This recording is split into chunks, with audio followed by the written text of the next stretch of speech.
Hello, hello. Welcome, welcome. Get rid of the sound. Okay. The music is nice and all, but it will get old fast, so might as well mute it now. Welcome, welcome. I'll put on other music. I forgot to set that part up. But I don't need to see that. Yeah, today we are going to be reverse engineering the breeding algorithm that we found last time. I'm probably going to have to inspect it just a bit more because it seems like it's in a jump table, so we'll figure that out.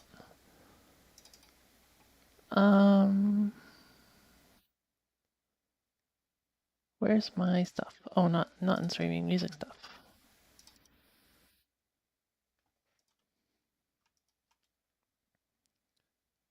Open with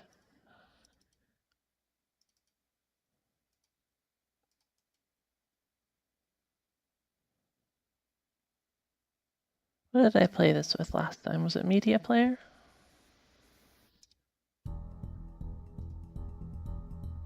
Does this have playlist? Darn it, I should have set this up first. I'm sorry. It's fine. Yeah, okay, there we go.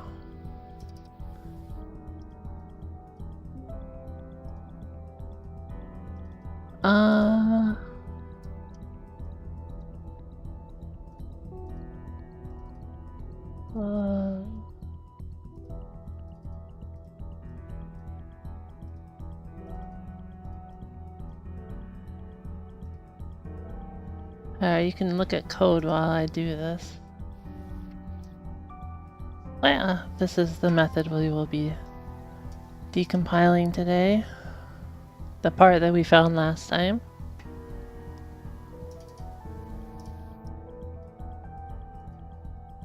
Looking at it a little before I started stream, but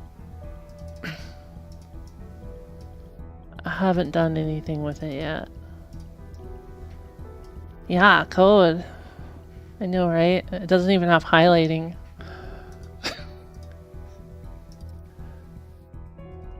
I don't know if there is highlighting.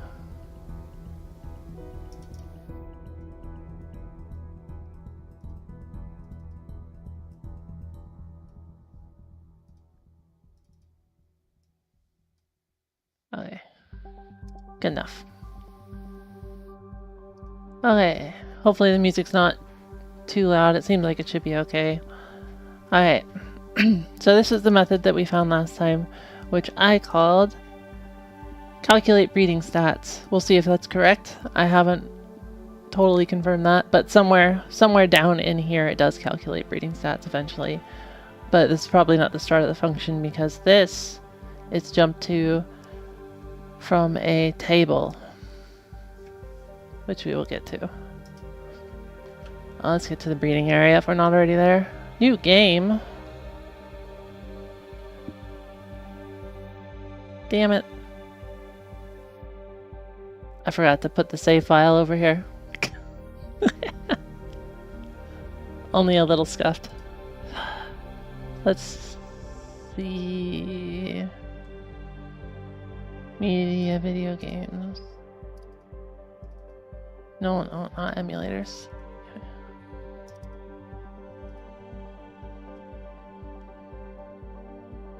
Can I reload the save file without much effort? I have no idea. What's too quiet? Oh, sorry. Second, actually too quiet. The music? I can turn it up.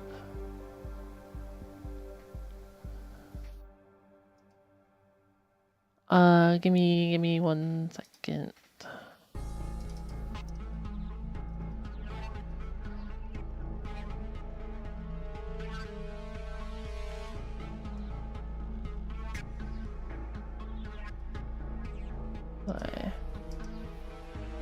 Wait, unload, yeah. And look at my cute background.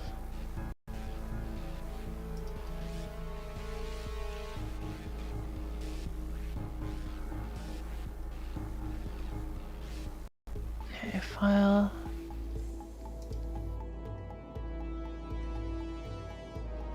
There we go. Now I should be good.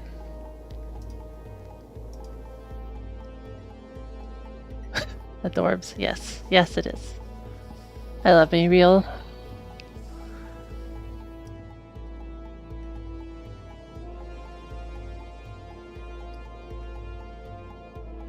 Alright. Now we're in the breeding area. Okay, music volume. Music volume. I think that was through... Is it volume mixer or did I set it here? Oh, I set it here. Okay, there you go. Let me know if that's too loud. I stream to keep my look.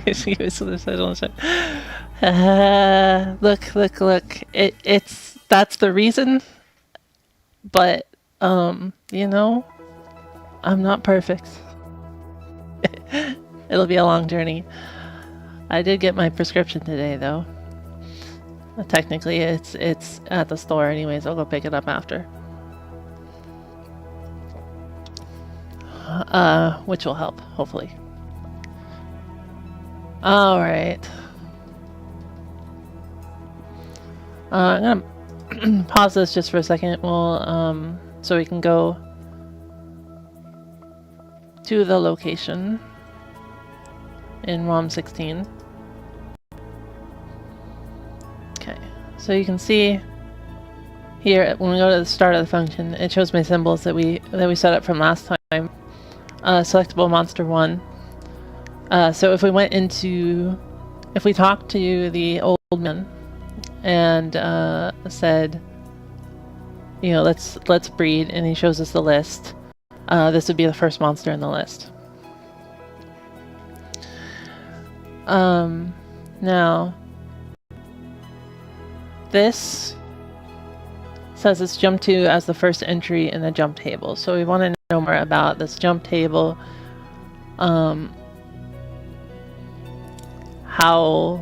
these entries are being selected, and that sort of information. It could be the case that there are multiple branches for calculating the stats. Like say there's a separate branch for boss monsters and a separate branch for normal monsters or something like that. It could be something like that. So we wanna make sure whether or not that's the case. The jump table entries are right above it. This one is right here. Yeah.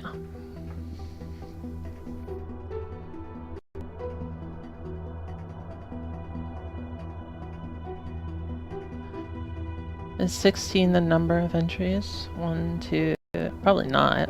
3, 4, 5, 6, 7, 8, 9, 10, 11. No, there's only 11 entries. Not whatever 16 is in hex.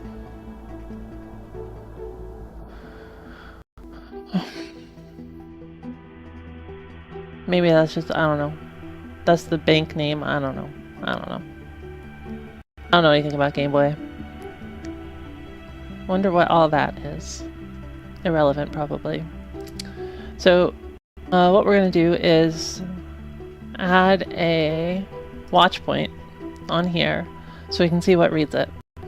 And then whatever reads it is making the selection is going to jump to it. So we want that information real quick and see what sort of decision it's making. And then hopefully we'll know more about this table and can figure out where it's going. But before we do that, let's take a look at the second one in the table. See, we don't want to watch point. Let's see what that looks like, what it's about, where it is.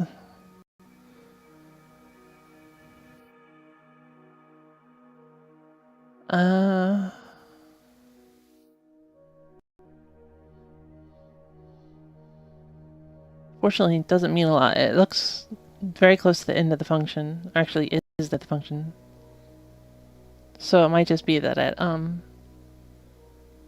is a skip of some sort.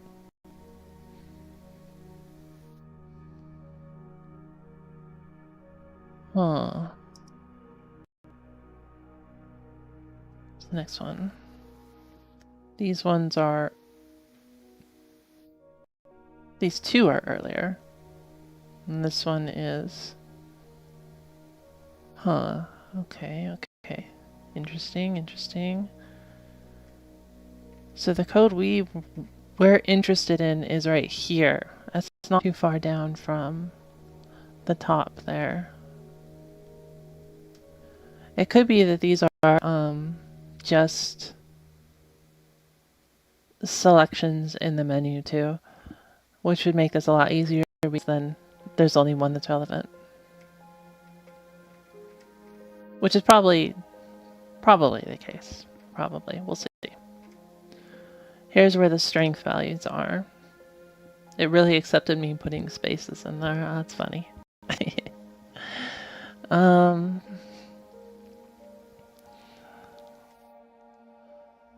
I'm glad of it, don't get me wrong. Let's see.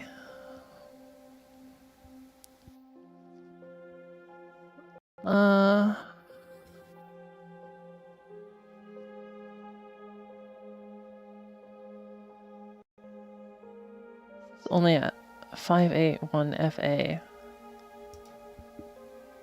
Yeah, none of these other entries are anywhere near there, so I'd say it's a good chance that it's probably just menu options. So we'll go through here, and probably it will jump to this menu option either when you select breed or when you finish with selecting breed.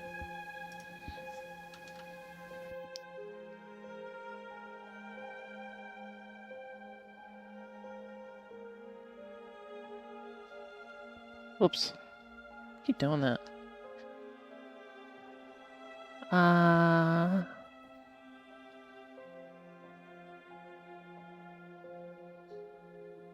Oh. Right. Looks like it's bazooka.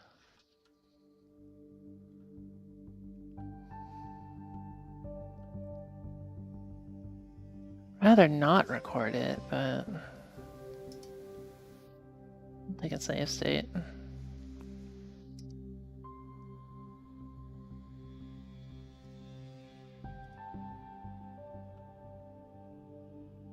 All right, there we go. So as I hit that, it broke. So it does seem to be the case that this is probably the only one as some sort of menu selection. That's my guess. So HL should be the memory location.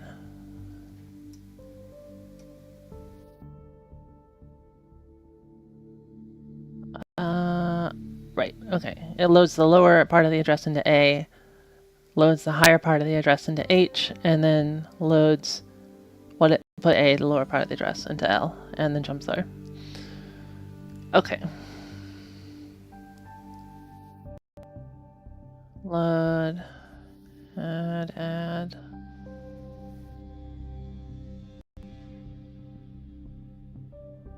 This is what, times 2? Add something to itself? Yeah, times 2. I can do math. Add L. Load L and A is 0. I'm gonna say the names of all the functions as I read them. But if you don't know what that means, feel free to ask. I explained them before, but I won't blame you if you don't remember. It's fine. I'm happy to explain again.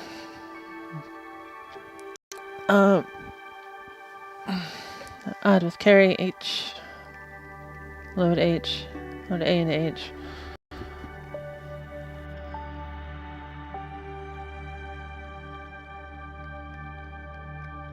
So this is...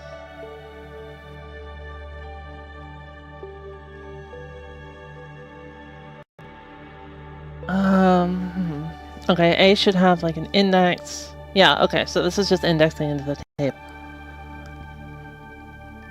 A would have the index, HL has the base address of the table.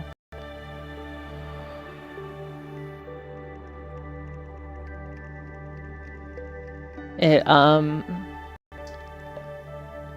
first of all, it multiplies A by 2 because each entry in the table is 2 bytes. Then it adds that to L, and if there is a carry bit, it adds that to H. Yep. Understood. I understood it anyways. Feel free to ask again. Okay.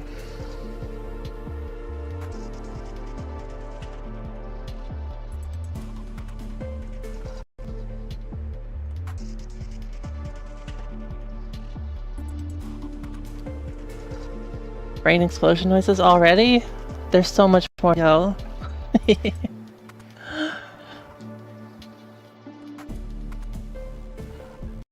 If you'd like a deeper explanation, I could write this in different code or draw it in math, maybe. My mathematical notation is pretty poor. But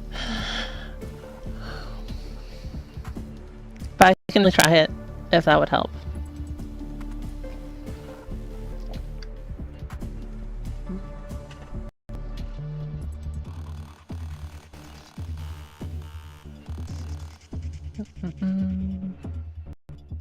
I wonder if I could draw it as like a picture.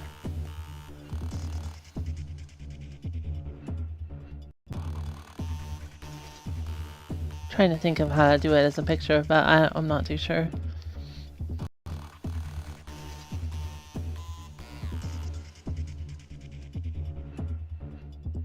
I'll pop open Paint. Let's give it a shot.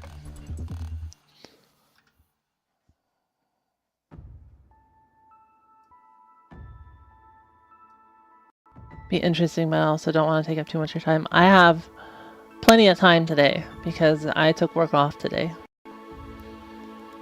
Because it is Christmas vacation. Oh, it's also Yule. Happy Yule if you are celebrating. Alright. Let's see. So we're looking at this code here. We got... Alright, so we talk about the inputs first, right? I'm drawing with a mouse, so forgive me. It's bad. Actually, let me do bigger. Can I do bigger lines? Size. H. L has the base address. That's a B.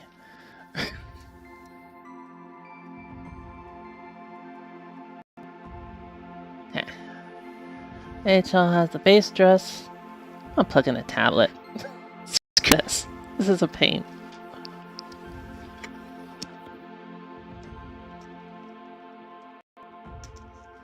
Hopefully it just works after I plug it in and I don't have to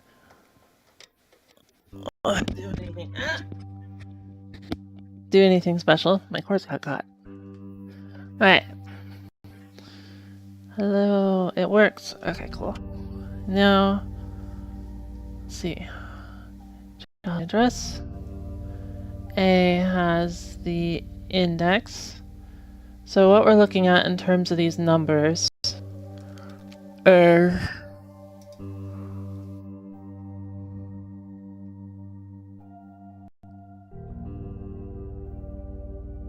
It's nowhere here. Yeah, I have my pen in my mouth. Where's paint? There it is. Okay. So we have HL is 58001 and say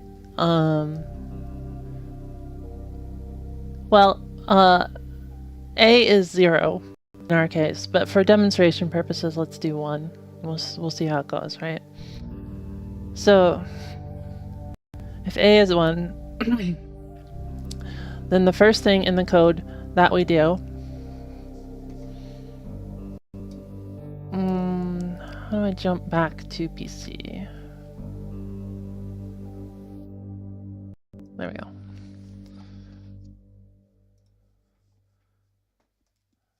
A is 1. So first of all, the first thing we do is we add A to A. And that's what that command is, add A to A. So we say 1 plus 1 equals 2, which is equivalent to saying 1 times 2, right? Which was an easier way to think of it, maybe, in this instance. That's what the actual math is. So what this 2 is the size of the entries in the table. Each address in the table is 2 bytes, and so we're touching it by 2 because of that.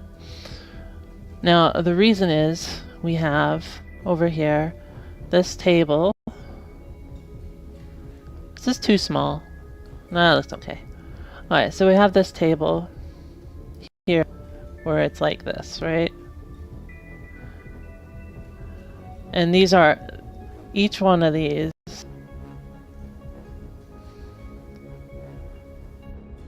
is an address.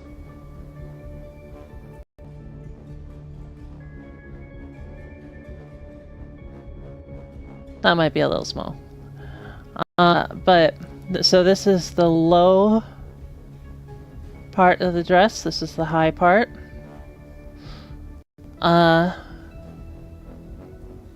At least when we're considering it without the bank. Now, this is... we don't really care too much about what the values here are. All we're talking about is the address, right? So this address here, the address of this address, very confusing, I know.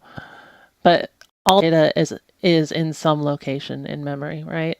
So the address of this address is this, 58001. The address of this one is 58003. That's 58001 plus 2, because this is 1, this is 2. Right? So the size of each entry in the table is 2.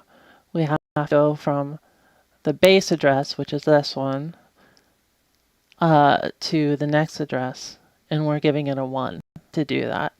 So we say times 2, and then we say, because there is no 6-bit addition, you can't say HL.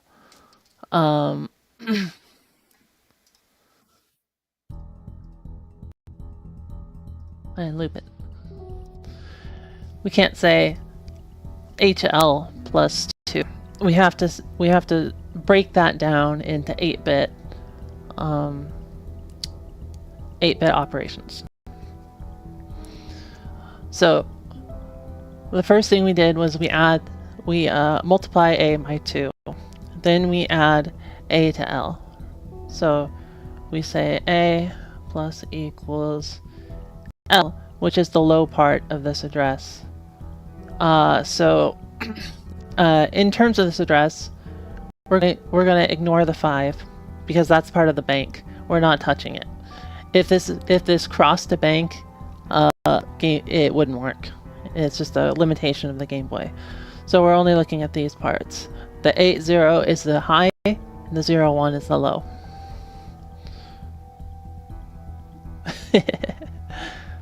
Hey, Pet Busy, welcome. Okay, high, low.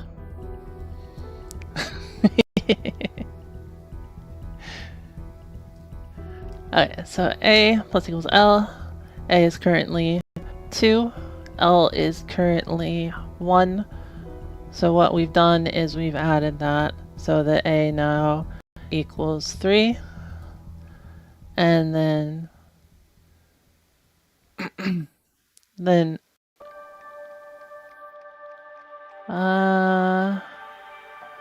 then we say load L into A right here, right? So what we've done is we say L equals A, and now that L equals the 3. So now we need to adjust the H, so we say load A into 0, so A equals 0. Or the other way around, load 0 into A, sorry. Then we say add C, add CH. So add with carry. Now what happened here? So we did 0, 1 plus 0, 2, right? We do that in long addition, that's a 3. But if we said 0, 1 plus 0, F, that doesn't look like an F. That looks like a rune, but it's fine. So presume this is a proper F. There we go. So if we had done this instead, this is all hexadecimal.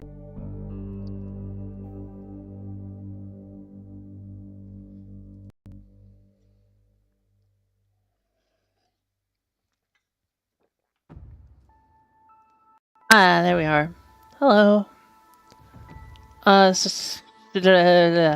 left off at A equals 0, so we were setting we were setting this, we did the addition, and then A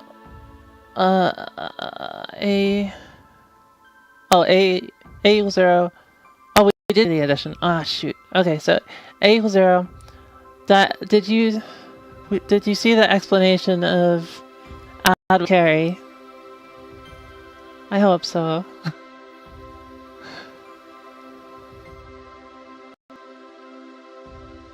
Well,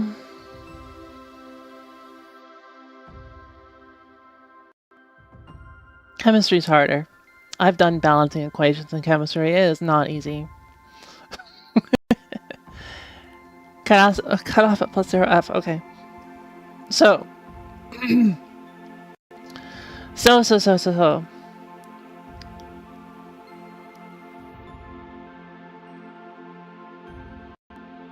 Huh? You didn't what, Papazuka? Okay. So, wait, I can go back to this edition. It's fine. It's a chemical engineer, chemistry is here. This is basic arithmetic right here. I promise. It really is. It's just in hexadecimal.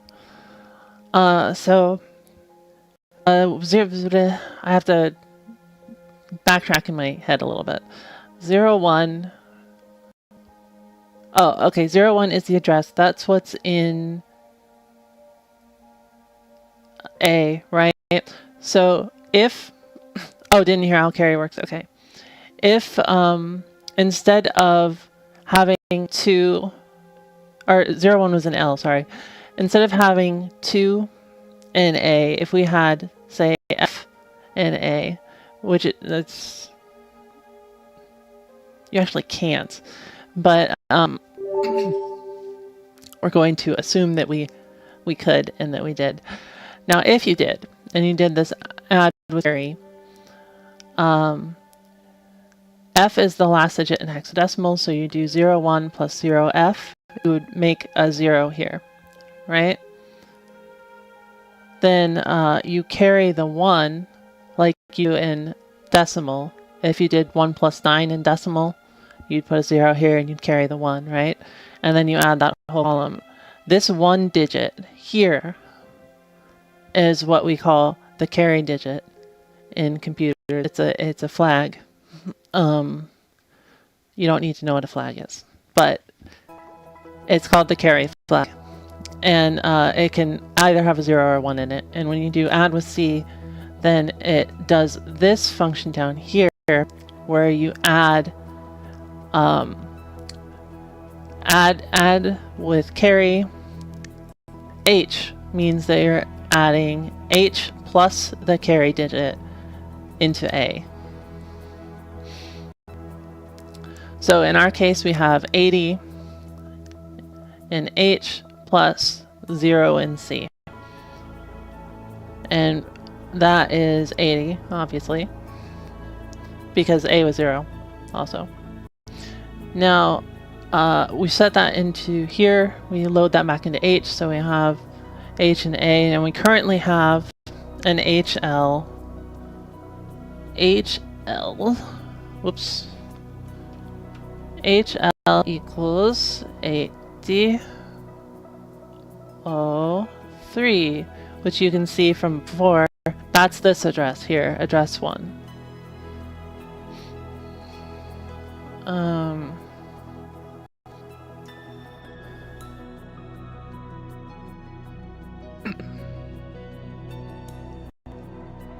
Now, we need to pull the data from the table.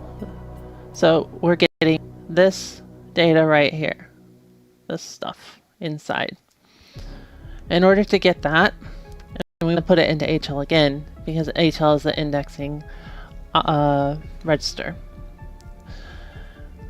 Now we put, so LDI is load and increment.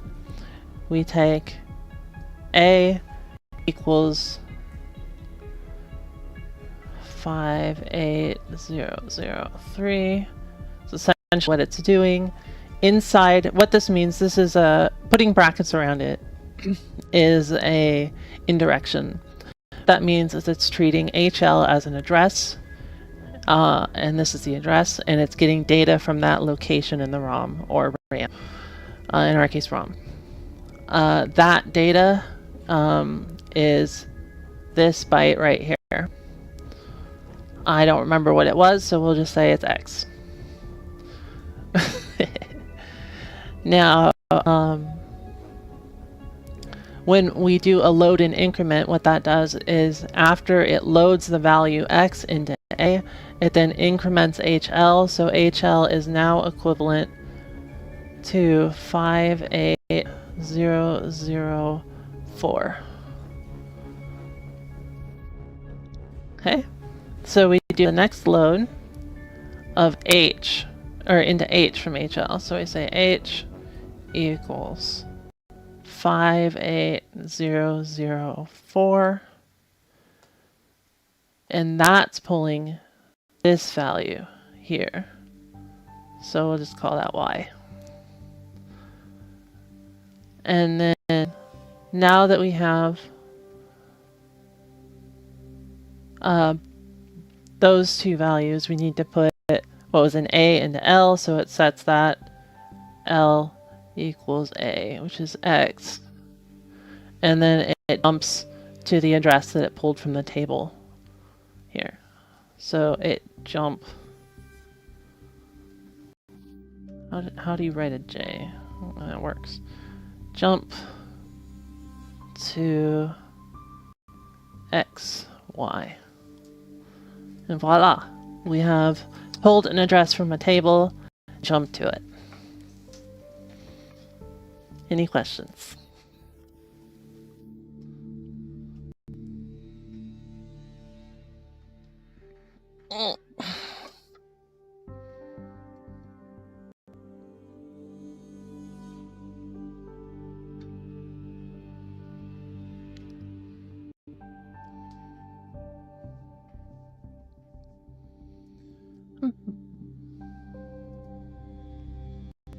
Good to hear. Yeah, no problem, no problem. I'm happy to explain it.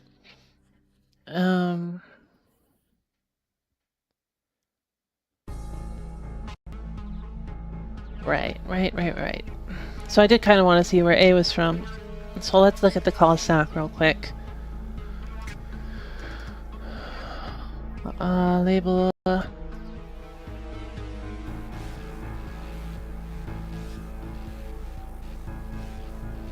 Didn't really call and label it. All that explanation. That's fine. Probably did the same sort of thing.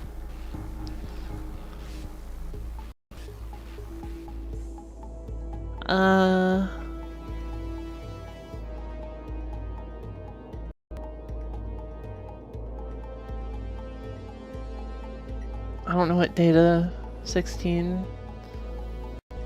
Is that 1,000? No, 160,000 is. 16 mom.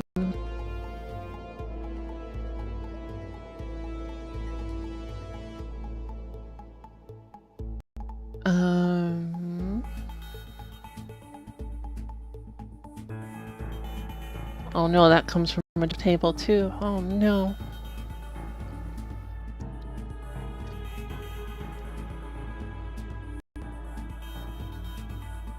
Oof.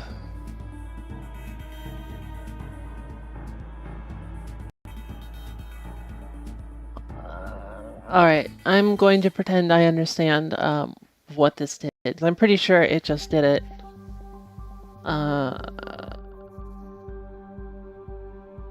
Pretty sure it just came here because of the menu option and it wasn't anything special. We can test that a bit though. So let's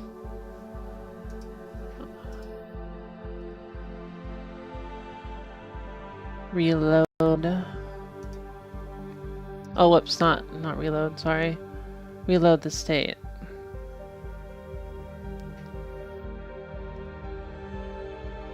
Okay. We'll go to no and see. Doesn't break.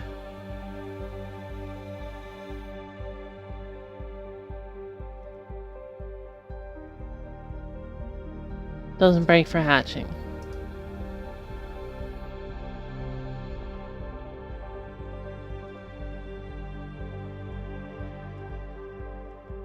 Doesn't break for exiting, no surprise. Okay, so yeah, we're going with it. That is a menu function.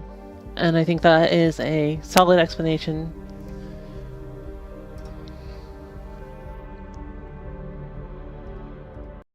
So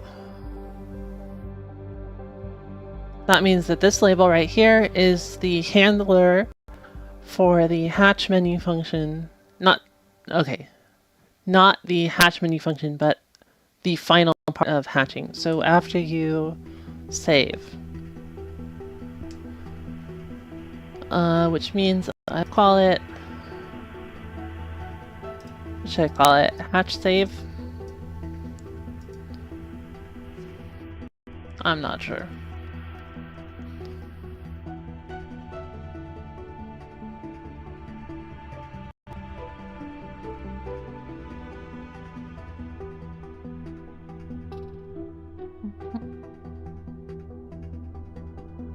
That is...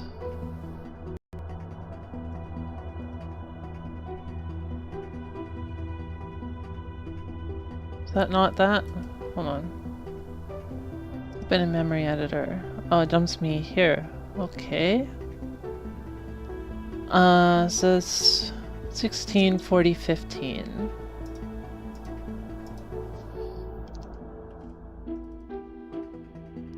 All that hatch. Save. I call that hatch save, yes. We'll call it that. That works.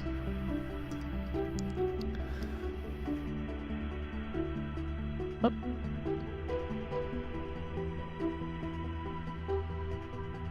I figured out how to do the names in here, by the way. Cool, huh? Alright, so we now know this might not be all stats calculation. Definitely when we get to this part here, it probably is. But it might be good to know more about this function. We can at least get an idea of what's going on. Okay. So this functions is at the start of bank 16, I believe. Uh, uh, uh.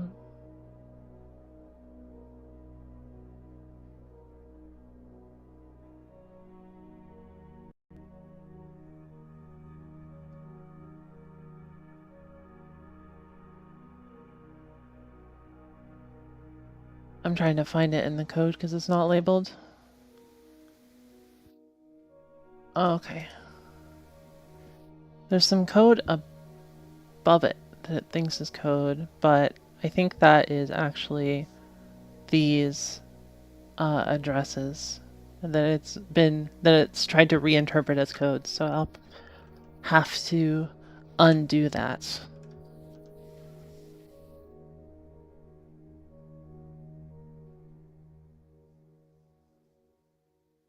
Can I? Yeah, set code. If that was code, would that be the same? Oh, I think because it starts at 16. Hold on.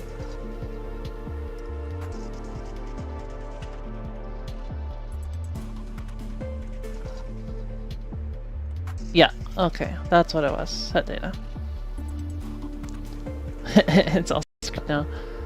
No witch hat? Oh no, you're right. There you go. Oh no, you can't see the chat. No.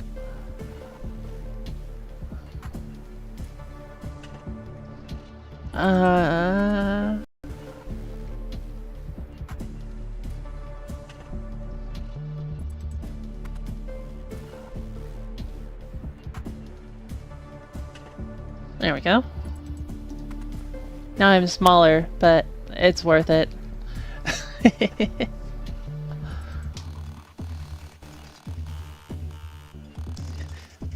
Alright.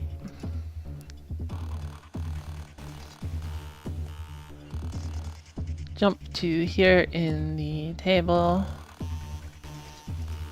Open in memory editor. We want this whole data section. I want to copy it.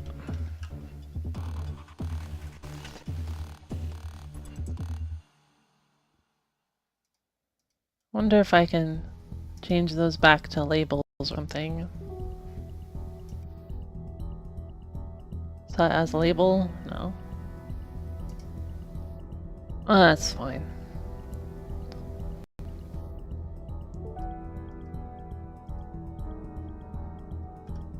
What is the... I'll show my code editor in a second, sorry.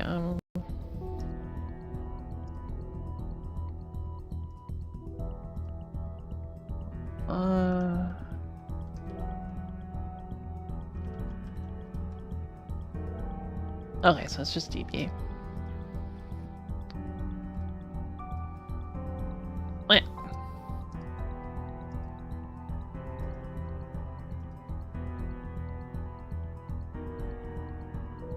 Yeah, so you do have to tab it in. Fair enough. Okay, so DB.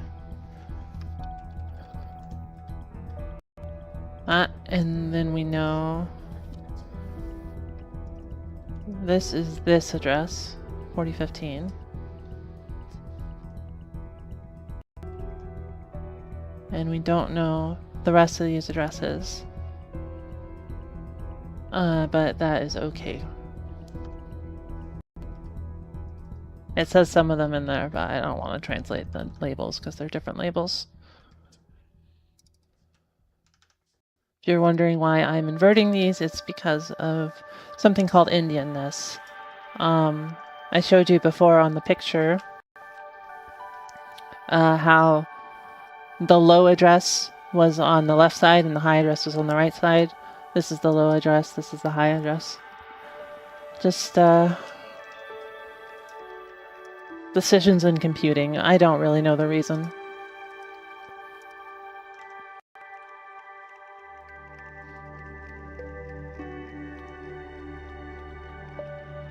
What?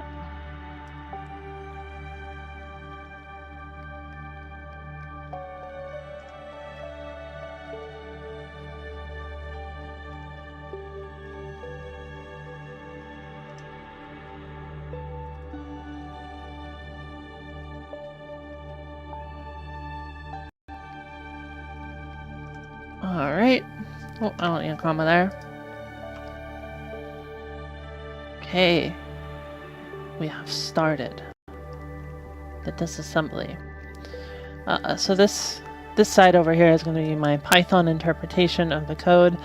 Python should hopefully be more or less easy enough for you guys to read, even without much knowledge about what it is or how it works.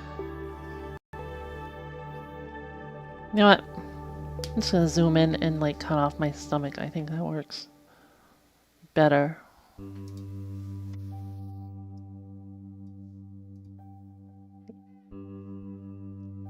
Go a little higher.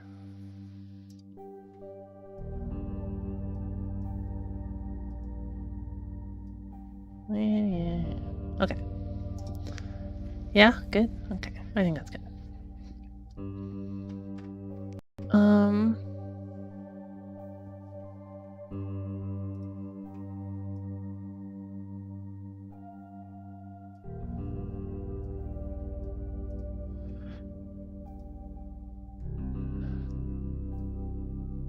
Alright.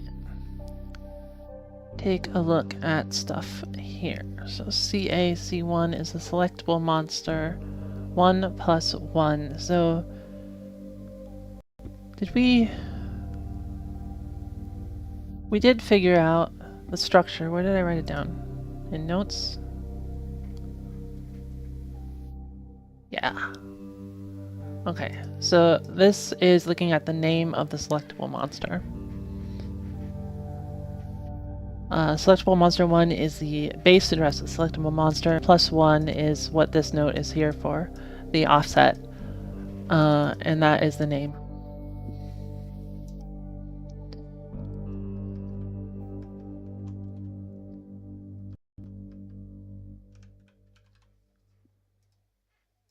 For now, we'll just add it as a comment to the code, primarily because I haven't set up any labels for RAM. I did, but like they're not in the code part, they're just in the symbols. And I don't know how to do that, and I don't want to figure it out. It's not moot.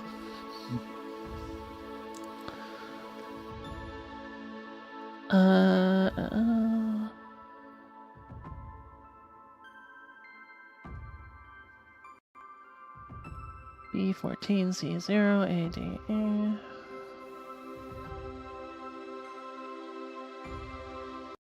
Alright. I am honestly not that great at just reading assembly code in long form. Let's just break into translating it into Pine, shall we? So we have a selectable monster structure.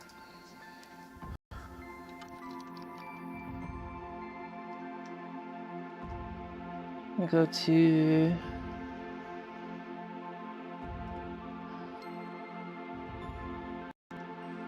I guess I could put it in disasm. Yeah or no? I wonder. What's in here? Oh, that's the... Okay. Disasm was my attempt at a disasm.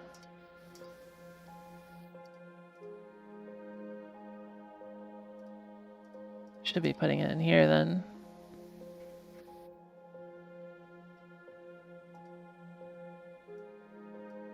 Oh, he already adjusted this. Look at that. I don't have to do anything. Okay.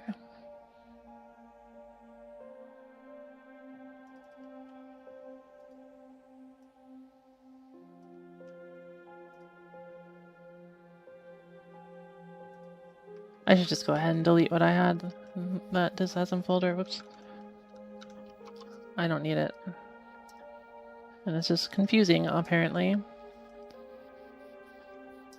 It's from a newer version of the software, but it's not a huge deal because this disassembly exists, so we'll just do it here. So we do need to change that label to that.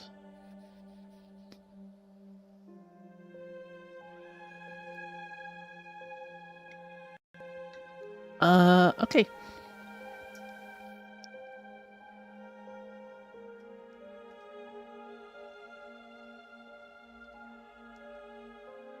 I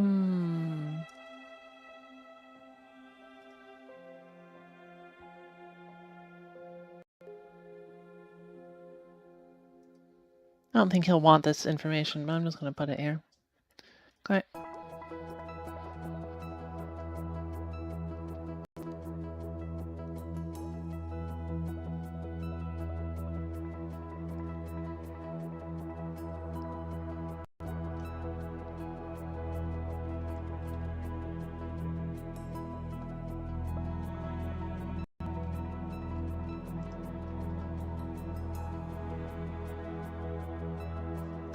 Can always move it around later.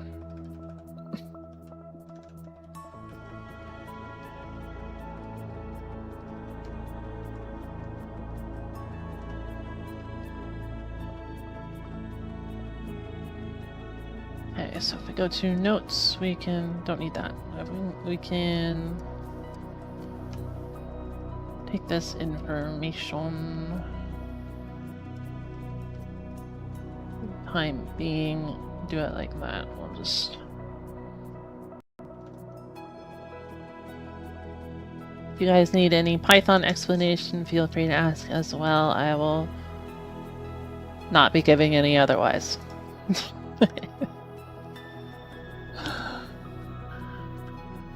Pluses.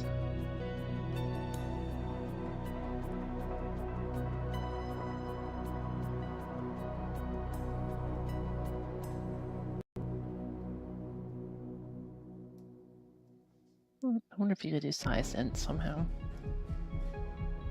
Probably not.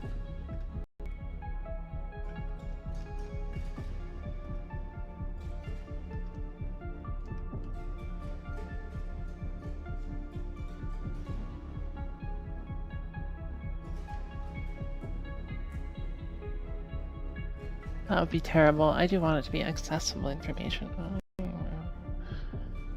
Let me Google real quick. I want to see if there is a thing for this. Where's my phone?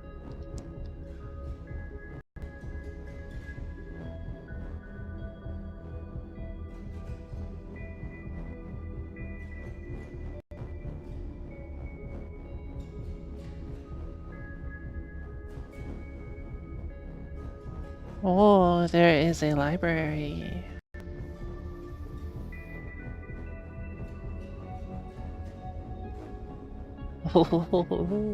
I like this. Okay, I'm gonna install this.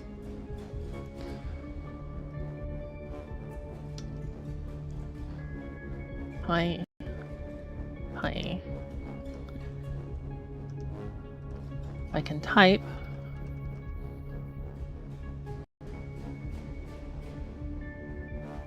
Data class dash struct.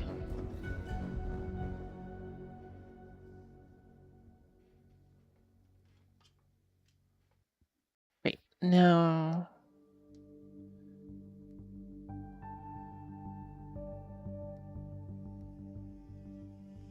No inheritance. Oh, sorry, I was blocking my camera. Oh.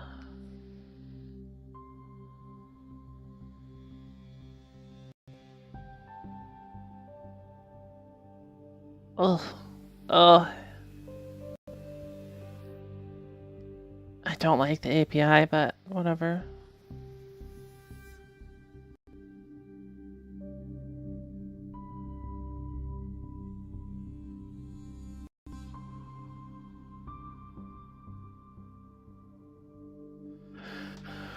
Alright. From data class. No. Data class struct.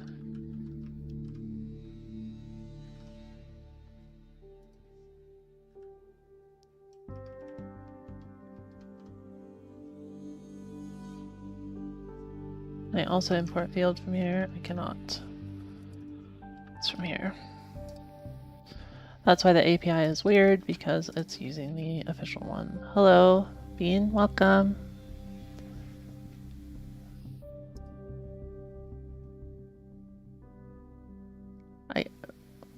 Is that a face? You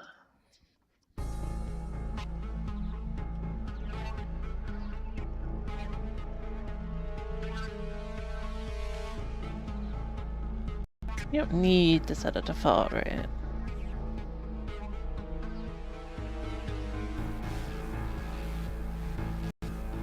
Probably not. Alright, here's what I'm gonna do, just to make this a little less gross.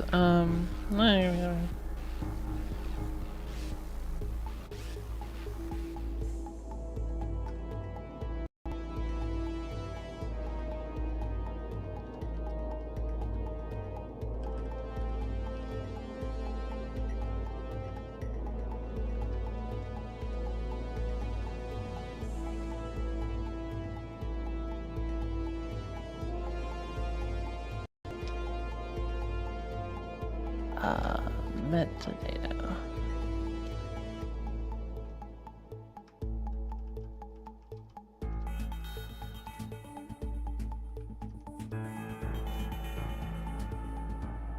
Is that correct? That looks correct.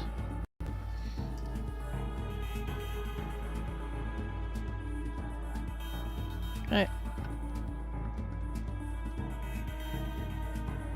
Hello, what are we trying to do now? Welcome, welcome. I am currently laying out the internal structure for selectable monsters. So let me show you real quick in the game. When I go into... Oh, it's paused. When I go into this breed menu, it shows you these monsters, right? So this monster data here is what I'm calling a selectable monster.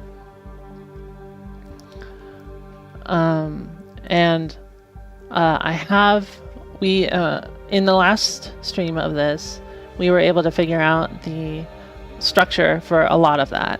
And right now I'm laying that out in Python code because I will be I want to be able to reference it in a way that makes sense to me as I'm writing Python code. The eventual goal of this code then is basically I'm going to give it data and it should spit out what the egg will contain.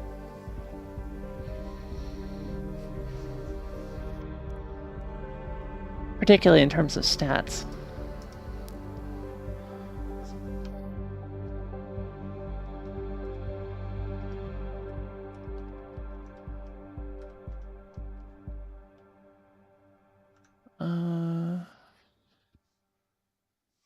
I definitely don't have the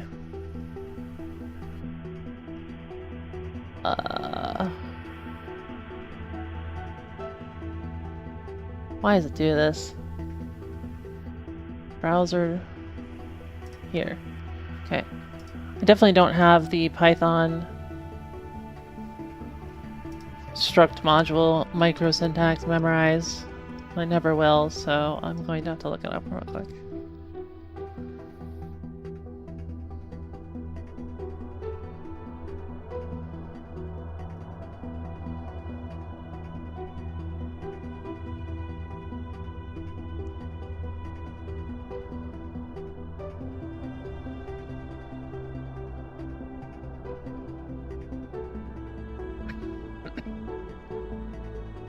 Okay, so 4S. I thought you were trying to remake it in Python. I see things. Yeah, essentially I am remaking the breeding code, but just that, not like the whole game or anything.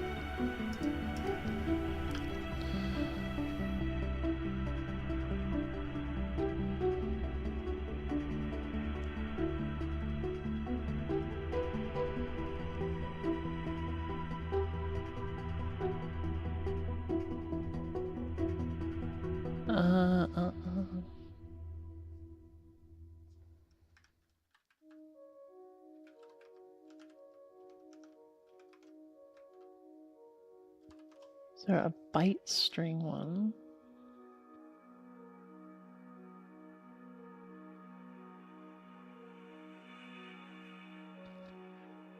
P.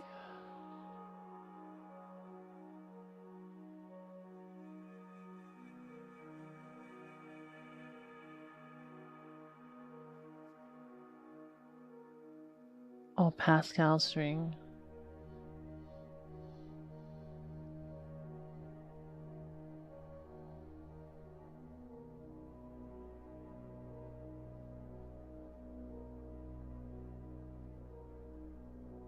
Okay. Well, it returns a string as bytes, so we'll do a string as well for this.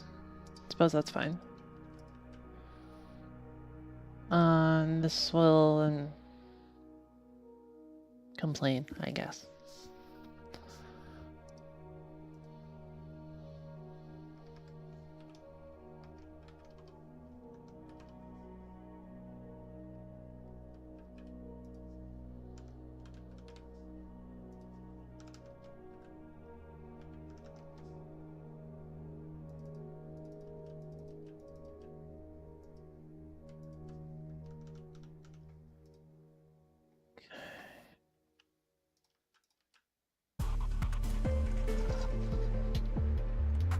Their name is 4S, then we got another 4 zeros.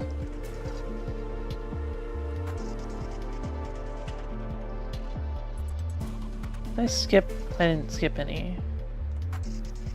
Okay. I think I did start to skip down here though, yeah.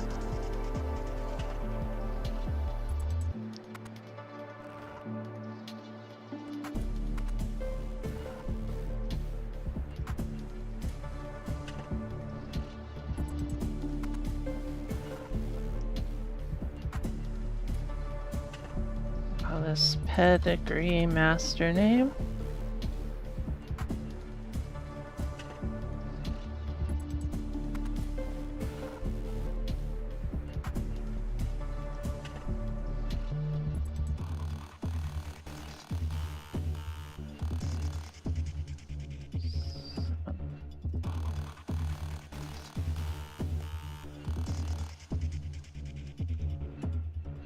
Other. You call that a name? I'm gonna go through that real quick. Monster for the pedigree.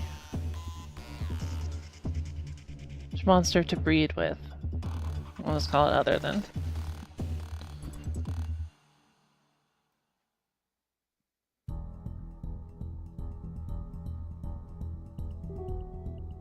So we're down there, we need these again. I have zeros, question mark. 8, 9. That gets us down to there. And then a bunch. So up to 4B. To get to the stat.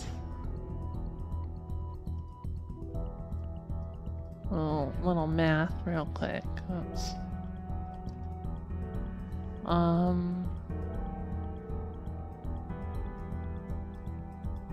That's yes,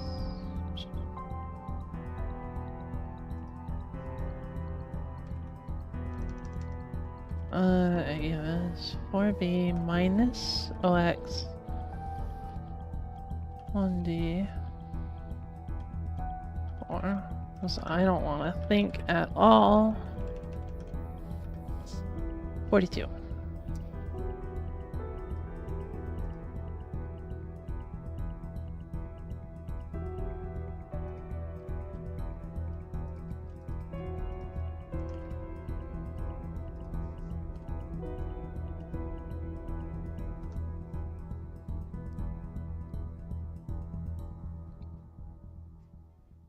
Alright, now level was 1 byte.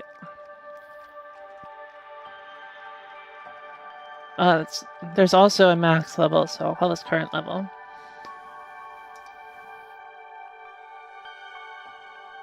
Wait, no, then we need another unknown batch here, so that's... that was B, so we need C, D, E, F. That's 4. Probably one of those is the max level, but I haven't looked and I don't I don't need it. Maybe I should. I'll do it later.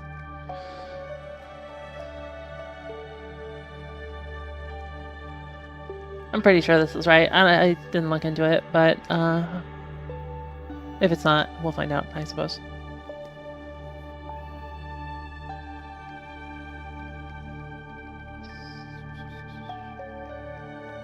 So this is an integer. Integer is, or no, this is a short rather. Unsigned short, that's H.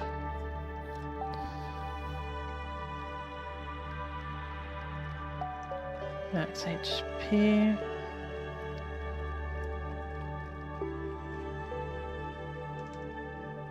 MP. It's right after it, right? Yeah. Okay. And then we got attack right after that.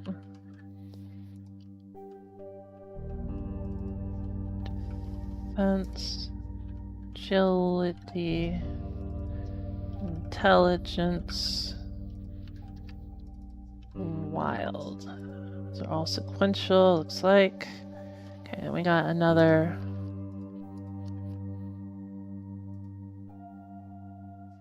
spurt of these. Call it 12. So that is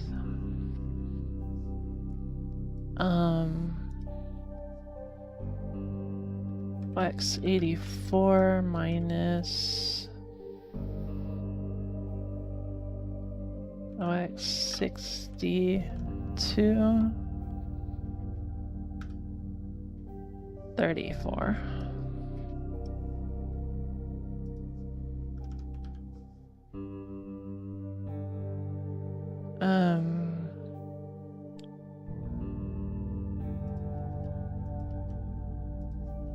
Normal pedigree name, not the master name.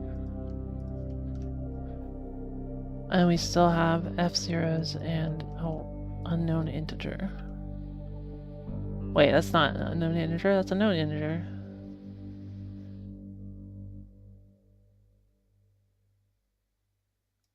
Well, this is at 13.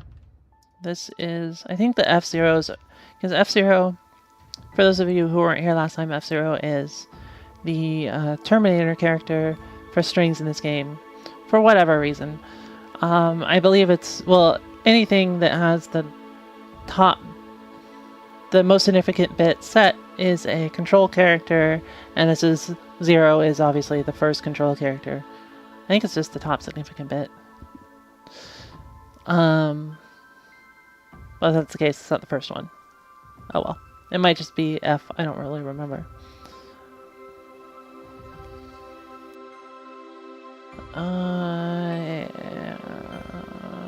Right, this is the pluses. Pedigree pluses. And then do this and say other 14.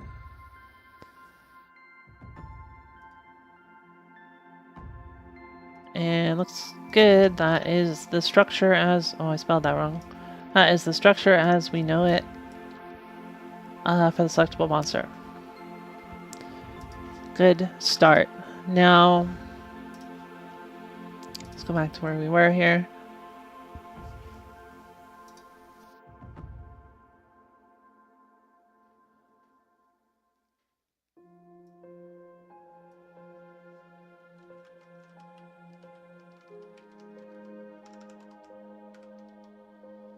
I don't need self-assistant in the class. We do at least want one monster.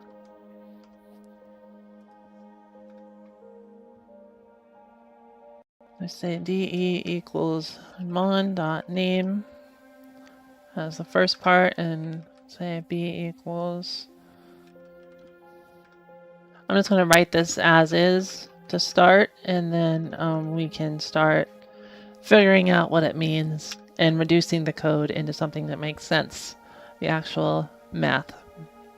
Although this part isn't math, but logic, I suppose.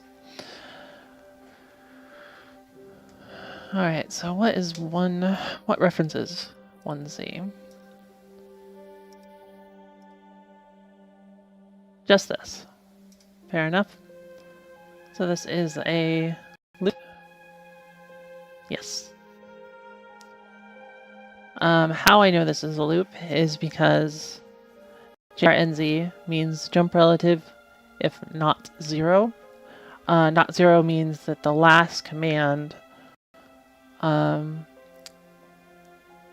didn't set the 0 flag, which for a decrement command, which is decrementing B in this case, if that hit 0 after decrementing, it would set the 0 flag. So we're decrementing B until it hits 0, so we're going for a set number of loops, which is set by B right here. And since we know that already, we can go ahead and interpret that.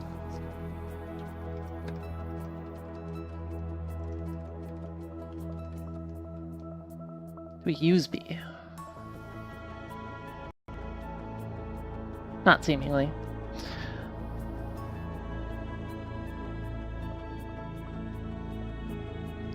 I'll just write a note.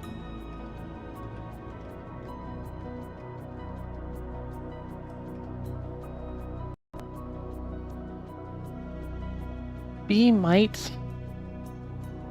I don't see any significance in 14 at the moment, but it could mean the number of stats, possibly, if there's more stats than we know about.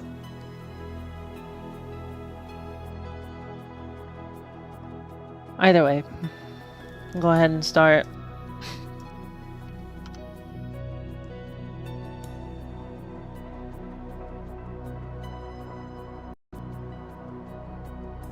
So the difference between these two loops actually is a little more than just being reversed. In the Game Boy code, it counts from 14 to 0 and then stops. It doesn't do the 0 case. So there's never a loop where B is equal to 0. In the Python code, it starts at 0 and it goes to 13 inclusive instead of 14. In case you are curious. Slightly educational game after all.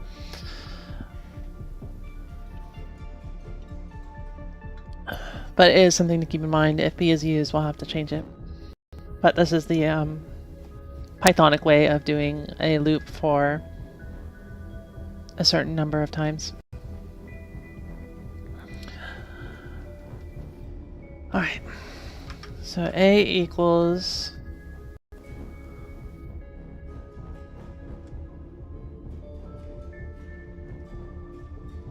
DE in this case, because I did not, to explain a little bit, up here, the DE is setting the address of the name for this first monster. And then in here, loading into A, it's taking an actual byte of the monster name. So this might actually just be copying the entire monster struct. I don't know, or a part of it.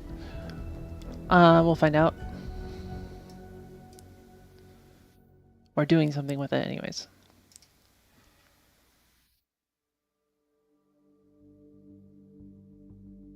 Or A. Right, okay, checking was 0. 0, non-zero. Weird. If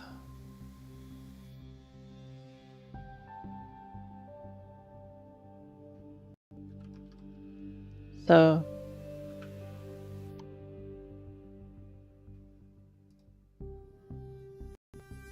I guess in this case it would be doing 0, and we'll probably have to adjust that, but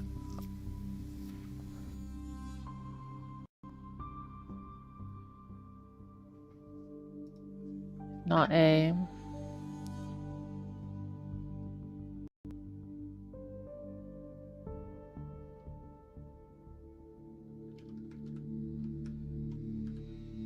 $5802D. We'll define that for now. Fill it in later.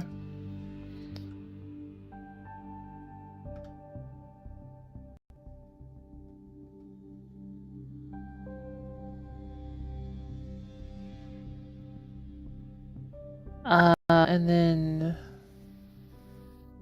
DE probably still contains the address. We figured out last time that 95 is the difference between selectable monster 1 and selectable monster 2. It's the size of the entire structure.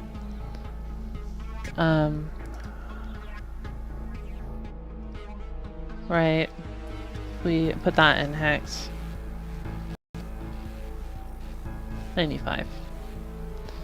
So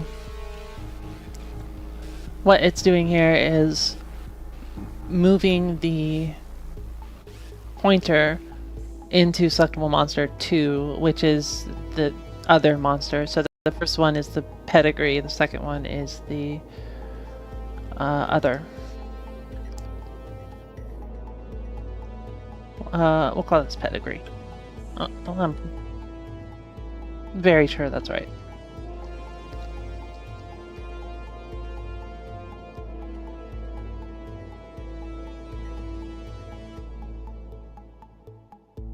You know what?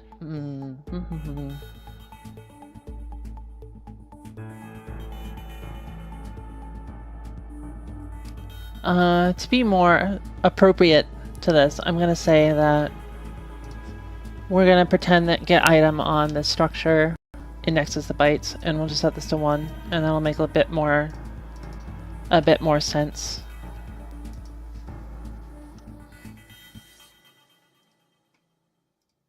I'd be a bit more true to the code, and then we can adjust it later. Okay.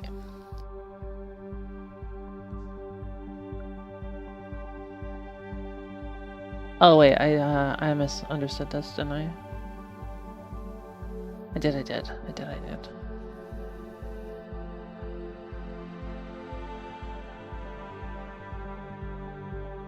Hello, welcome Woofy Floof. I am figuring out code. Okay, so rather, that's not a call, it's a jump, so we'll just, jump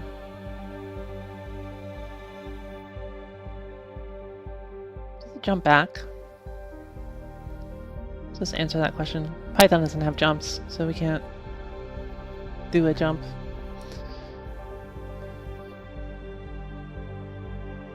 People always hesitate on my name. I understand it's a tongue twister sometimes. Yeah, it took me a second to read it.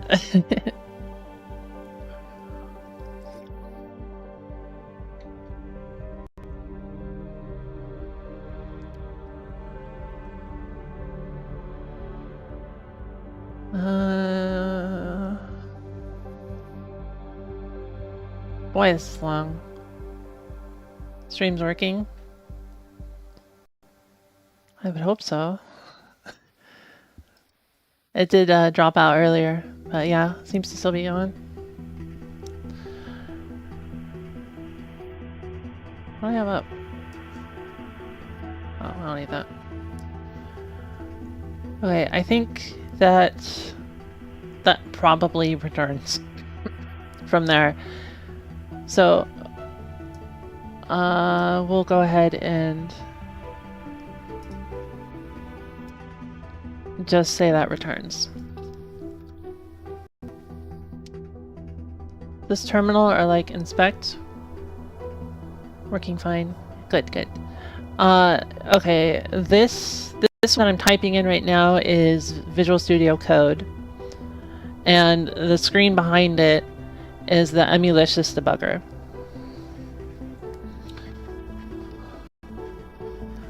So this code here is the code for after you say yes, you want to record this joyous event for breeding in Dragon Warrior monsters. So it handles the actual calculation of the egg, and we're turning that into to Python code so that I can read it and actually understand how the breeding algorithm works.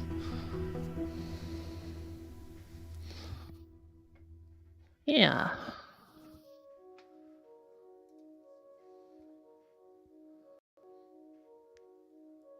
Alright, so in the event that it doesn't jump, do I like Undertale? I haven't played Undertale, but I have seen the streams. It's really cool. These streams. I've seen some streams of it. Mostly in Japanese, though.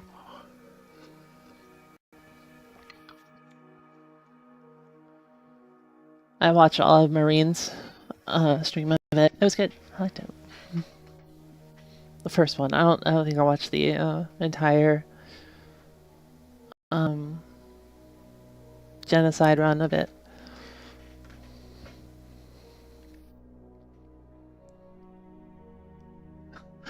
Big Brother's gonna make you do genocide all by yourself. Oh no. I've heard it's hard. I know Sans kicks your butt. Alright. So now we say A equals other DE.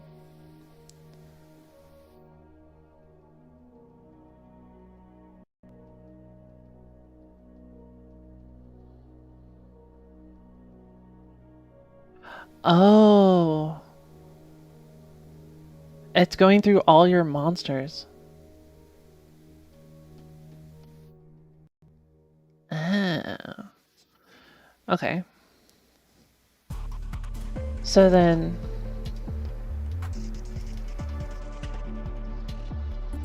we have monsters and we say selectable monsters, but it's a list of them. And that list happens to be hexadecimal 14 long. I forget how many that is.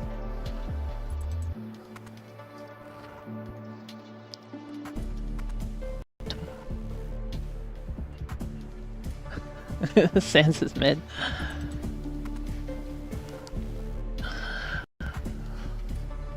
Yeah. I don't know so much about the character. He seemed fine. I liked his brother a lot. Papyrus was cool. I liked him. But yeah, I heard the fight was hard at least. I don't know much about it. And keeping up with Marie is impressive, yeah. I tried anyways. I got enough out of watching it. Okay. So now we know that we're iterating over all the monsters in your selectable monsters system selections. We're finding the one that has a name, so presumably if the first byte of the name is 0, it's considered not to have a real entry. So probably if, say you only had 2 monsters or something, one of them might be, or the empty slots would be 0 or something. I don't know why they would be first, but I suppose that can happen. So then we say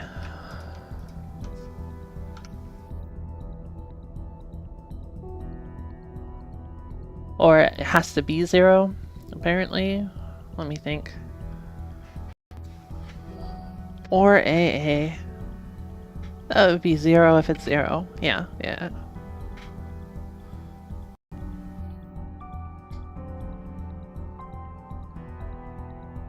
Sans is straight up funny on pacifist route.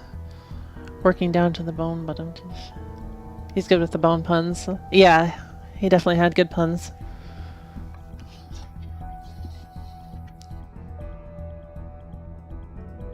I don't remember any of the Japanese ones though, but I did see some.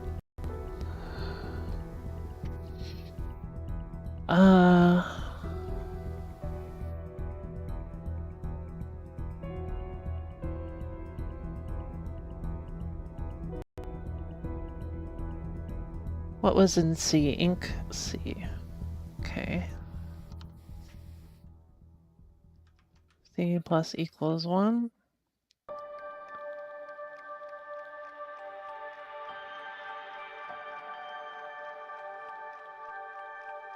So why does the first byte have to be 0?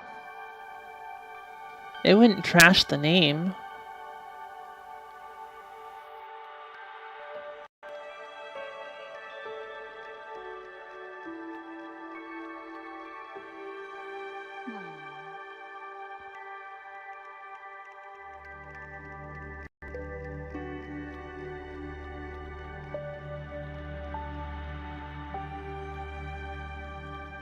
Well, we can get rid of this and we can say... Put that there, get rid of the A, and we'll leave C, and I don't know what C is doing, but surely it is passed into that function.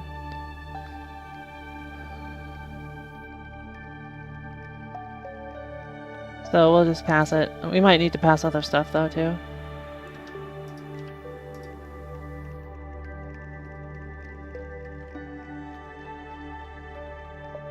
When does the skeleton laugh when someone tickles his funny bone?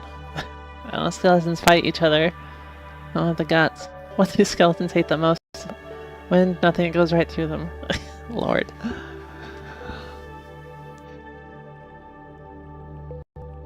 I like the guts one, that's funny.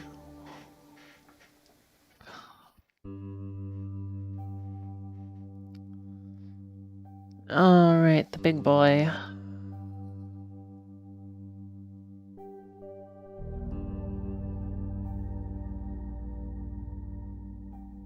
Load A into C, so we're not passing A.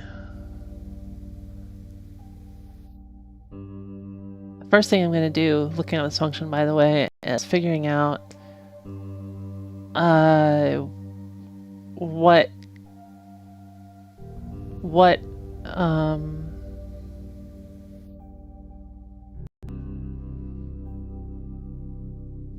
what registers are basically being passed as arguments to this function. Is C not the index? It probably is, and we will definitely find out.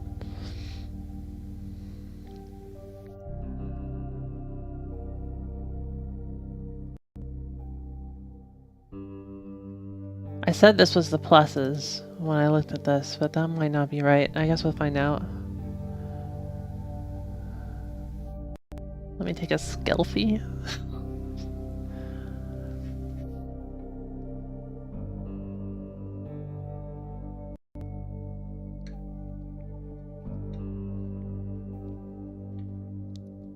Oh my gosh. That is sure a lot of skeleton puns.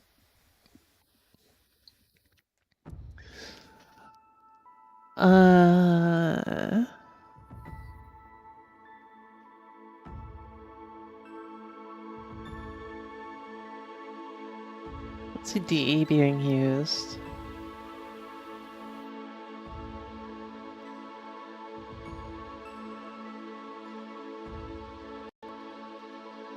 No. Go. What was the... Go to destination, F3. Okay.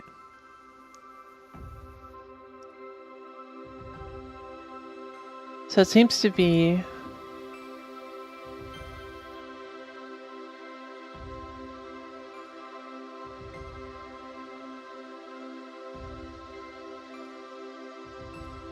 not using DE specifically. Can I go back to where I was? Is that an option? Previous address and trace? I don't think that's correct.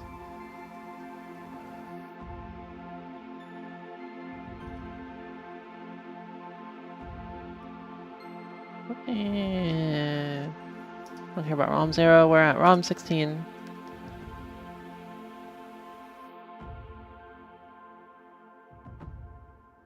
Okay, bye Woofy Floof.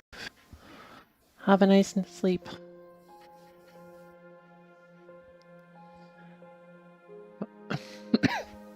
Alright.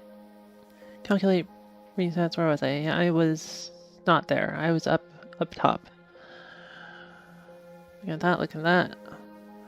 It seems that it's just doing selectable monster 1 directly, so I'm going to assume that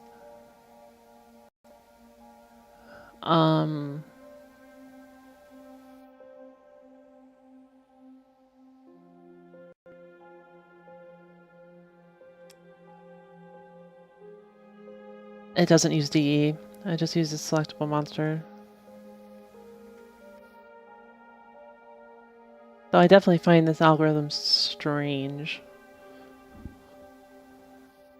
Or this part of the algorithm strange. Like, why is it looping over this each time? And then it calls this function that is specifically looking at selectable monster 1. Maybe I'm off on the selectable monster part.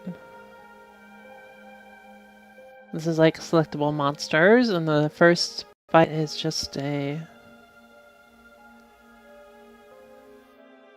location or something.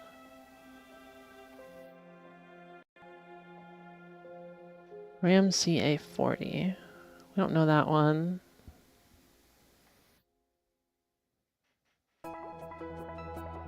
Okay, well let's keep going and see what this actually does, I suppose.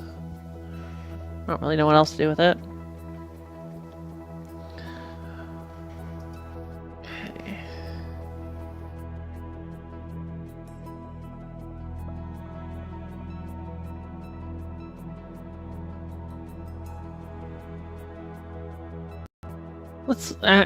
Let's check the RAM real quick. I'm gonna see what this says. Because this is gonna screw me up, for sure.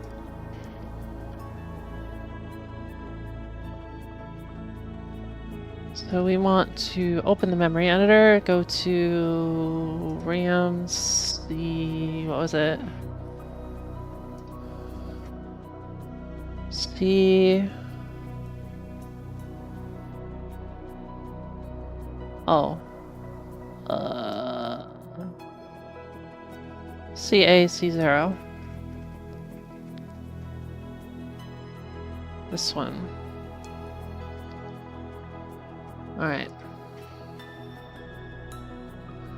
So no, we're going back. Second. Face info. Yeah, face is 0 because he was just caught.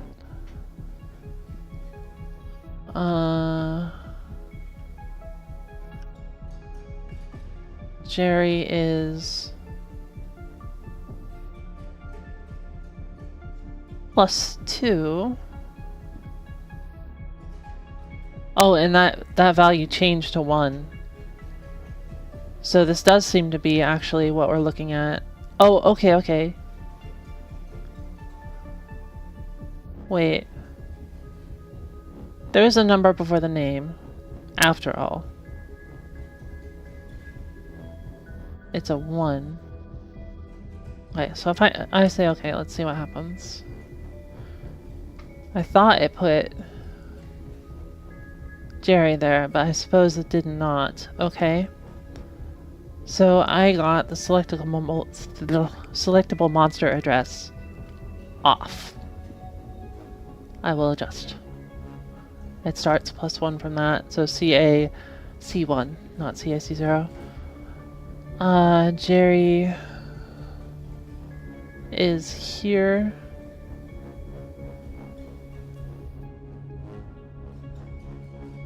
Did I say it was +2 or +3?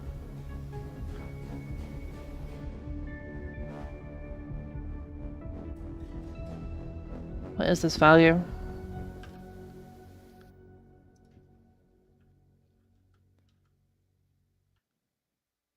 Info.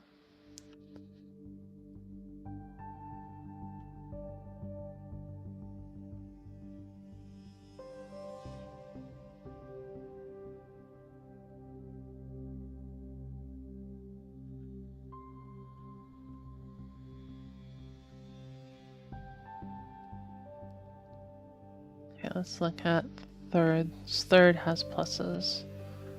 So you're +3. Did it change the index? Yep, 9. Okay. So let's look at 9.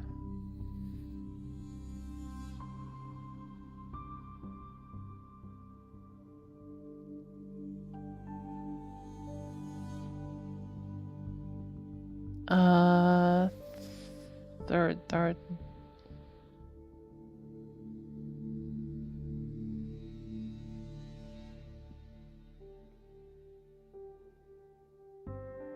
That's getting into the ones that are asleep, I think.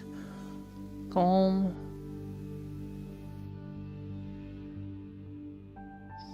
Stub.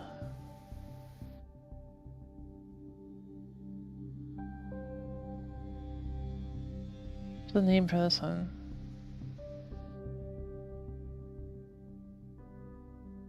Okay, here's Bazooka.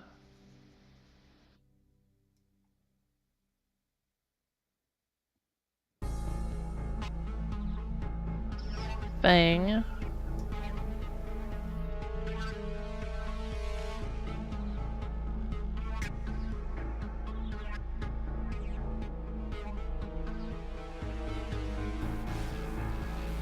Why are you question marks?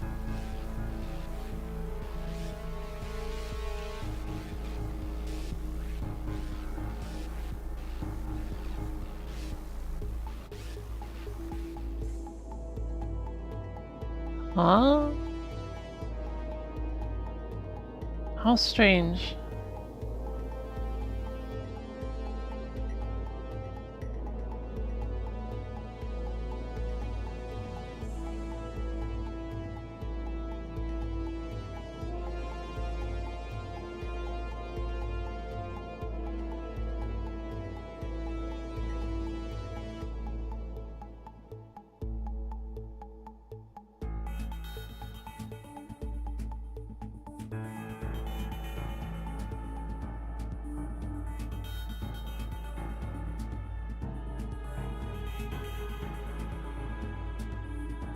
Oh, maybe that's a master name and I'm just being stupid.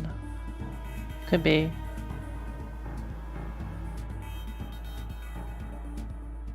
Or not master name. Yeah, well, maybe. I don't know. I'm lost. I'm sorry. Go back. The symbol was at CA-C0.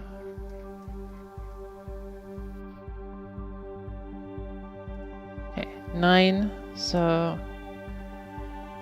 countdown. 149. That's 1. 2.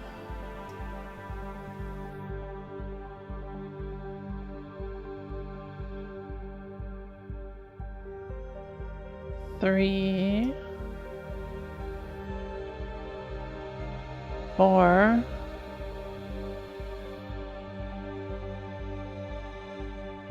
5.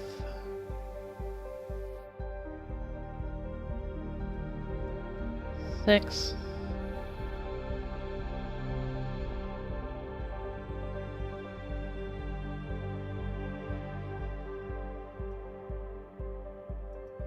7.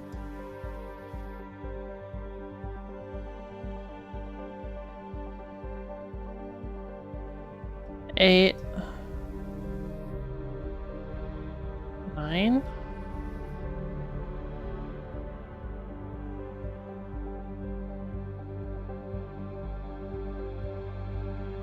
There we go. There he is. Oh, lordy. That was annoying. Value before the name is the position.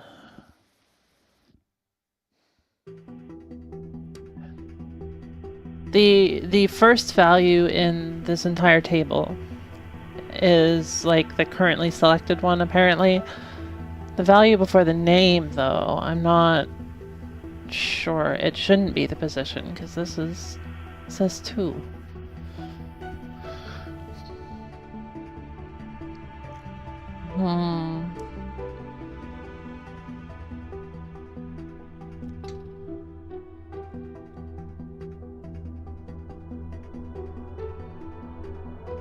But you're right, that isn't the pluses, so I think I was definitely wrong about that.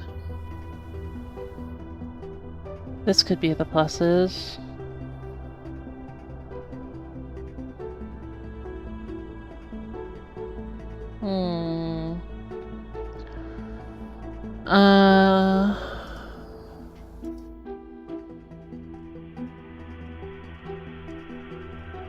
Oh, this selected monster. These will need to be upped. We know there's apparently a lot more of these now, so...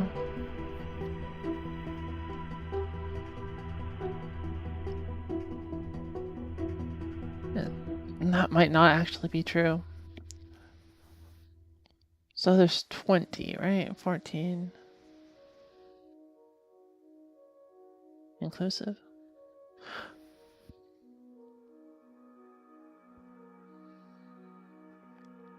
No, doesn't include the 0. Okay, so there are exactly 20. Let me just quickly generate those addresses.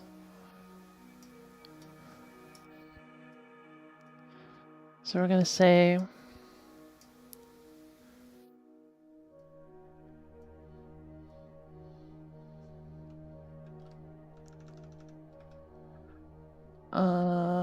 okay, so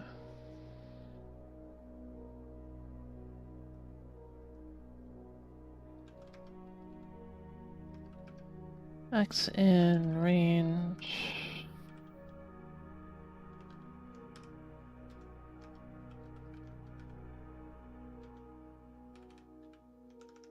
Oh. And then we can do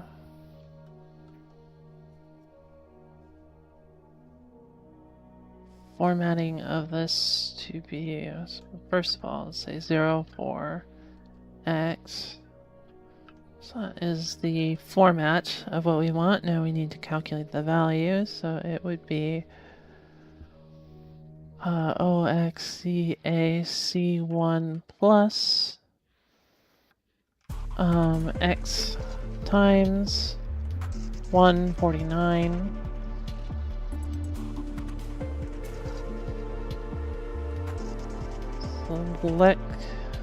selectable monster.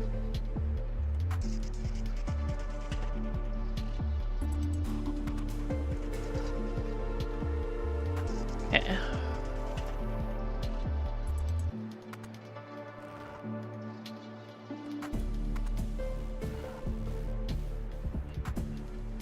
Oh, those are after selectable 20, so they might be correct. I don't remember how I found those. I'd have to go rewatch the VOD.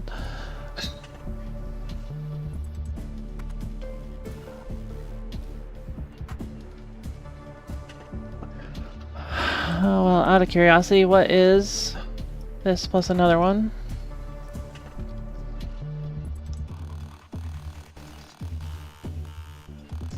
Come on.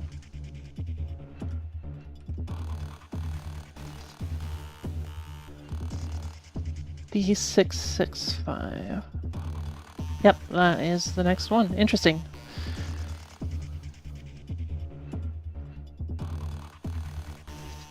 Okay, so pluses is not correct. We don't know what that is. I will figure out the pluses. Eventually, I do need to know them. So we'll just call this unknown 0.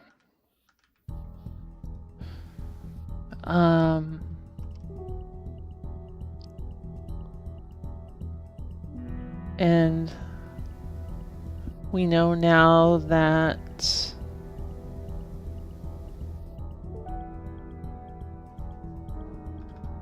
we can have a global call selected monster.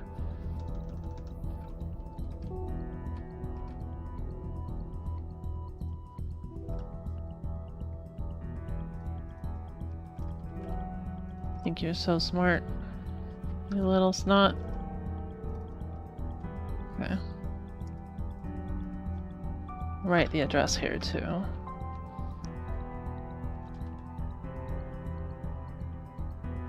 It's WRAM, right? I never remember.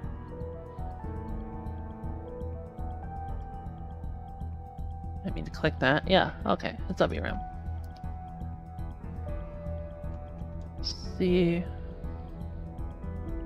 A Caesar. Yes.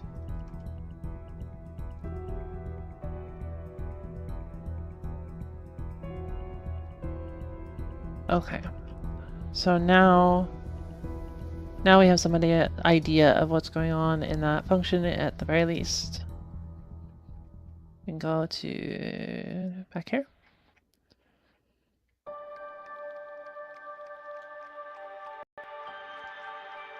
And say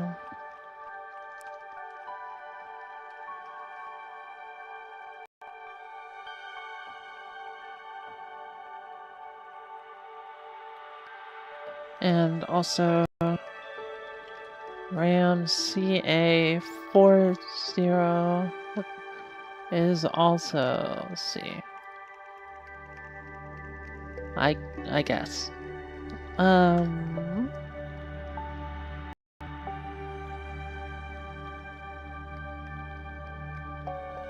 Now we call label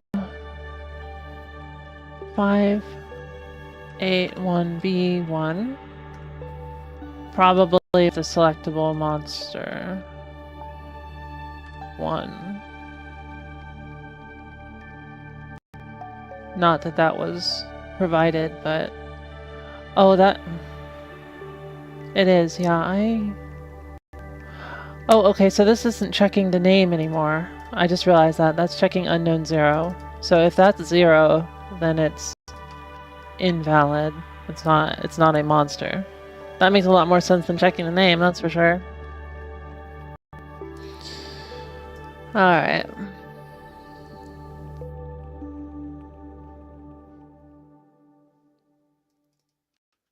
We just pass monsters in, I guess.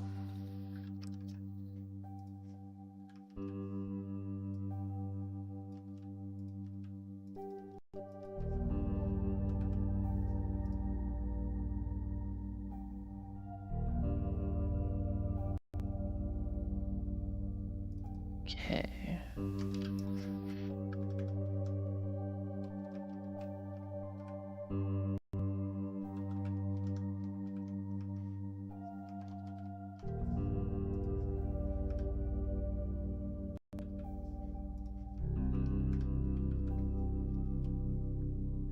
Okay.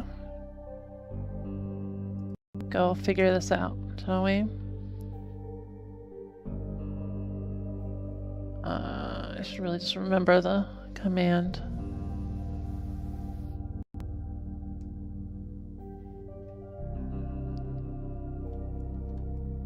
So that calls label 2238 with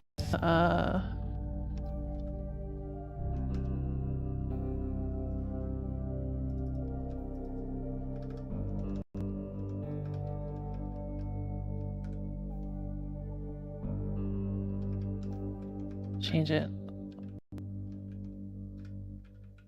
Sec.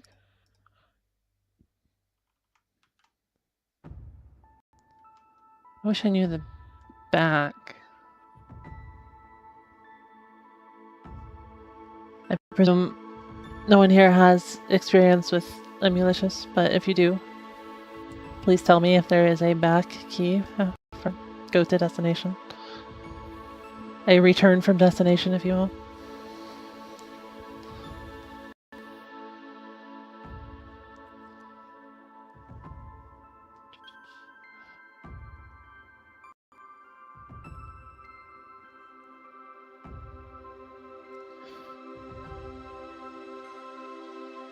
Okay, so we're also passing the address, apparently.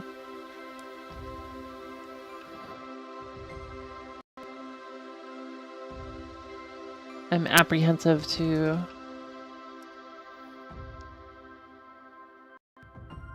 do that, but we will see. So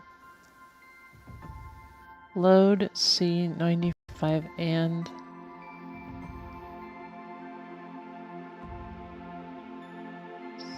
A was the X. Okay, so say X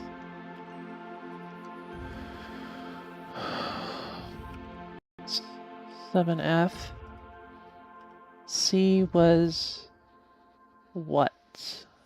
Nothing. It's just setting it. Temporarily even.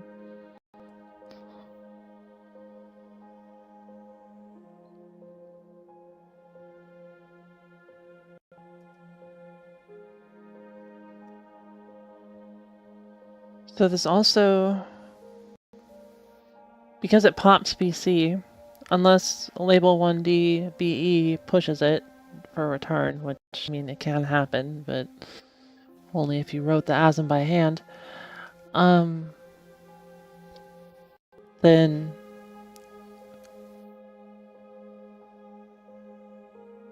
it's also accepting BC as an input here. I'm not sure what it was.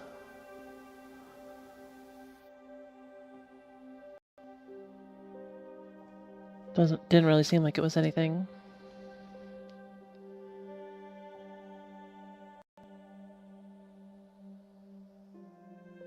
HL though was this.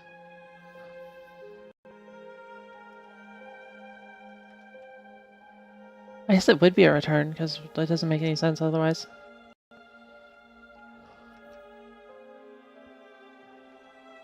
Okay, and then the rest are just.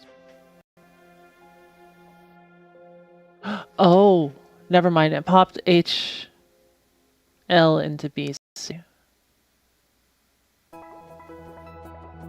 So HL is probably the return value, and then added the original HL to it.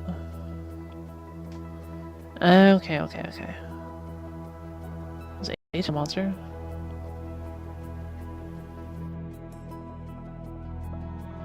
I think so. Wow, a lot of things call this. Looking for none of these? The heck?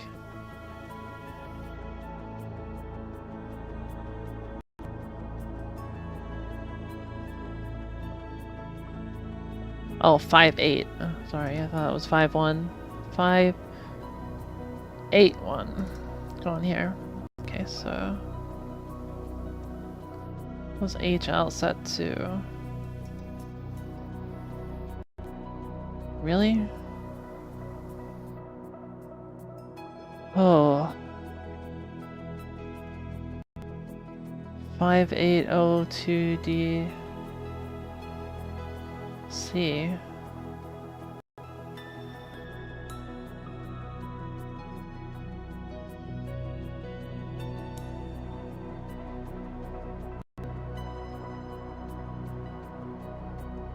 I think the C is a typo.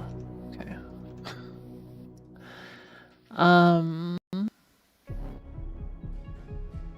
581B1. HL is a selectable monster. 1. Okay.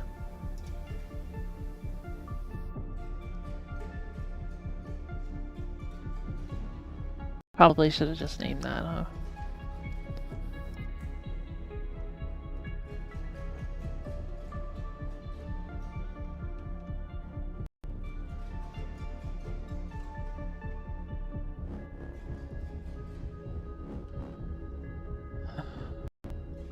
Okay, so then this calls label 1DB, and we can presume that it takes in, I would assume, A and C. Or in this case, X. Probably should just call it A. A and C.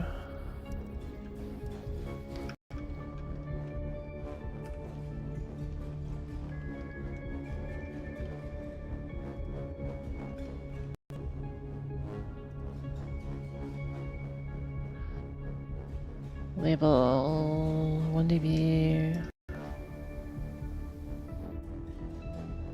That's good thinking music. Okay. That return value we're going to presume is HL. So then we pop what we pushed. So we pop the original HL, so we say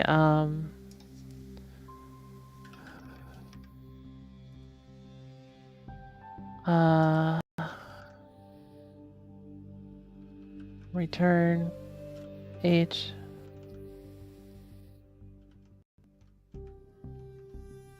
Oh, I can't. I don't want to do that. Okay, there we go. Now that should be correct. Technically, it's the other way, I guess. It doesn't matter, but... Alright. That should be good. Let's figure out what this one is. More calls.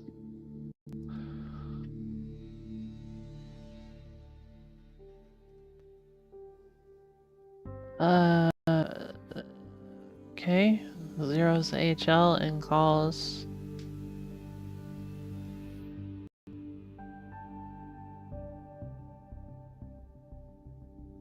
Huh? It calls the label directly after it? And doesn't have a ret after it.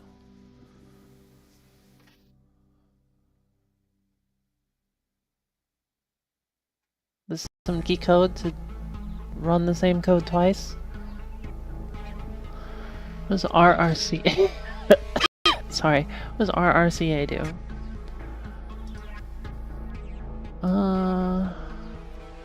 I assume that is rotate right with carry, but I don't know what the A does. Unless it just means do that on A.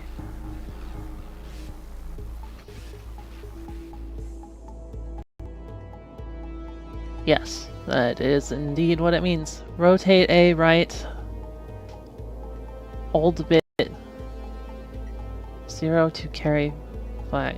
Huh? It's old bit 0 data.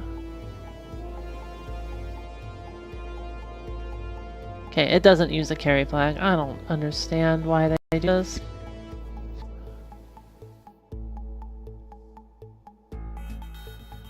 Means old bit 0 data. It's the same as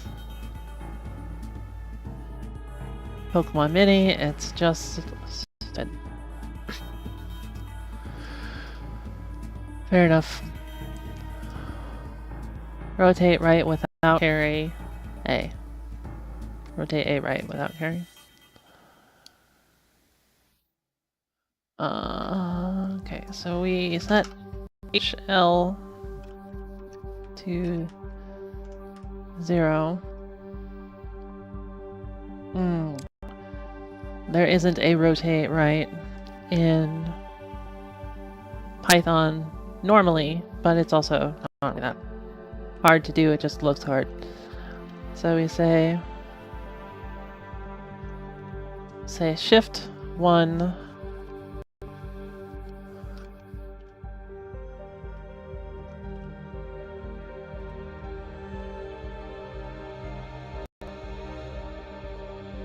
the same thing. Essentially this takes the most significant, least significant bit, puts it into the most significant bit slot and rotates the rest right once.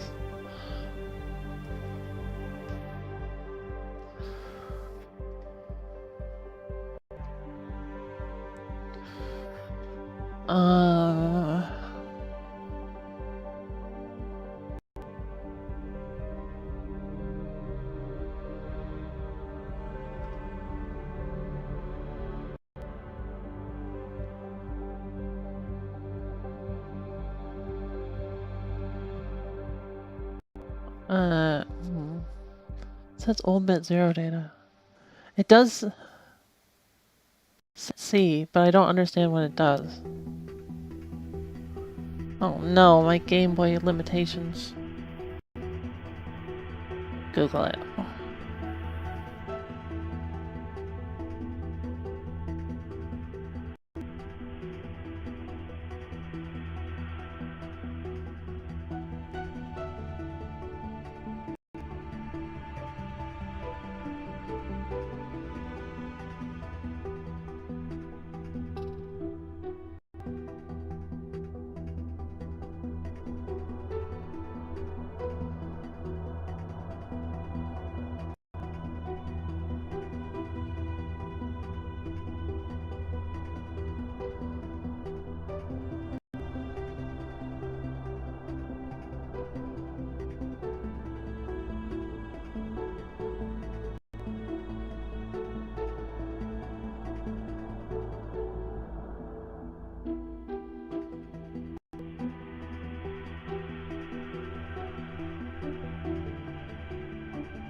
Ooh, Python code for them. Perfect. RRCA.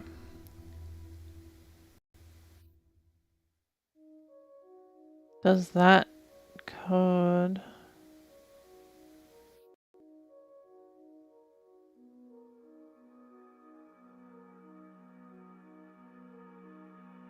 Huh?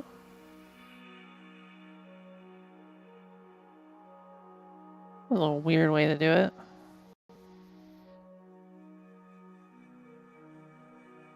Is that a different variable?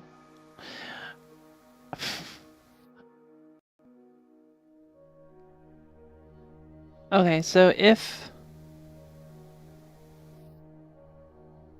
last bit is set to 1, it sets C. That's how it works. Okay, so we need to take this value and set it into a temporary value.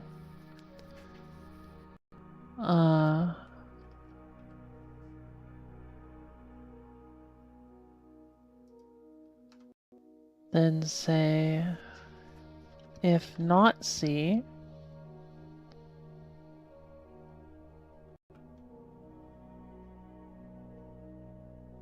or actually that's just jumping over 1. It's right there. So this is actually, we'll invert this and say if C, HL plus equals BC, whatever the heck BC is. B is 0.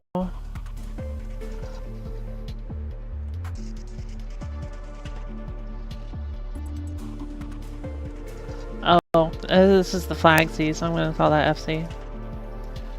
Be less stupid.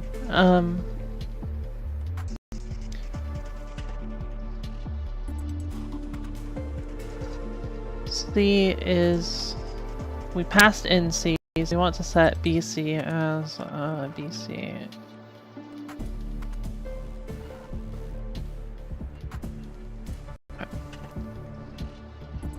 That's effectively setting B to 0, which is correct.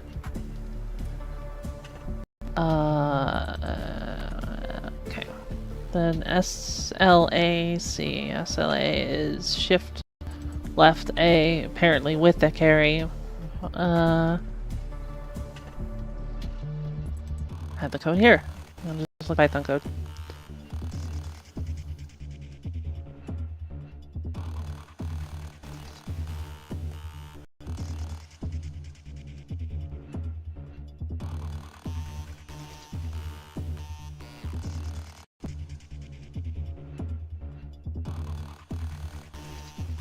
Maybe not.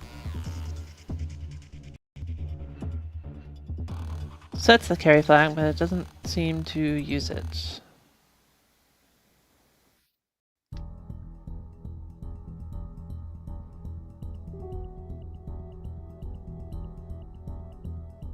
Why is it working on B? Oh, that's SLAB. Oh! The A is arithmetic.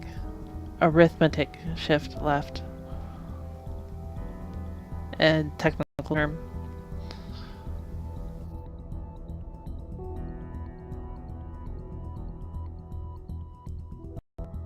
We are looking at SLAC, though. Come to think of it.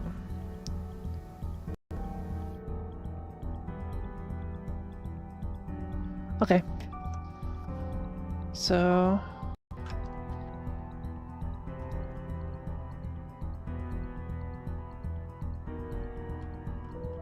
shift left by 1. Then... do we care about FC? No. It's disregarded because RCA sets it, and that's when we next use the C flag. Then rotate left B.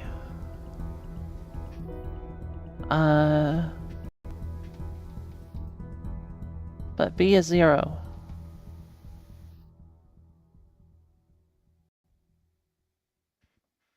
Right?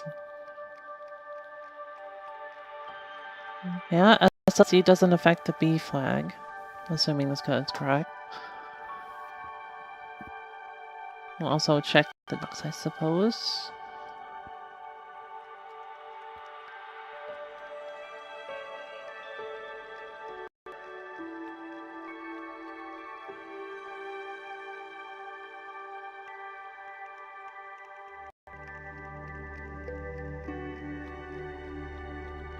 Yeah, it doesn't seem to.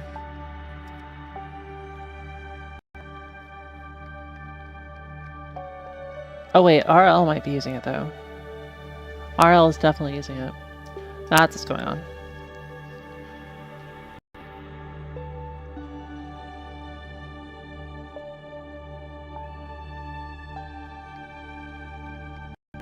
Gotcha, gotcha, gotcha.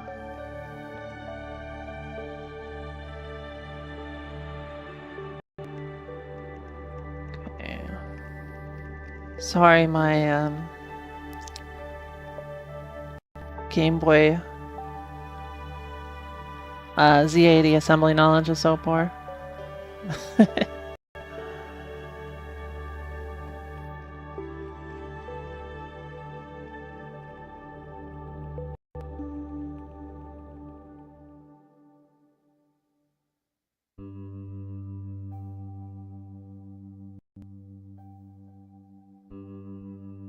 Okay.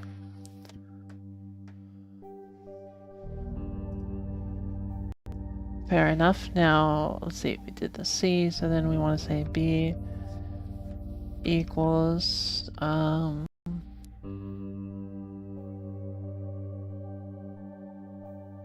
since B is 0, assuredly, unless something else jumps here. Does anything else jump here? No.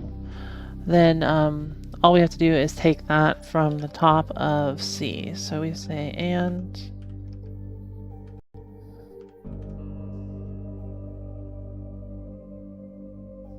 then also take that out of C. Or actually, I'd have to OR these together anyway. So rather than that, let's go ahead and just say BC, and all that's doing is shifting that on to B. I wonder if RL is faster than shift or something. Wouldn't really make sense to me, but I don't understand hardware.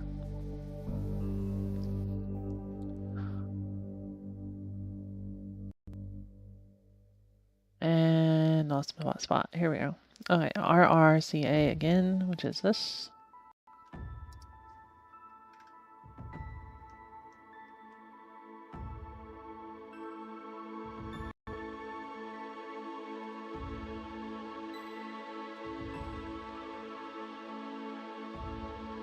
You know, I'm just going to make that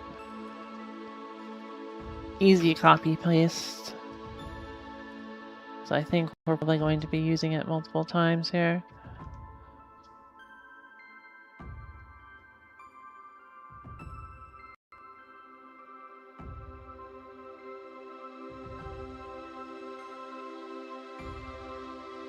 Then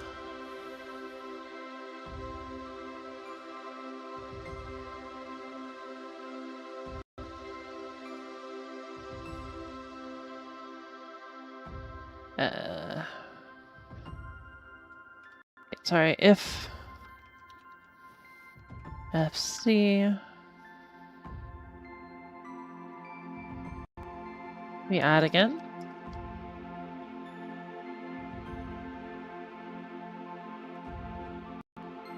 It just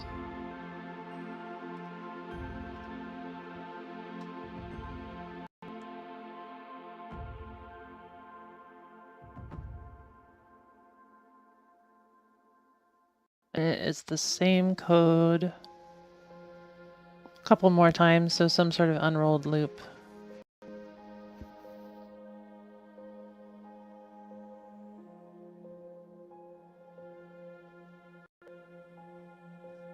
How many more times? That's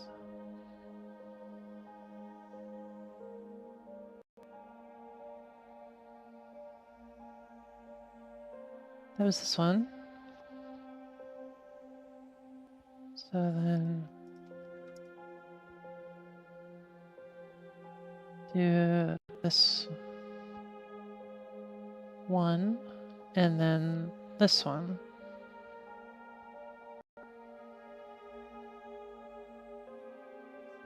And then do DC shift 1 again and then return.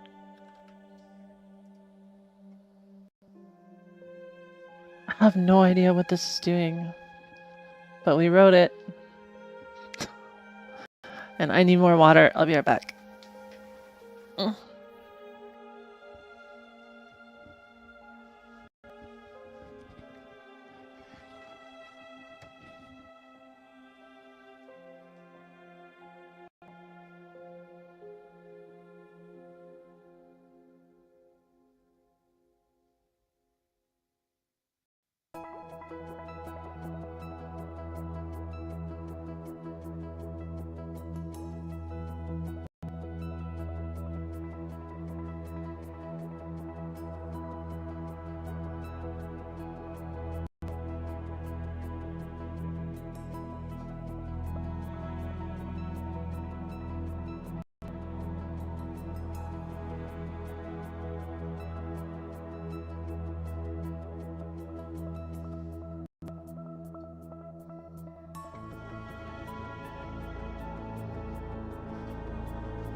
Alright, back.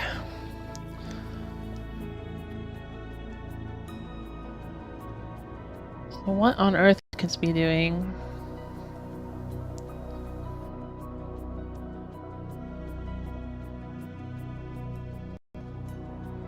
Especially since HL was 0. This returns HL, we already determined that, or it's a lot more obvious now. Anyways.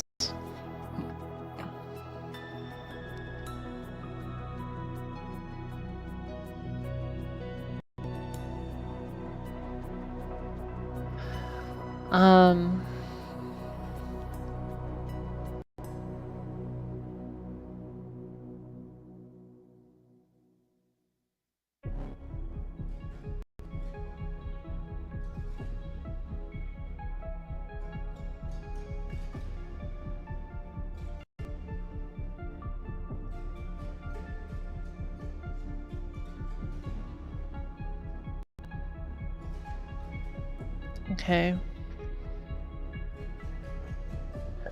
So, if the bottom bit... What is C? First of all, C was past its 95.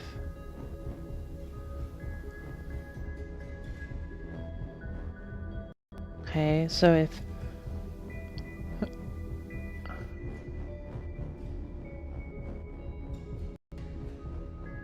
It's checking... What's this part supposed to do? I'm not too sure. We ended up here from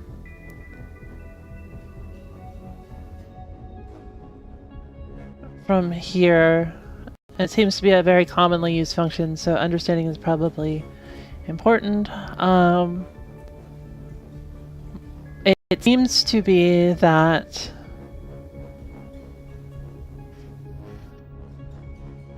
you pass it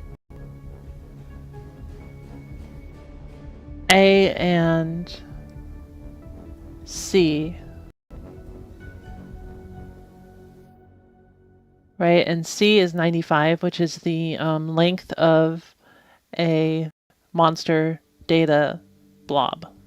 And A is the bottom 5 bits of whatever of the selected monster.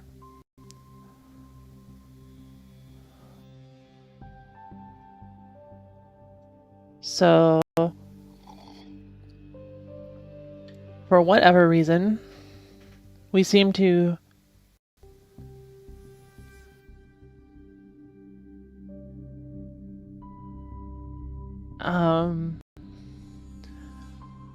jump that many positions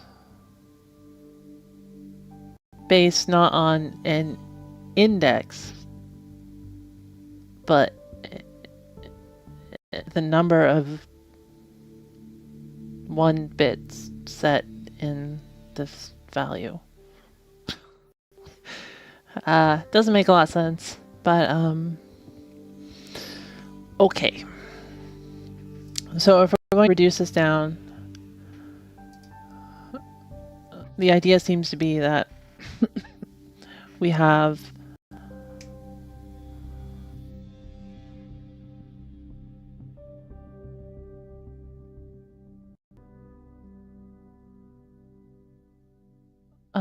oh, I see. Okay, so we're changing BC each time. I guess that really matters. So, reducing this down, if A and 1, which is the first check, then we say BC, I guess we still need that, and then BC shifts over by 1, and then we say if A and 2. I was going to do this in hex to be a little more appropriate, huh? Or I would prefer binary, that might make more sense.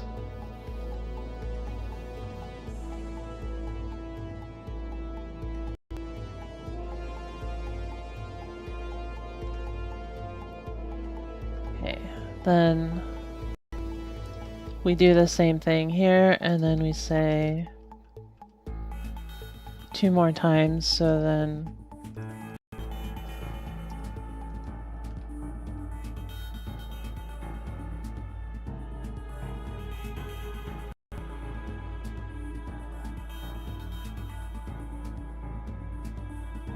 and then do another shift for some reason.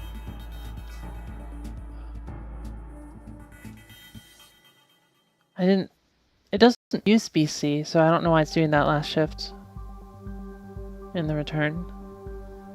As it goes up, this function which calls it pops to BC, so it overwrites it, so this is useless, unused.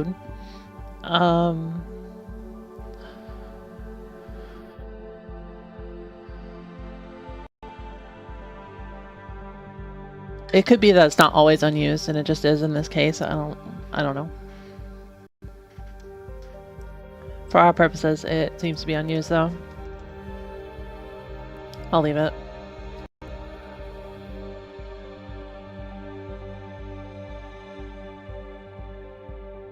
So in terms of what that math means,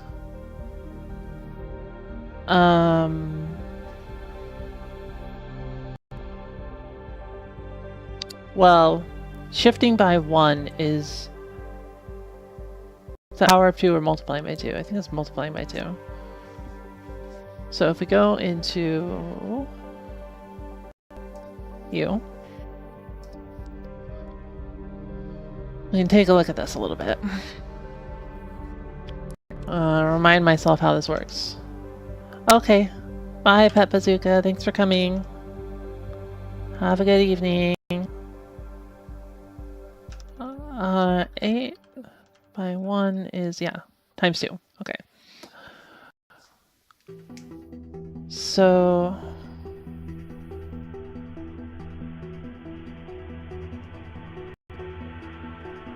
then ultimately what we're doing is we're saying if 1 is set,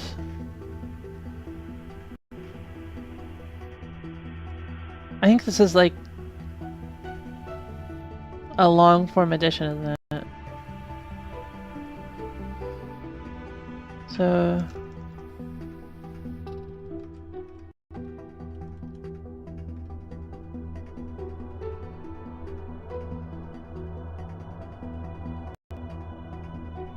and then A, wait, say A is 2. If A is 2, that means it looks like this in binary. then what we're going to end up doing is only this one where we shifted BC once, and that ends up being a times 2.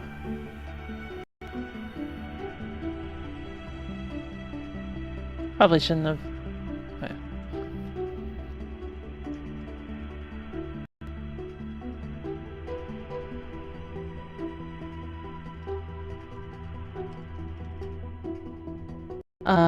So then if it's a 3, it would be BC plus BC.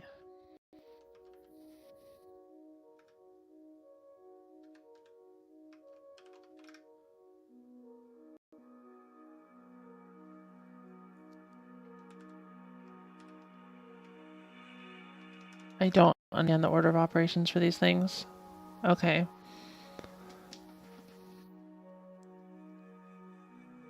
The default. Okay. So that is the same. So I think that is what it is. It's just a fancy way to multiply all these numbers. So what we've done, or what this has done rather, is it limits A to being 4 bits rather long, but then it can multiply BC to be that number. So we say A and OX, OF. Or I guess I can just say 4 bits like that. And so this is functionally what's happening. But also,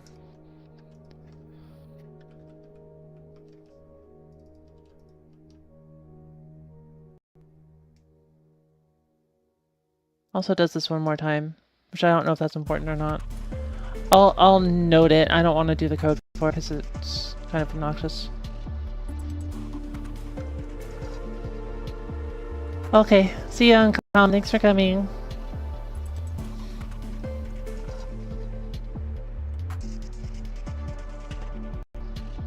Oof. Amazing how you can take, you know, what, 30 lines of assembly, reduce it down to one piece of code.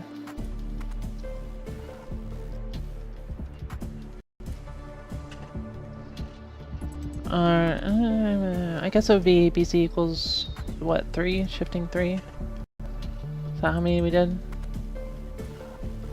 1, 2, 3, 4.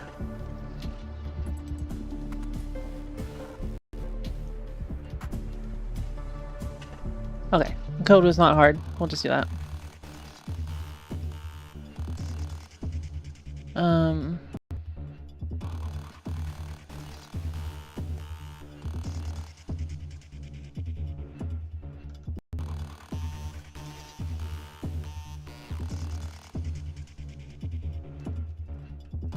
That works.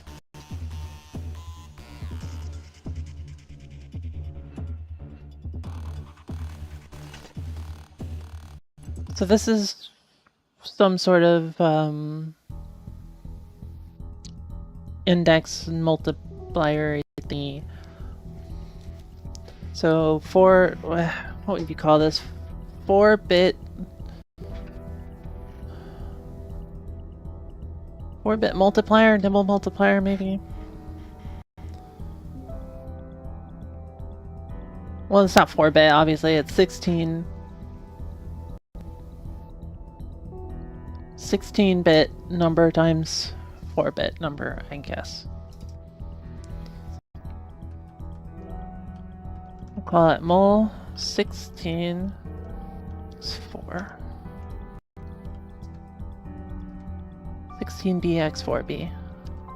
That makes sense to me.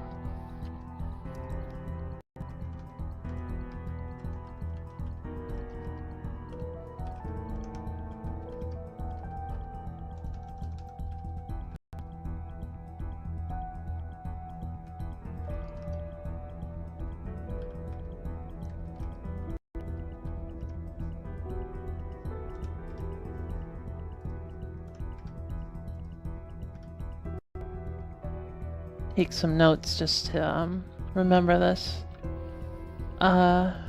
So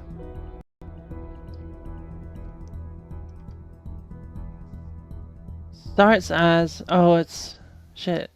So multiplies an 8-bit value, but it returns a 16-bit value. Crap.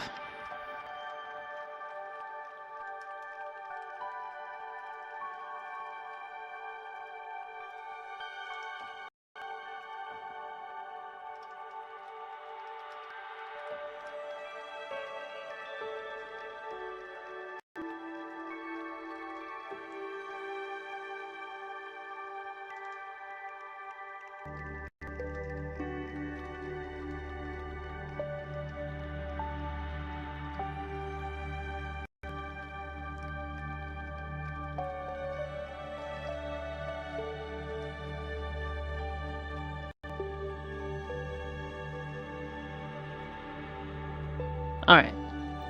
Woohoo. Except... so that means that this is a...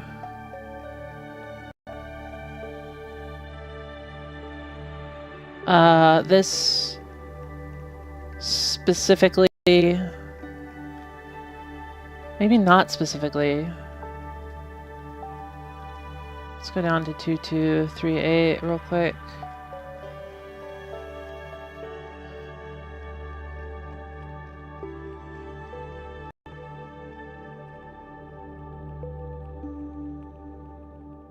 Huh?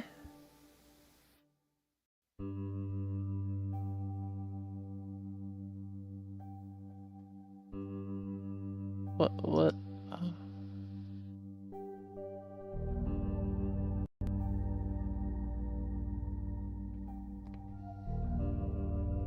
Did I mess up? Okay, hold on. Back to ROM 16. We were at...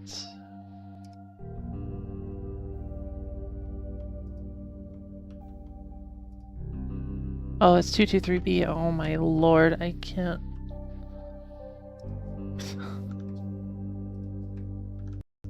okay. So 223B is the function probably specifically for handling monster data, just with a generic index. So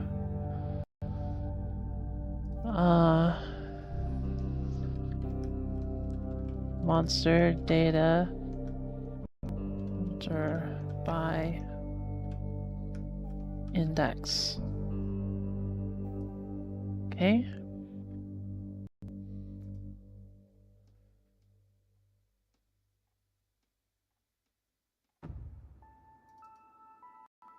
So we'll call this an int, I suppose. Mod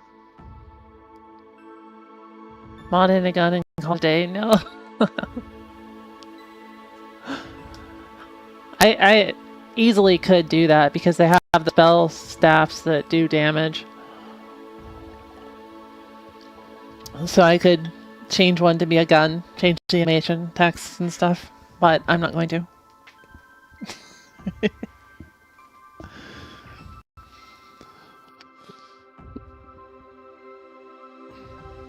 I mean, I say easily, but I don't know where all that information is. Just theoretically, I could do that, I guess.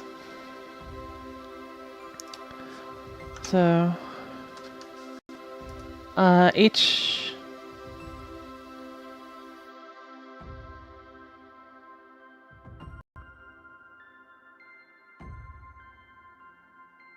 HL is the base.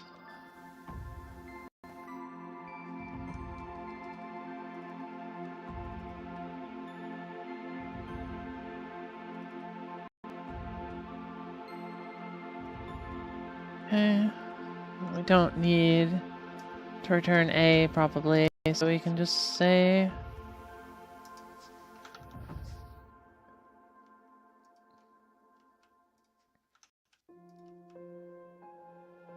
Call that 149, and this...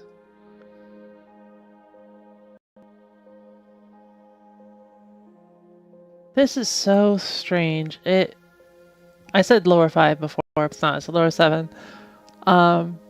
bits, but only 4 of them are used. Very strange. I don't know why it even does it in the first place, since this inherently does it. Oh.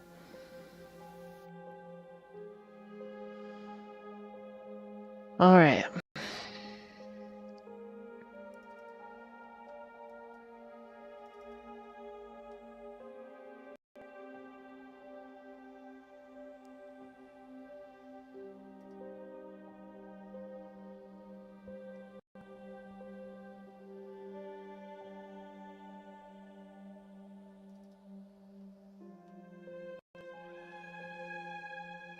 So, as I recall, 581B is from here. We can go to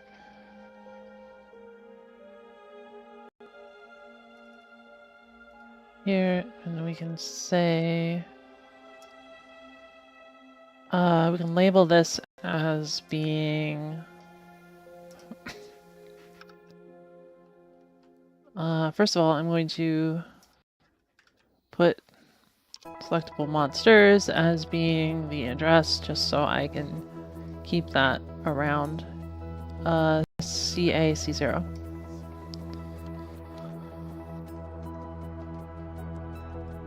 So we're probably not actually going to be using this function at all, but I want to keep it around just because I wrote it. So why not?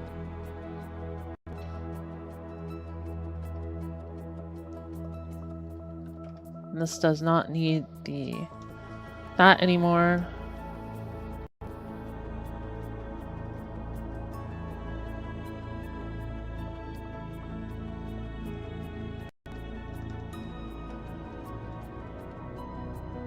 Selectable monster there by index.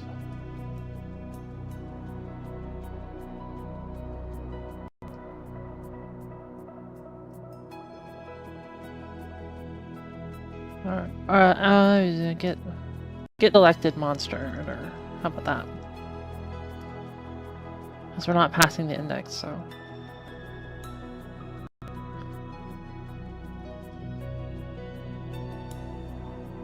So in our case,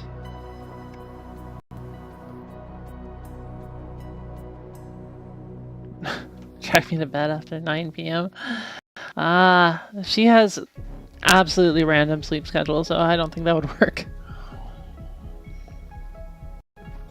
She's she works for herself doing art and stuff, so she works at whatever time she pleases and is awake at whatever time she pleases.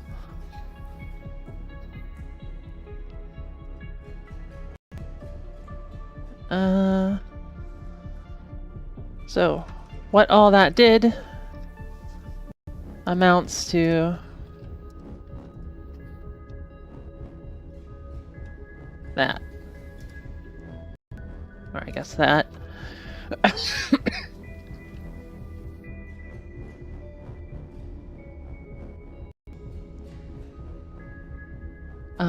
Let's change some.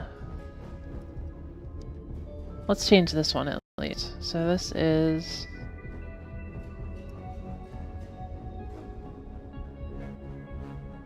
Open in memory editor. 1641B1.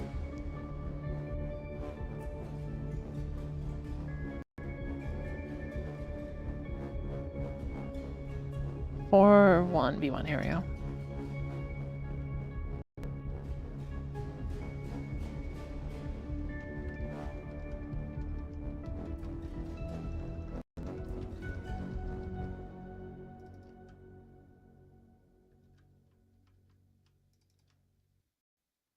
The Control Shift H? Yeah.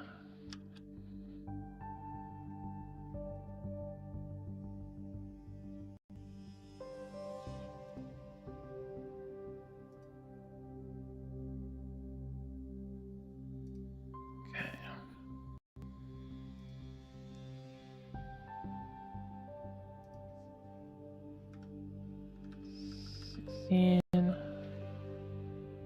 Already forgot. 41B1.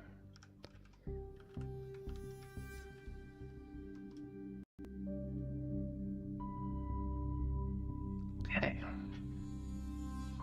Does that help us out? I can do the rest of it too, but I'm not sure that it will help us. I suppose I should probably do it just in case.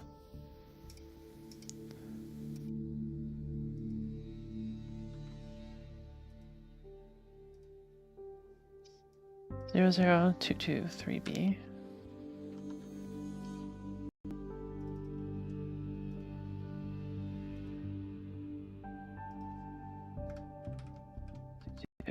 Three B.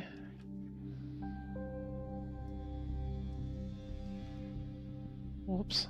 Hit. Monster data. By index.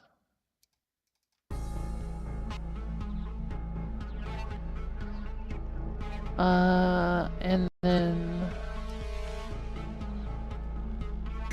the multiplying. Come on.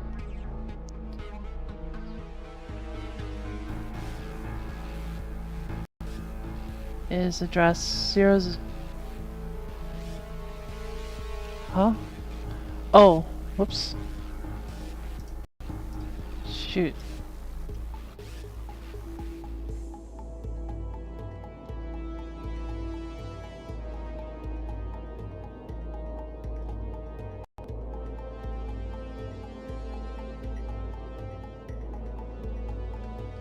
Zero zero 1DB is a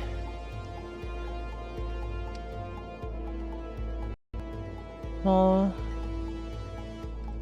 4 to 16.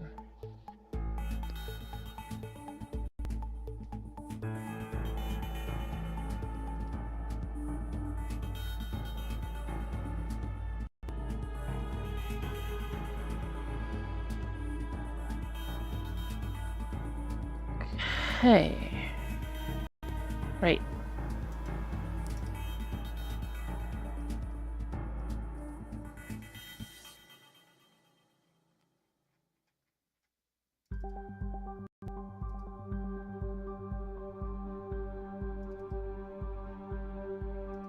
Whew.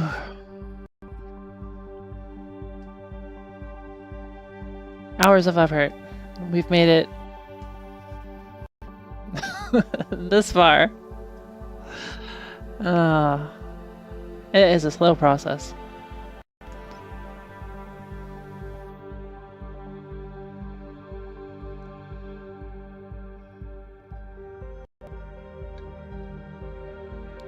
But yeah, if you're curious, I was definitely up playing Minecraft last night. I'm sorry.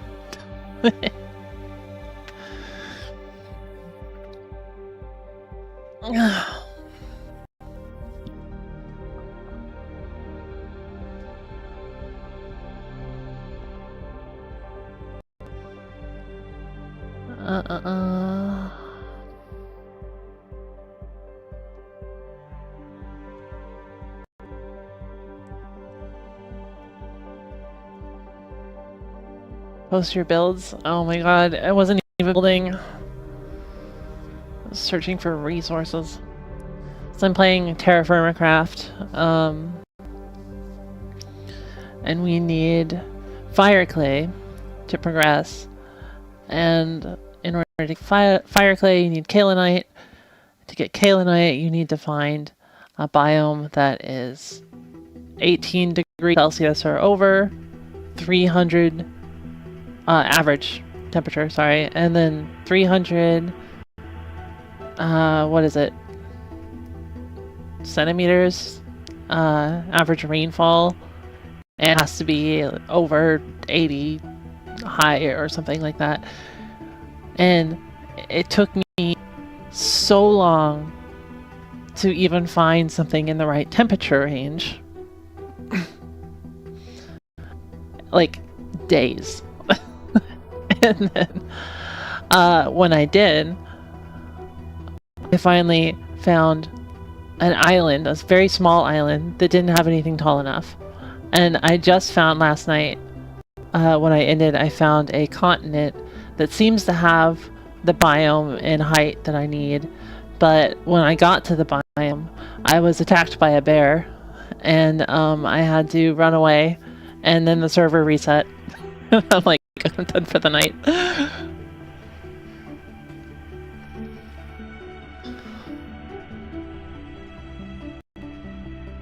So, I didn't get any kaolinite, but I'm close, I hope. The mod is a sick joke, I swear.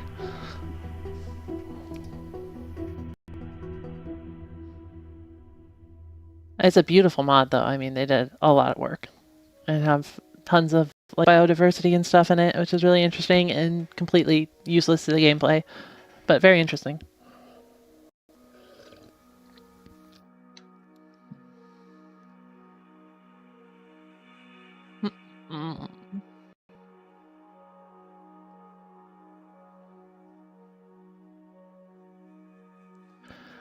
Alright, what were we doing? Sorry. Okay, load BC.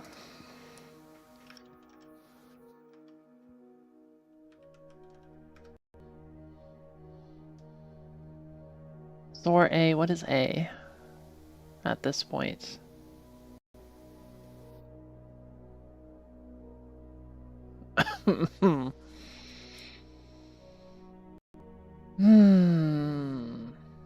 Okay, let's find out what A is.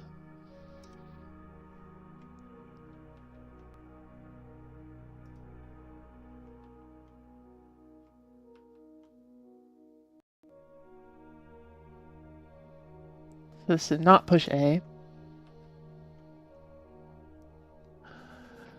So, A is ultimately this value.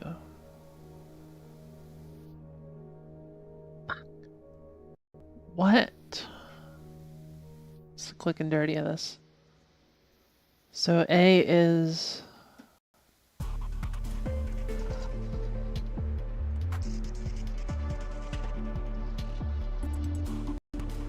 the index rotated 1, 2, 3, 4 times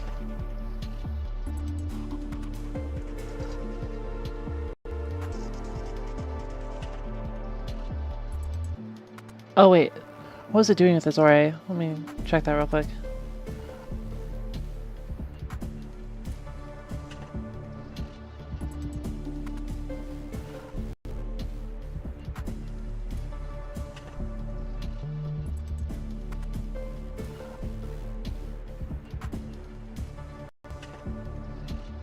Oh god, it's actually using it. No, okay. Why? So it put it through this, so it dropped the top bit and then rotated it 4 times.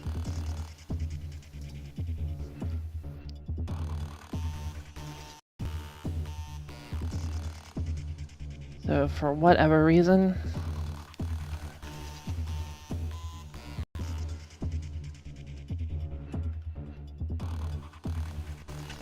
A is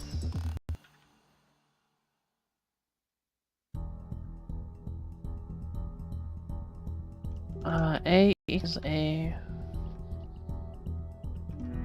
4.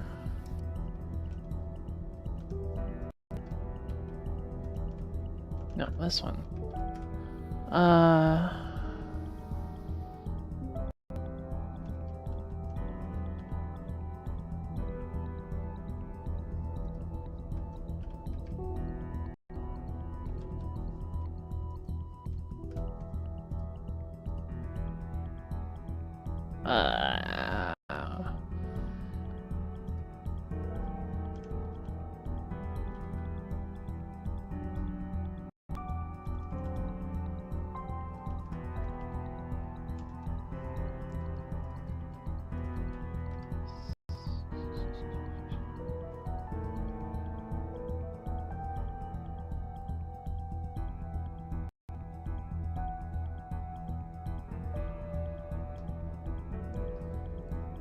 You know what, I can just do that. Say...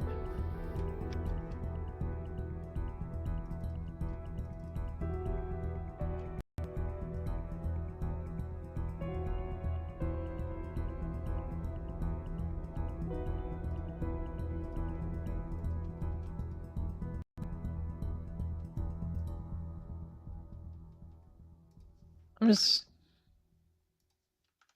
going to write that there for reference. We didn't call this function. Just remember that. So, what we're doing then is essentially... Wait. A's or A is 0. Okay, it's just setting it to 0. I'm dumb. Sorry, I don't need this. But I will keep that there for later.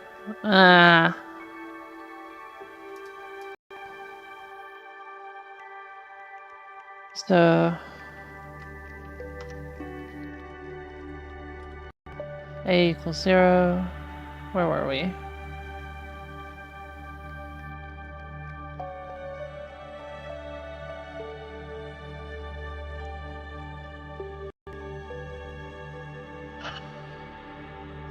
Now we call label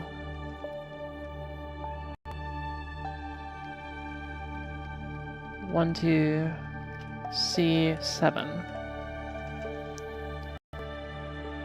Probably with B, C, and A, I would assume. So let's find out what that is.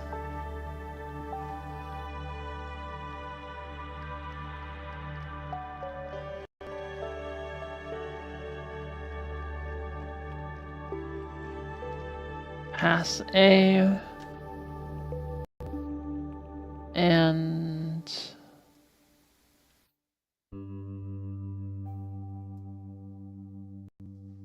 surely things call this, huh? Anything we care about? Oh my.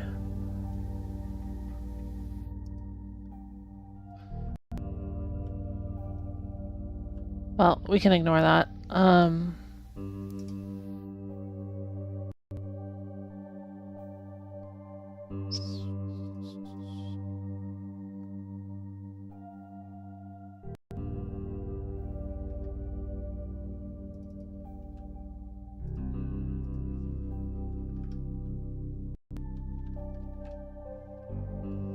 Oh wait.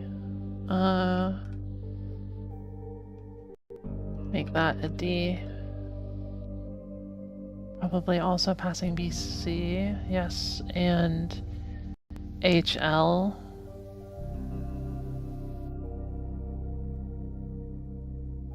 Yeah. HL is the address from the return. So I have to figure that out, what that address was. The address was, I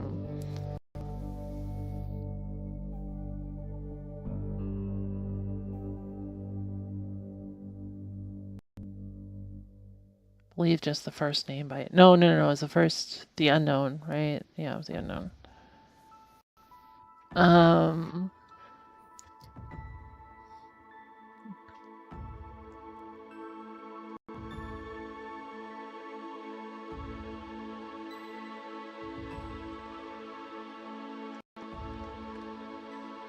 Well, for now, we'll just pass those in.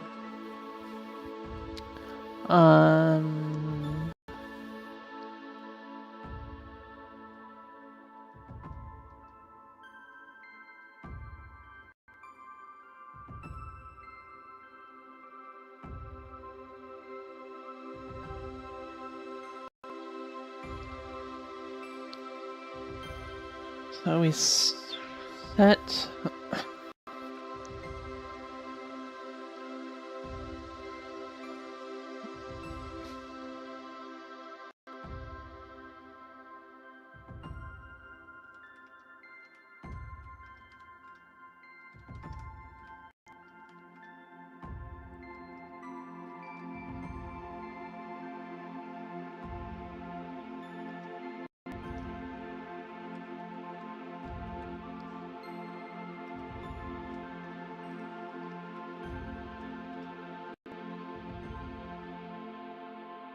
Then...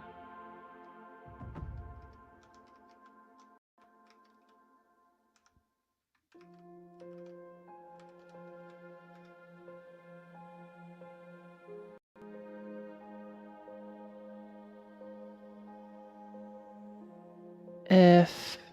So this is a check for if BC is not 0.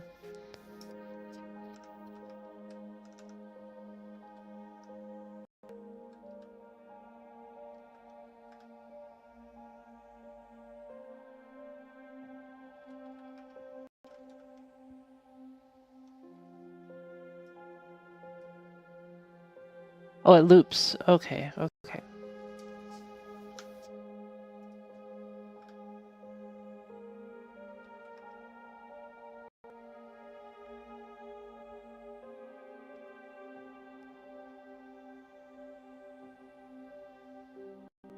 Oh, that...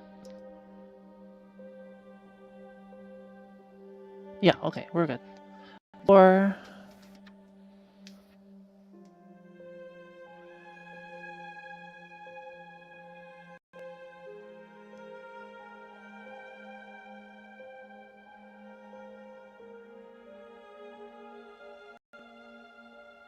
I don't think we care about the actual value of BC, so we're just going to go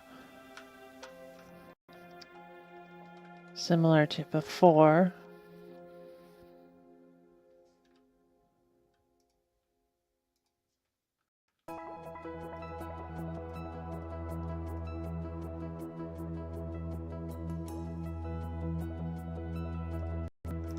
I'm just gonna do that. For underscore basically means ignore this.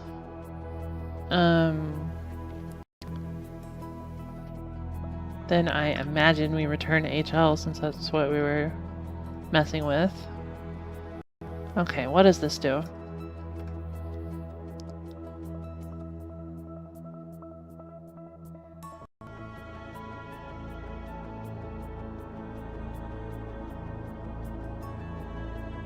It is zeroing the monster data structure. Like, it's not... This function is specifically zeroing it, but... this is a... What's it called in C? Is it memfill? And it fills it with a specific byte. I'm gonna look up the C name so I can name it that.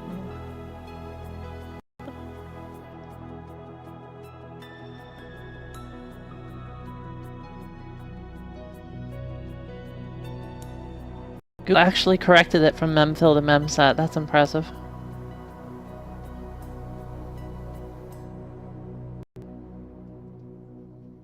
Very impressive. Okay.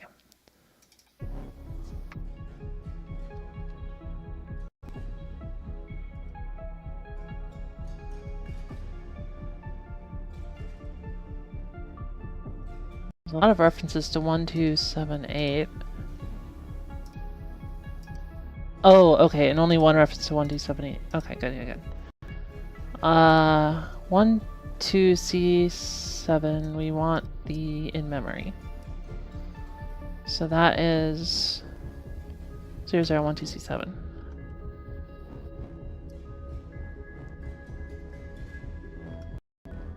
One, two, C7.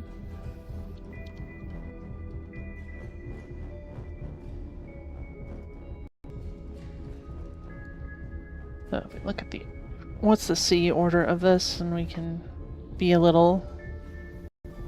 Okay, so this is... First is the...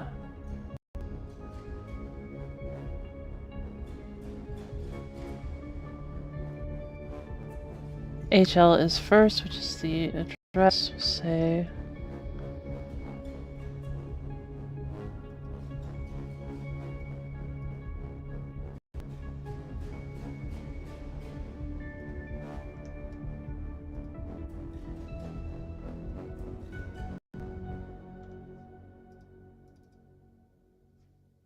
Say memory for our purposes. It doesn't matter, it's just to explain it.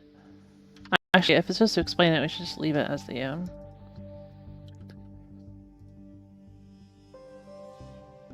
Yeah, that's fine. Doesn't need to make sense in Python. But BC is the... I'll explain it here, rather. Yeah. So this... Yeah, okay, a dir... C... No, that was a side. We do need C. C is A. Confusingly. I assume it stands for char.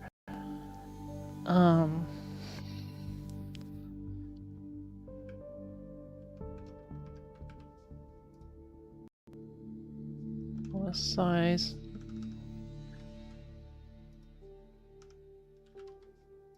Okay.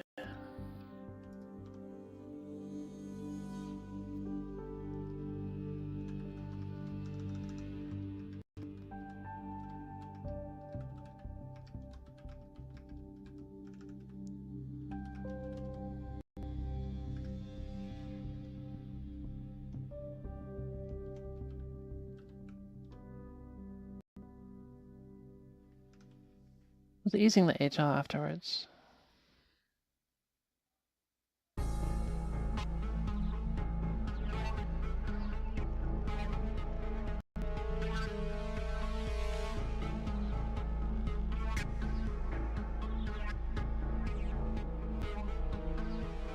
No. So we won't bother with return.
Okay.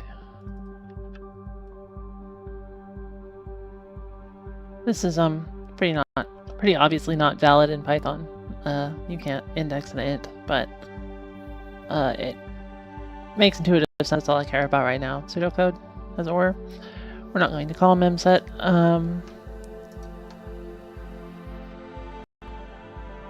So what we are going to call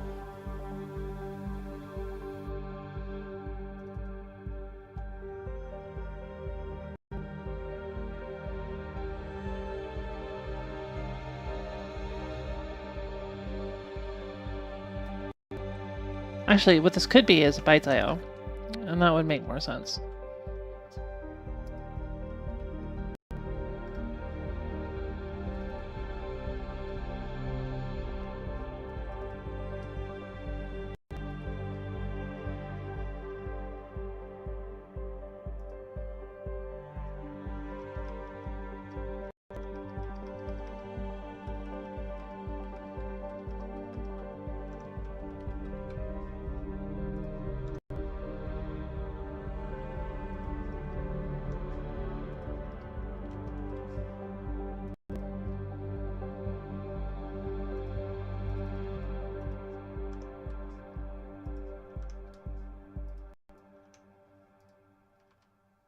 Alright, and then we can just do a memset on the monster.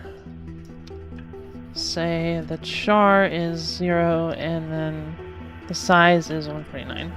We're gonna actually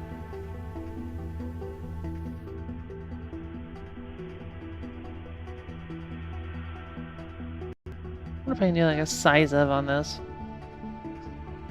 I didn't look at the library, it might have that.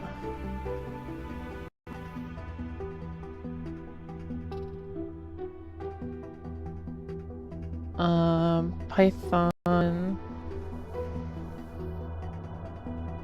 Oh no, not that. This.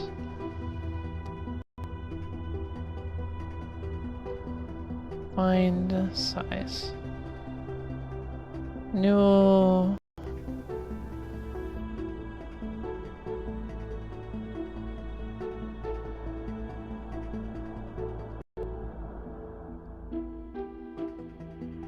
I guess it's reasonable. I think I do a class var and data class or something, and we'll ignore it.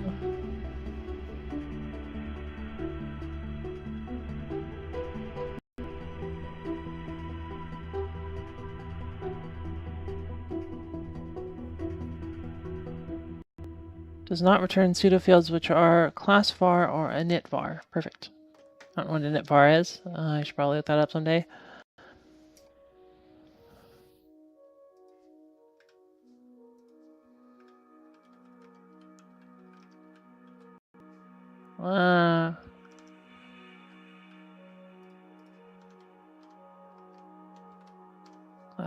Class var.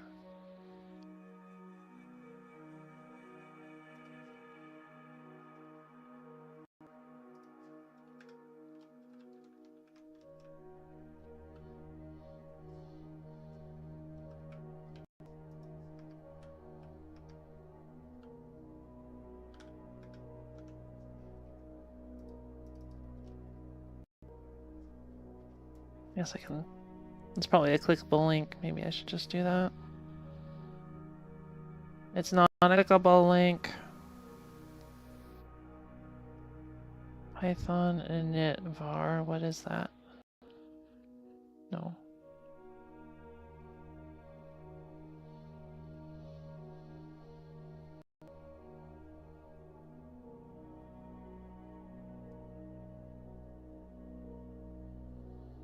Is this just for this? I figured it'd be in typing, but...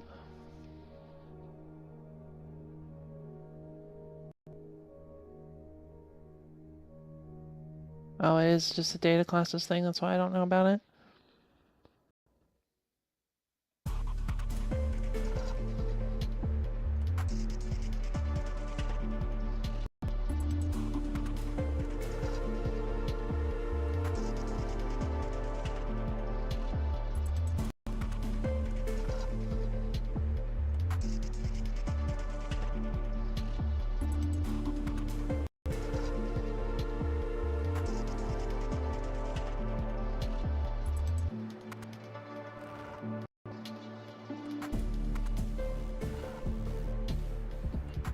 Okay.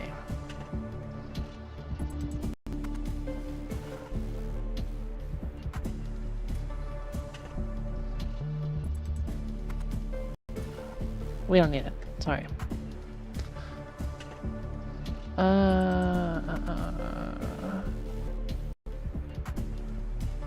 So get rid of those and say monster.size.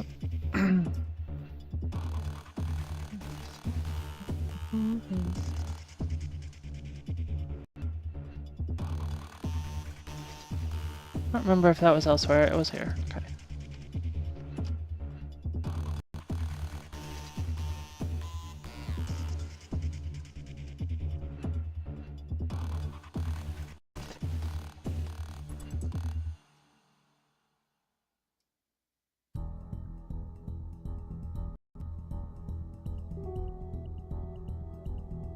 What is CAEA?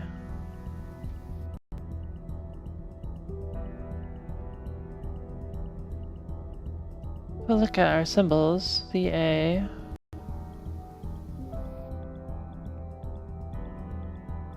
EA does not appear to be the base address for a selectable monster. It's just in a selectable monster, so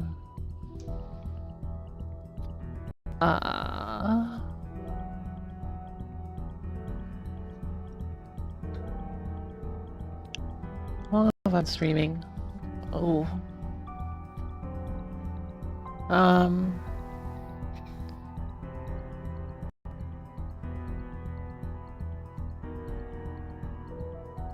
Right, anyways, offset.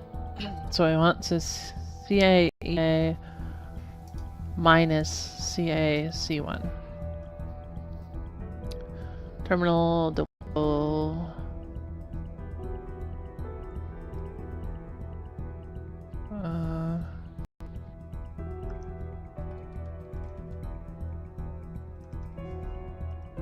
Oops.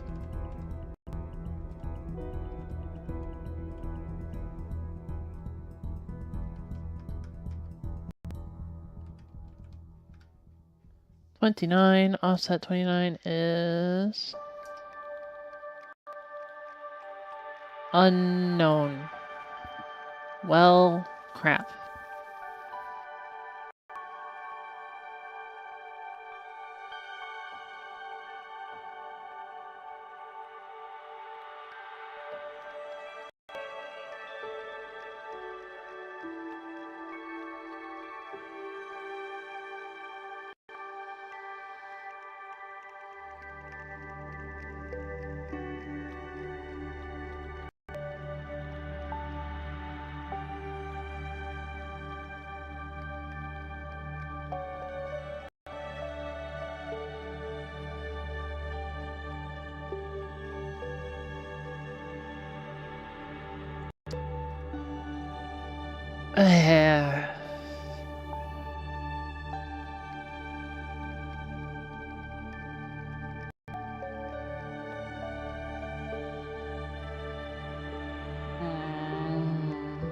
I'll figure that out in a moment. Maybe.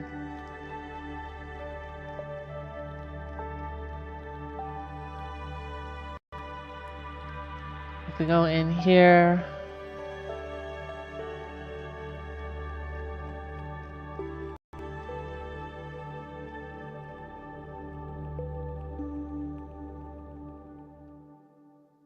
Say,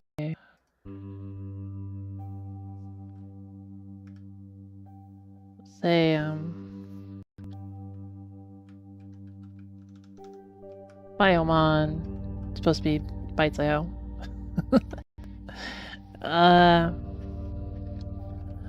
Bytes.io monster.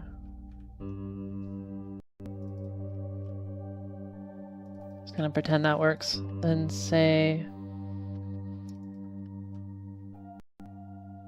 maybe index into a Bytes.io.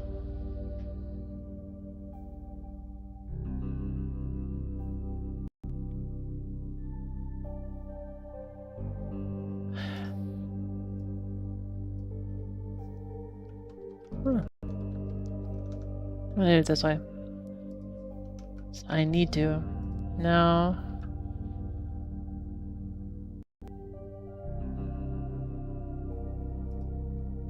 Granted, we could also just do it this way. I don't know if it was huge, but it won't be.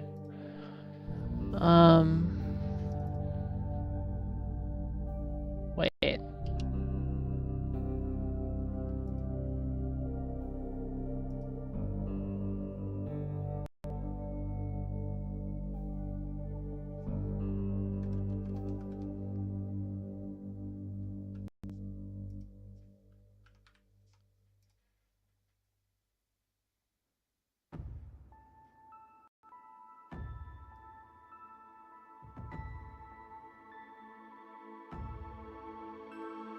Okay, so then this is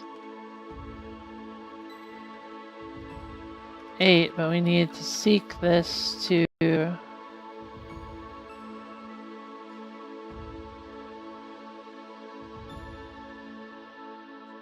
leave it in X because that's what I have my notes in.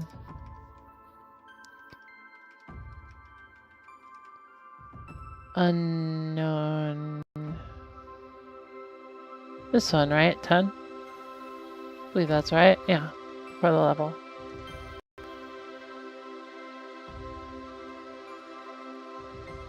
Okay, and it does that. It sets it. Oh, wait, no, sorry. The size was 8. The value was 255. Now,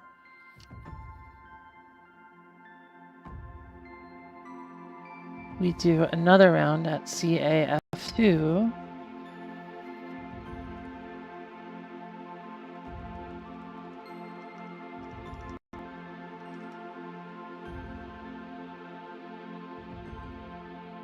I'm guessing is also unknown. Yeah.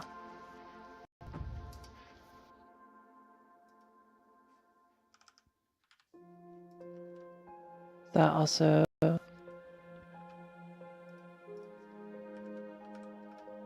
25. We also write FF there.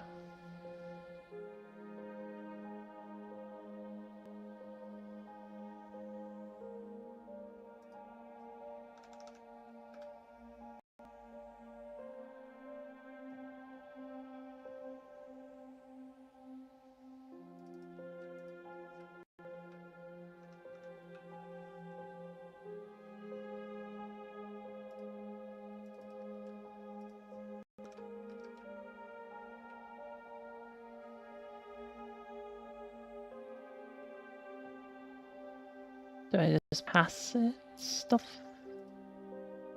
Probably.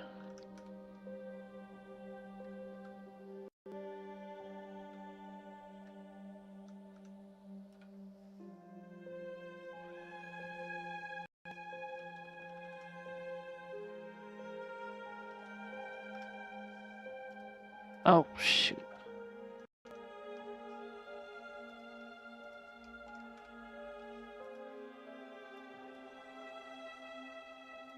Okay. Make the monster again with the changes now.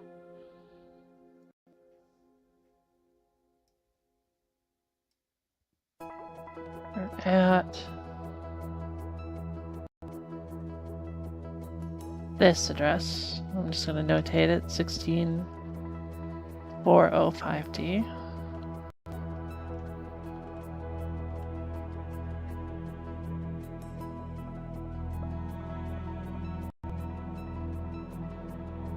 Oh, hey, Alvin, welcome.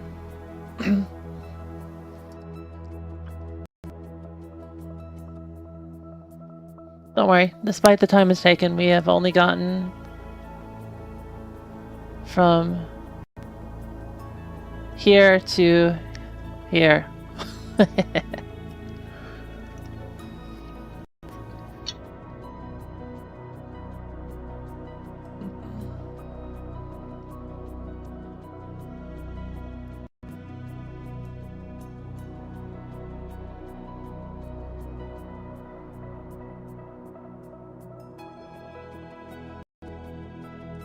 Okay, and we say monster.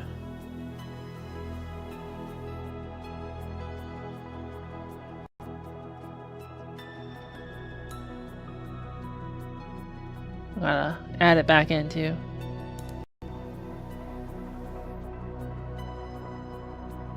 Doing your modifications? What are your modifications? Yeah, definitely making progress.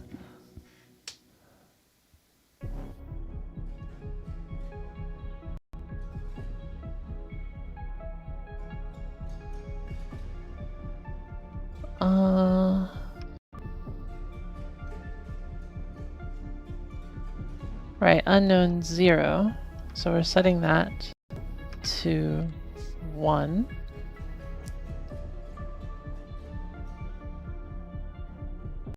Or wait, no.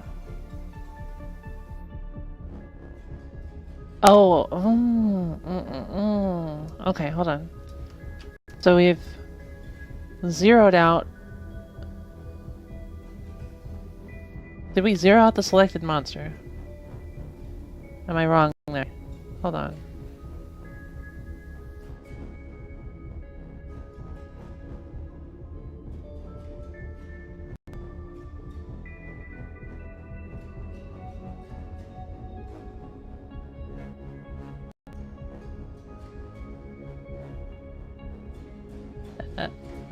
This name might be a little misleading, yeah, but...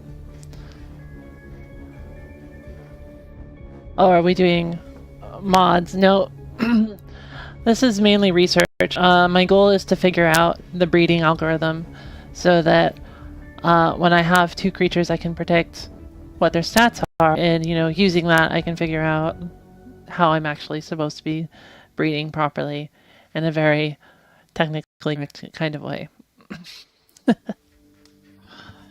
But yes, I'm sure Jerry would love a nuke attack. Certainly, I will be putting this information up on Data Crystal and stuff, so elite levels of min-maxing, yeah, pretty much. I'll be putting this information up on Data Crystal, and I might make a little web tool to help with breeding.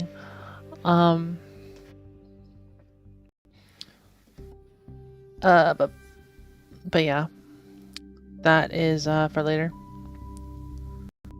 Nuke attack specifically against the trainers. Now that would be fun.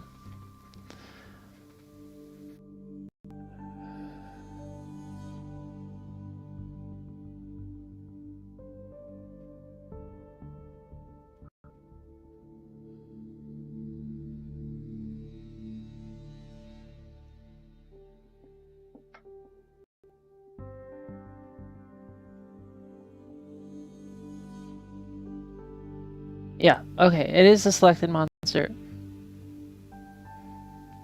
HL is just the base address of the monster table that we're looking at. So yes, this is all correct. I haven't gone to this insane level of... I haven't gone to this level of insane min-maxing in ages. You know, I don't normally min-max games because I'm bad at it, but, like, breeding in this game is so important and so terribly annoying. I just need to know more about it. And the...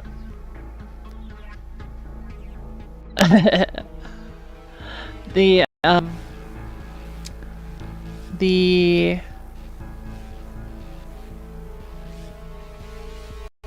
document on breeding doesn't seem to cover stats. So it's just like, it says get better stats, and I'm like, alright, how, right? Because as I was doing some of the breeding, which we'll see tomorrow when I play the game more,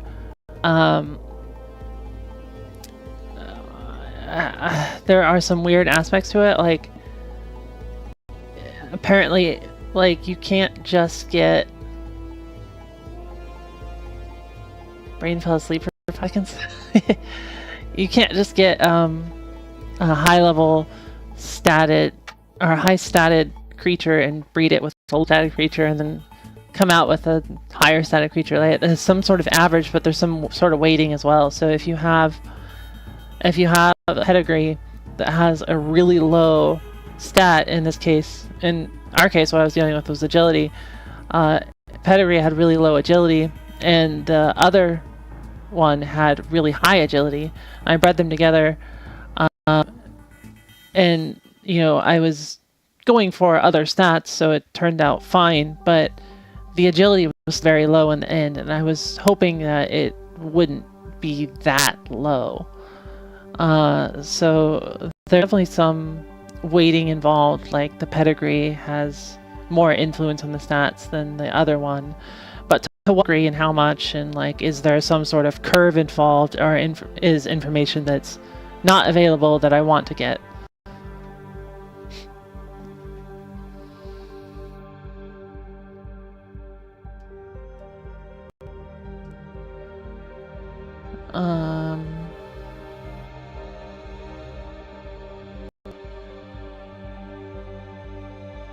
Yeah. Oh boy. Bunch of RAM addresses, no idea what they are. Or where they're set. Crumb.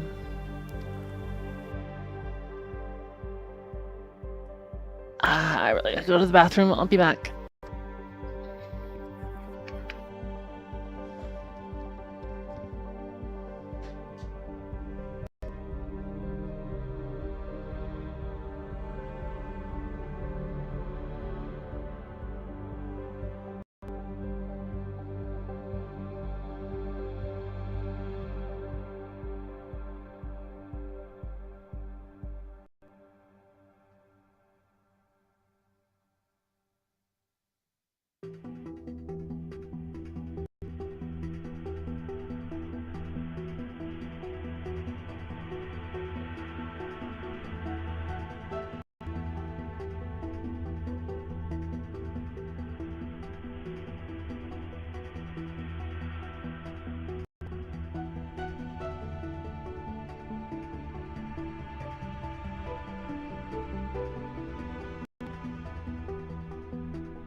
Alright, I'm back. Let's see. Idle meeting.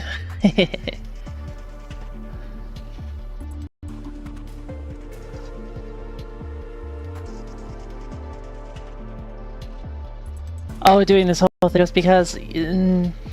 kind of. I don't think I will finish in time to actually support my playing game.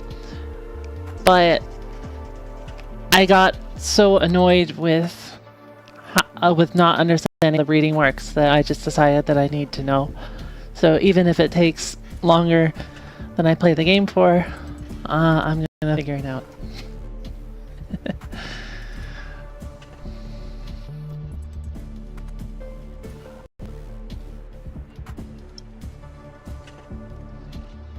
Alright. For the content, yeah. Yeah, it'll probably take me definitely a while, because, you know, at least, you know, finding the algorithm took me 2 hours, and then reversing it's gonna take me, oh, probably a good 24. It's already been 3.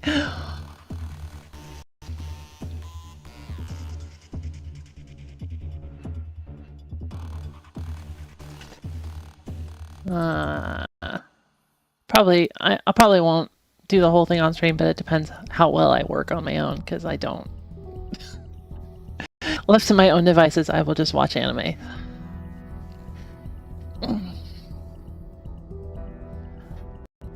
Last time I went this far was for Pokemon a while back. Oh, fun. Which one and what did you do?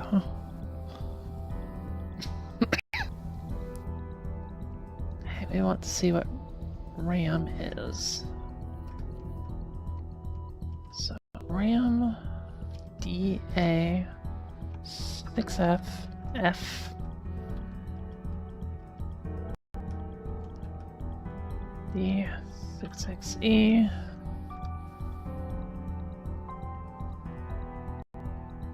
RAM DA7 0 equals, I'm not gonna do all the underscores, it's too annoying. RAM DA 703. I mean 73. Wait, D703. Ah. Okay.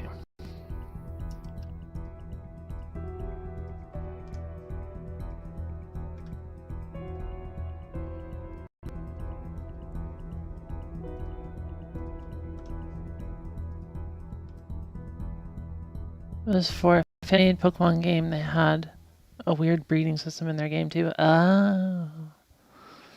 I see, I see.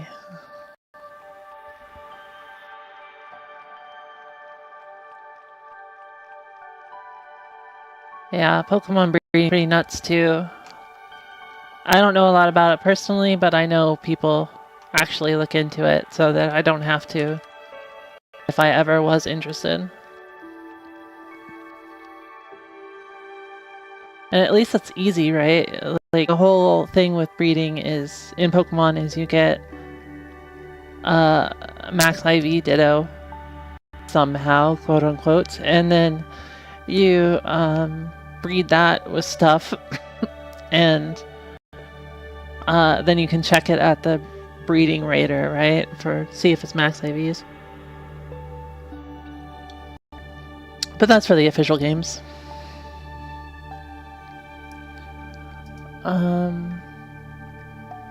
DA76 has 15. And then we call label 5856E.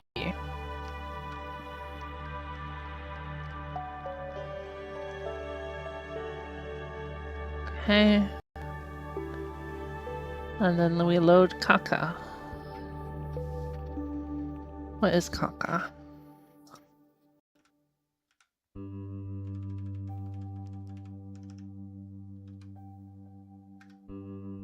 Nine in.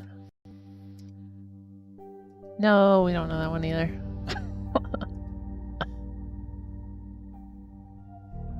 But that is at least unknown 0. That's unknown 2. Okay.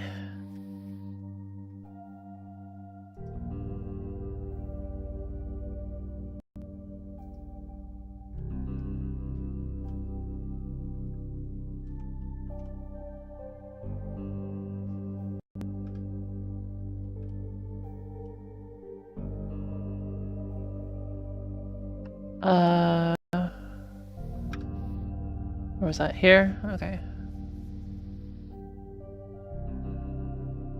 We say monster.unknown2 equals RAM DA 71. Oh, wait. DA. Nope, that's not in the pedigree or breeding model section. Okay, see ya, Rafa Best. Thanks for coming. Caca is poop. Yes, it is.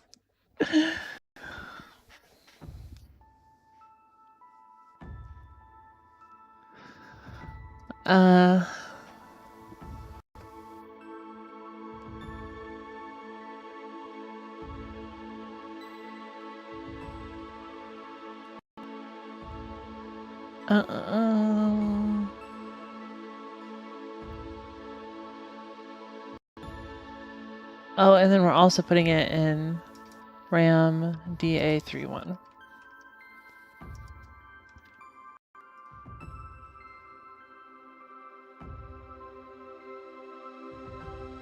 Oh, I don't remember what RT does. Oh, it's an interrupt. It's a perfect bread monster gift.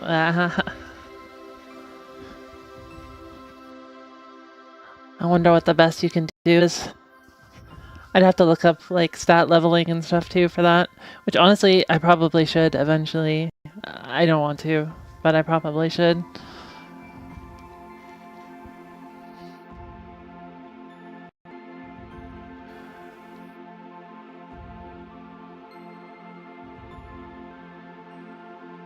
Okay, so we're gonna open the in-memory editor and write down this address, 16408B.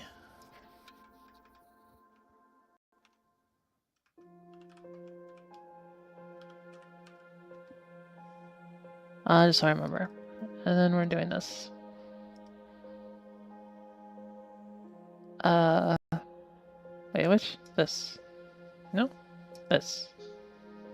That's the one.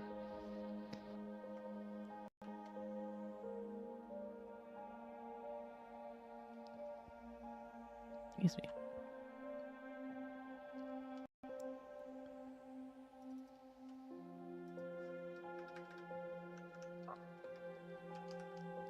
I'm not really organizing things. Can always do that later.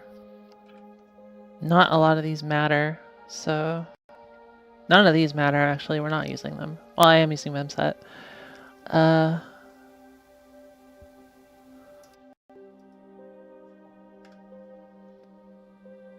But they were good to figure out.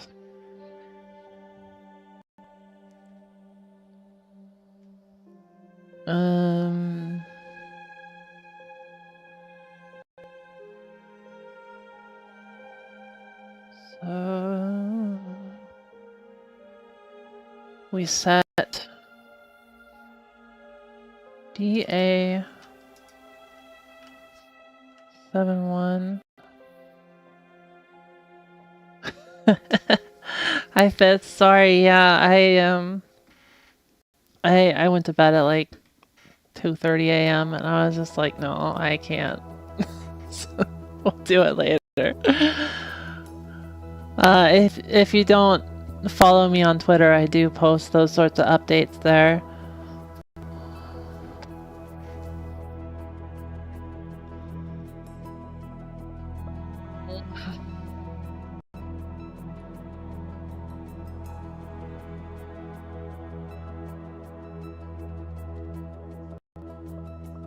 Okay. 1, 2, 3, 4, and 7. 2, 3, 4, and 7. Oh, and come in. Welcome back. Yes, I am still alive.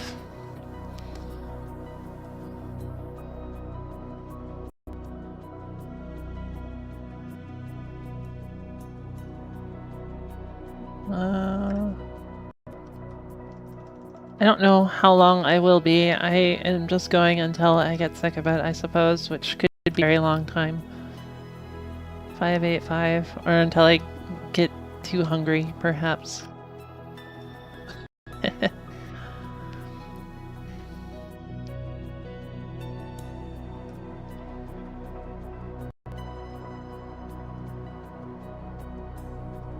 To Vegas? Wow.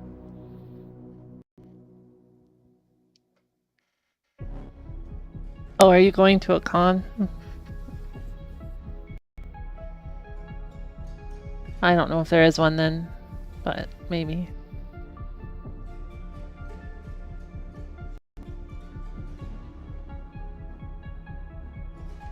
Oh, family trip. Oh. Okay. That'll be fun. I have never been. Probably a good idea for me to not gamble there.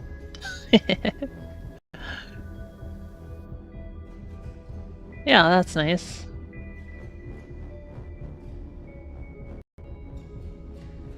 The City of Sin for Christmas Day. Very fun.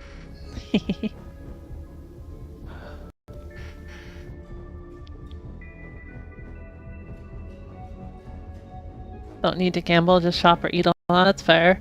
There's lots of stage plays and stuff. Why gamble without waifus? Oh lord, when is Vegas going to add waifu slot machines? Japan has them.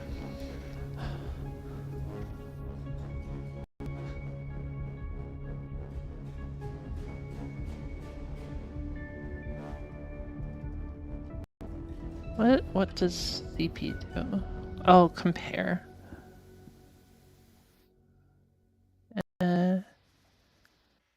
So if DA0 does not equal, okay, it's set to 0 if it's equal. So we want not 0, so we say not equal.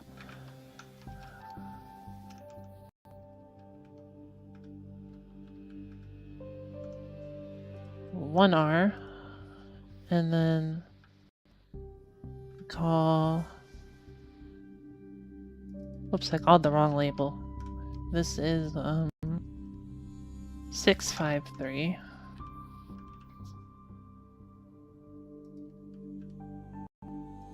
H4D0. Then we do another of these comparisons.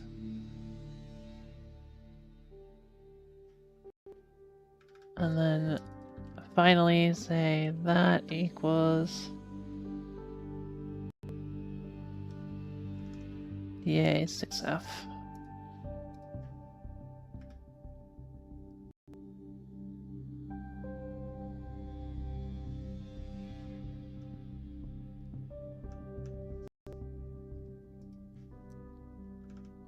Oh, 6F. I've been doing caps for these for some reason.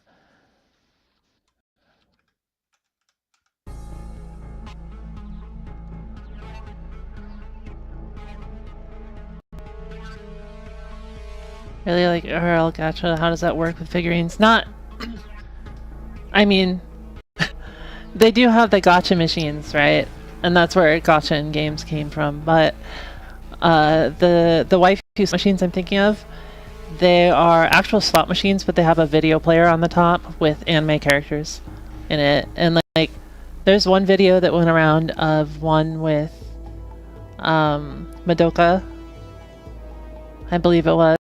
And like you put your finger on her finger on the video screen and then release it to roll the slots, or maybe it was pachinko, I don't remember. But if you hold your finger there too long, she gets embarrassed. And it was cute, and that was the point of the video. Yeah.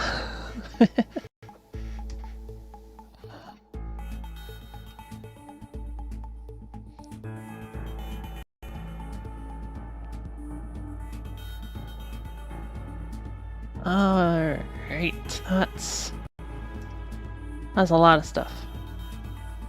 Okay, so we're going here first.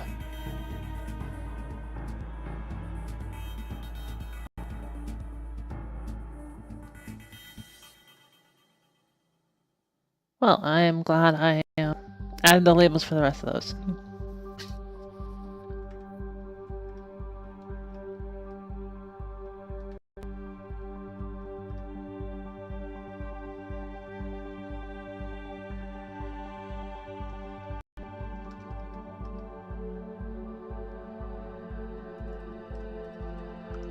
When did we set 5?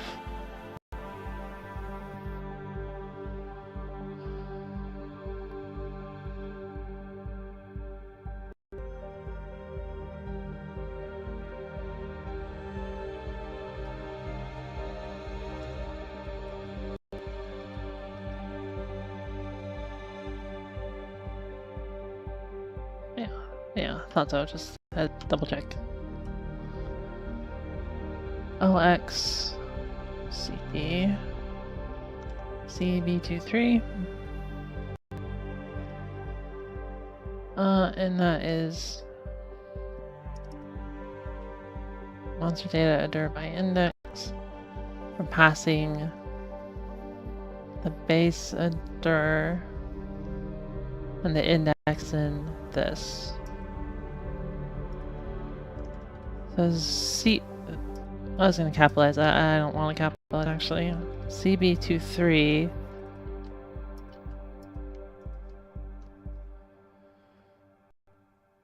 CB23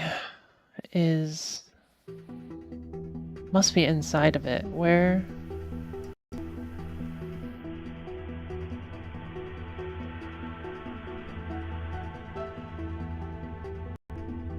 What is the offset?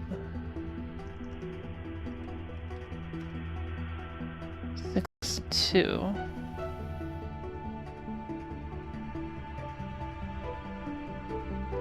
It's after wild. Huh. Okay. So in my this is a Python terminal. This is running in PowerShell.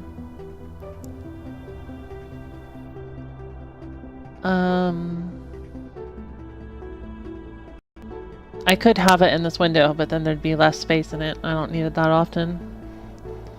Surely this entire thing would have been easier with C++. No.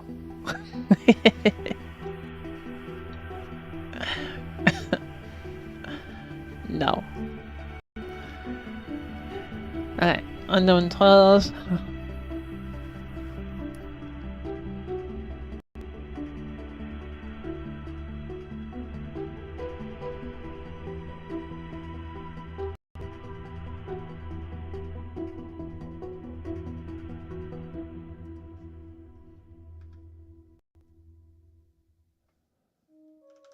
So that effectively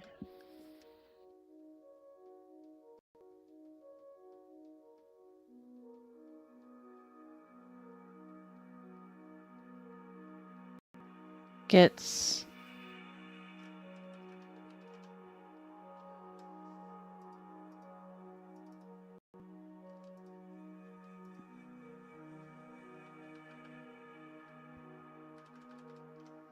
unknown toilets.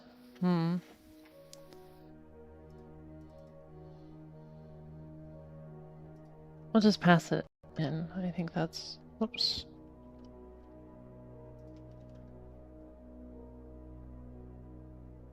There it is. Okay, so that's essentially what that's doing.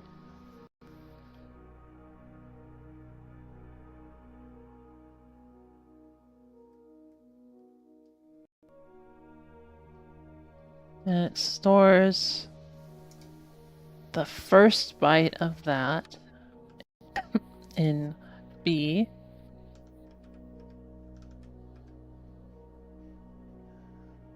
Either because then nobody will understand. Yeah, the C++ or not.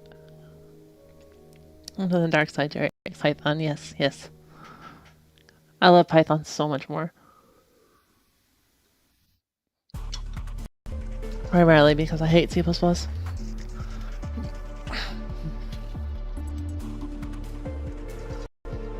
I'll use it if I have to, but boy do I not like it.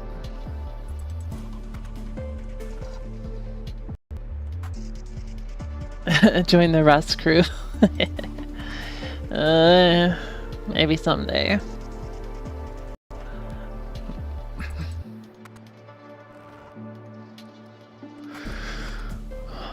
Rust is also pretty much not easy, right? I haven't really tried to learn it, but I've seen like a little bit of it.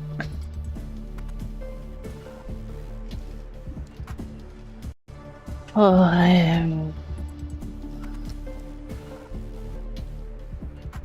Okay, where was I? We did that. We did. Now we need RAM, C8, 6C, and A. And we're ORing it. So if you OR it and it's 0, then Z is set. So we're jumping. If it's not, so okay. So this entire block here is if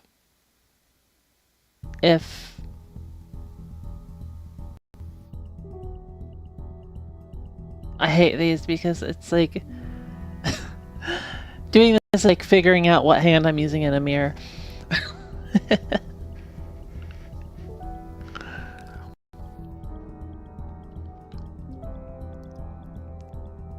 Okay. So if A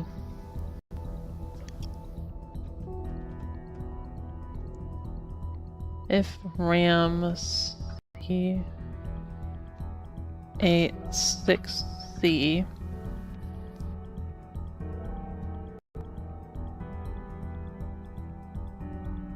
no, if it's not 0 then it jumps. And not 0 if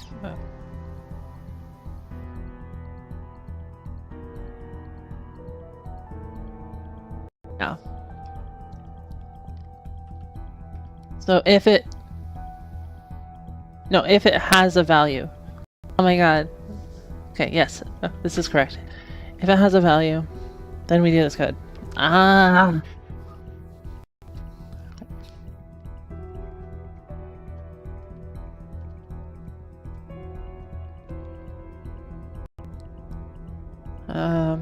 Base address is CB23. Okay, so let's take a look what that is.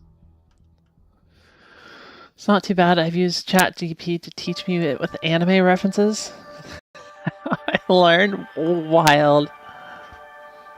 I tried to make ChatGPT teach me Cold Fusion for a meme, and it did not go well. It was actually, it was so bad. I asked it something non-trivial just to see how it would go, and yeah, it was very broken, and I could make no sense of how to fix it. Nor could it. Yeah. Maybe it works better with Rust. Okay, so we're looking at 2.3. CB23, that's the same one.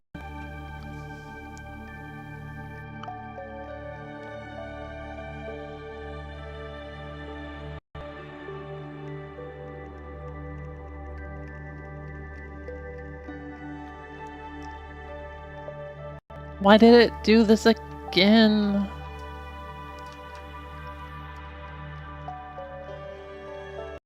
Huh?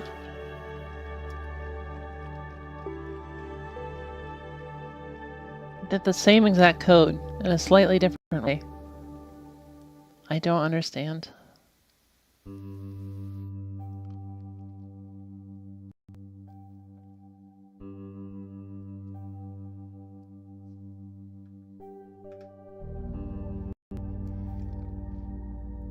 Alright. See ya. Have a safe drive.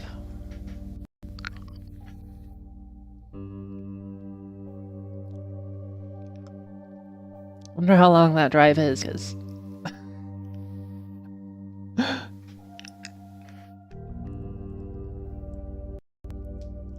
it's gotta be like 6 hours, right? There's no way I'll still be on.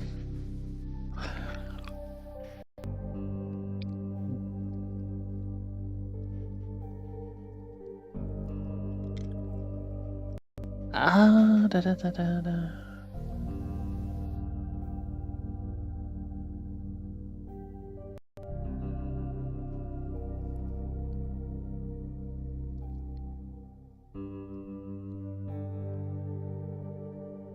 Load BHL, push PC, A. Then we do 7.6's version. And store that in A.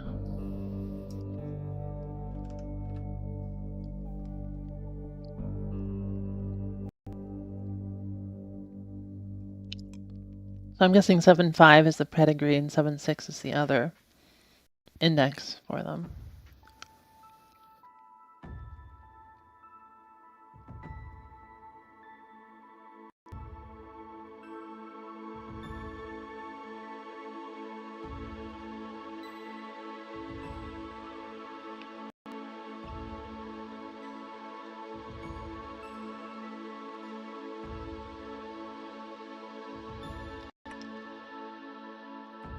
We're comparing A to B, and I am going to have to look this up because I never remember how this works. CP B. Okay. Compare A with N. This is basically an A minus N subtraction instruction, but the results are thrown away. So in our case, we're looking at C. C is set for no borrow.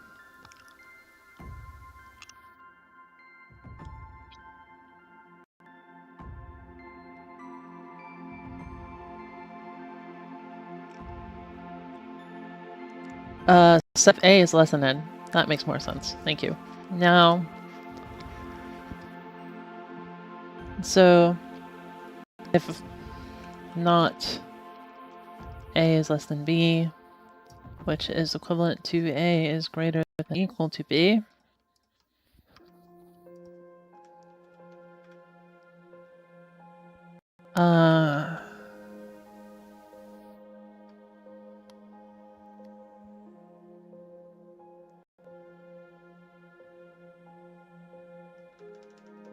we'll just make this a call and then adjust as needed. 5867E.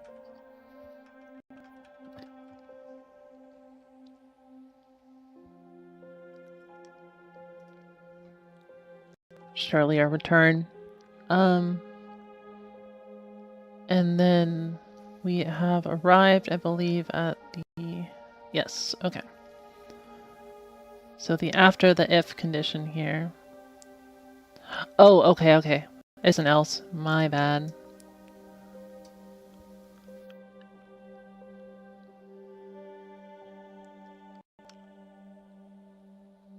Okay, so then... Or it's an or. How do I backwards this?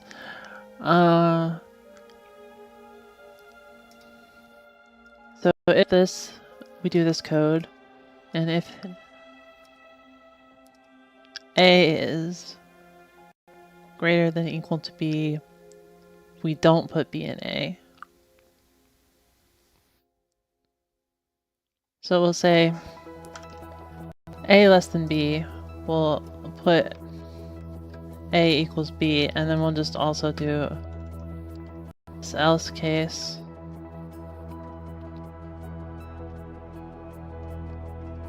Where A equals B.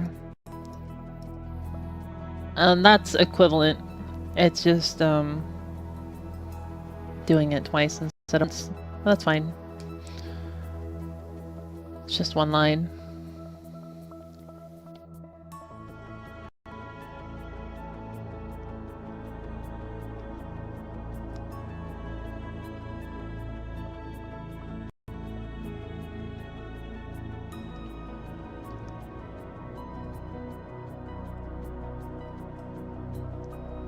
Sixteen, 4, 6, 7, E. Oops.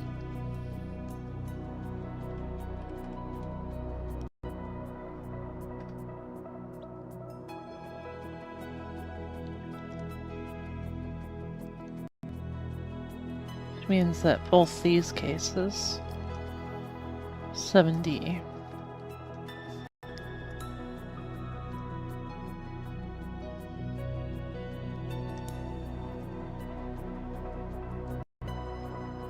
RAM DA 77 equals A plus 1 lowercase a, my bad.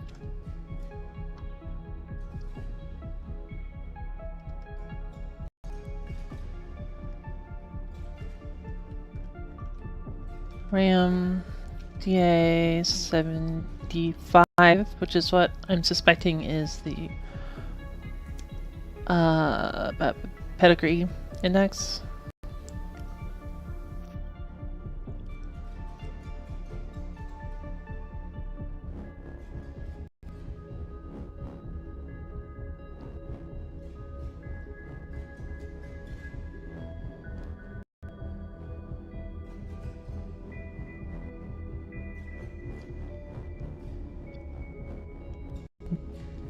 Well, it's based some pretty important information on this unknown, I believe.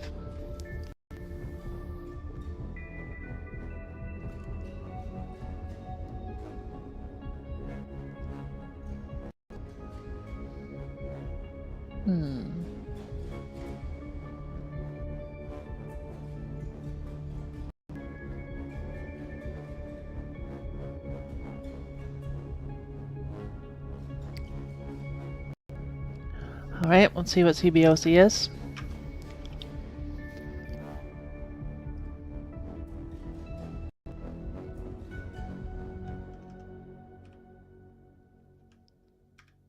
For B.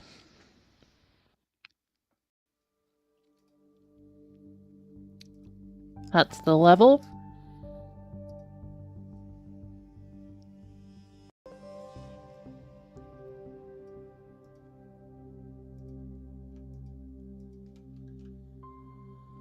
I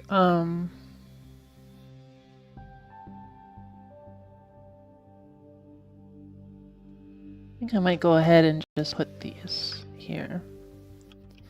Pedigree.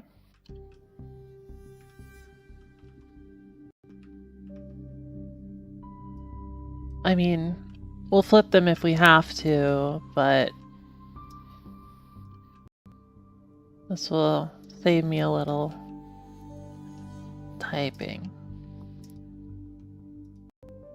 Okay.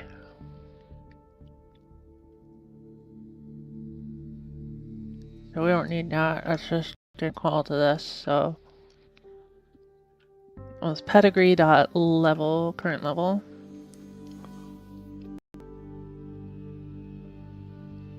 Into B. Push that and get the current level from other into A.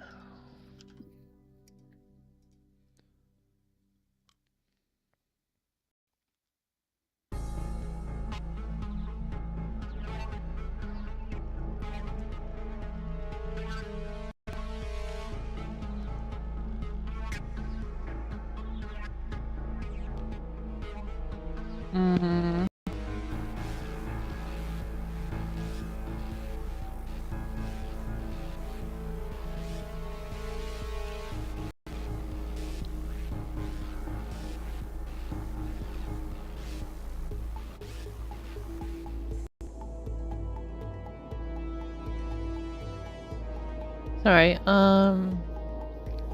zoning out. A shall pop, add B, we add them together. Oh, this is probably for calculating the how many plus ones you get, right? Hey Jen, welcome, yes.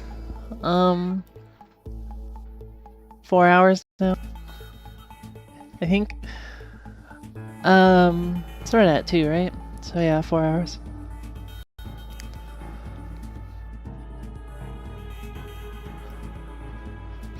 But we finally hit a stat that I know what it is, so I think I have some idea what's going on. Anyways. We add together.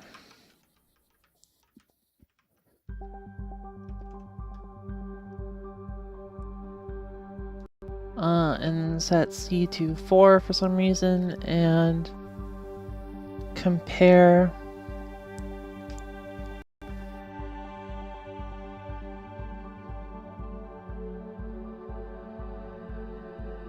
oh, I see.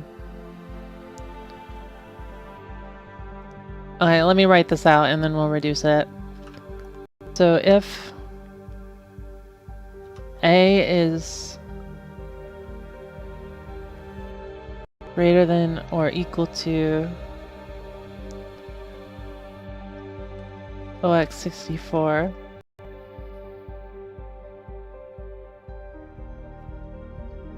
or wait, no, we jump on greater than or equal to, so say less than or equal to, then we say C equals 3, A is less than O for C, C equals 2, if A is less than OX3C. We can look up these numbers too in a bit.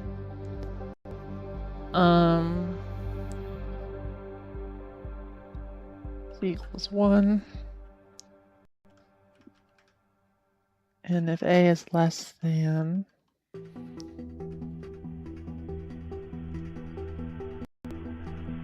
OX28,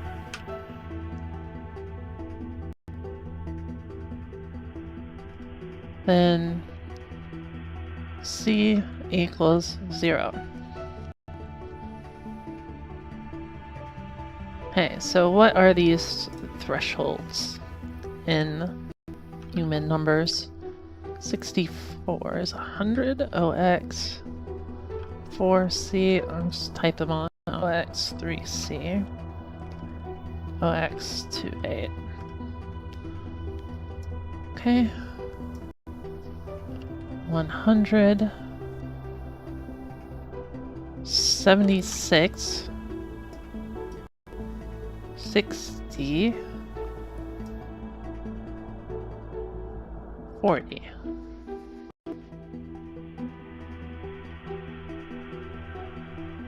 Kind of odd. I remember in the breeding guide it had 20 something or other for the cumulative levels.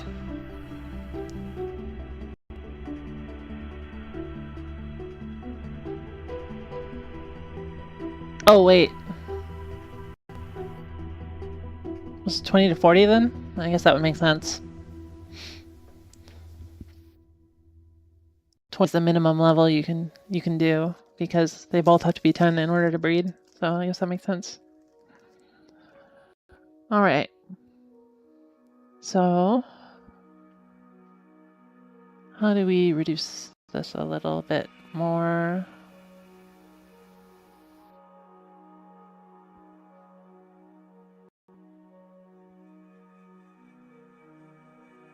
I don't know.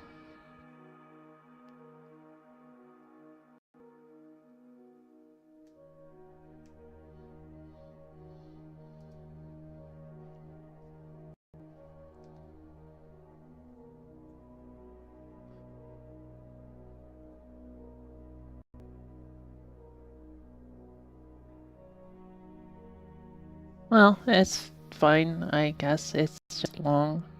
I can make them ellipse, I suppose.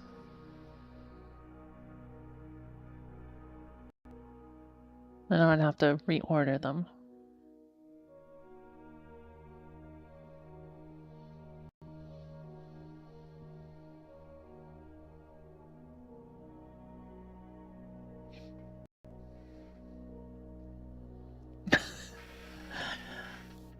Earlier BGM plus smart talking makes me feel involved in the creation of something so important it could destroy the world. It is pretty intense music, huh? Revert the ifs. I can, if you mean reverse, yeah. I could reverse them and then do elifs, which would be probably a little cleaner. Say.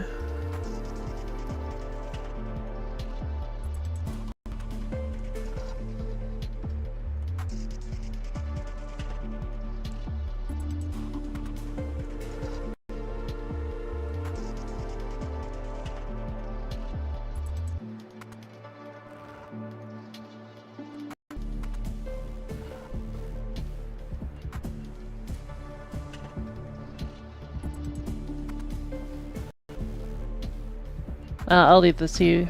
No, it's fine.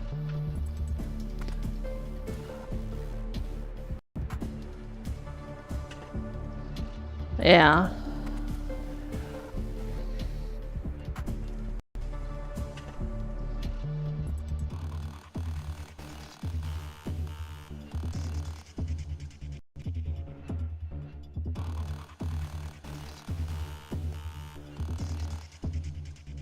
Okay.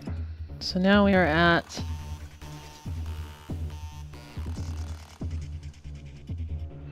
1646B3.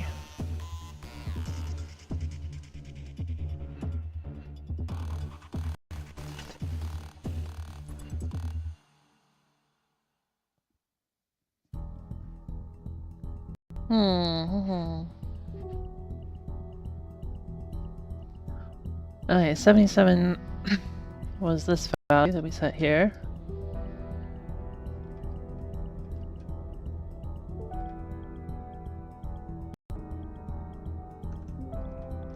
So I can just do the C there.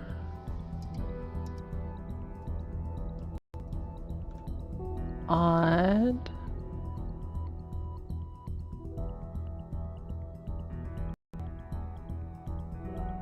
Oh. Oh, maybe. Maybe that's the new pluses?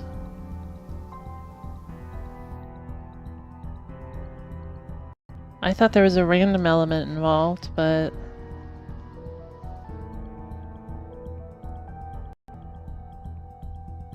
Add noises. Yes, thinking noises.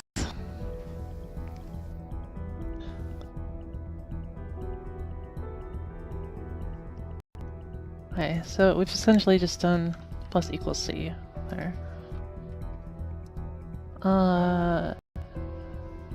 We load it back into A and compare it to... So if that is greater than or equal to 0x63, was that one of the numbers that we figured out? No. 99.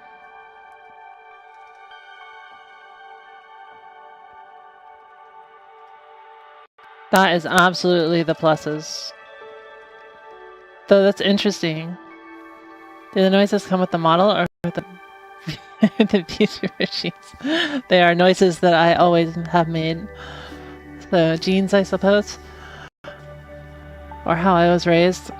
My dad always makes sound effects when he does things, and I pick that up from him for some reason. So like, you know, when he gets up from a chair or does something in the kitchen or whatever, he makes a sound effect for it, and for some reason I pick that up.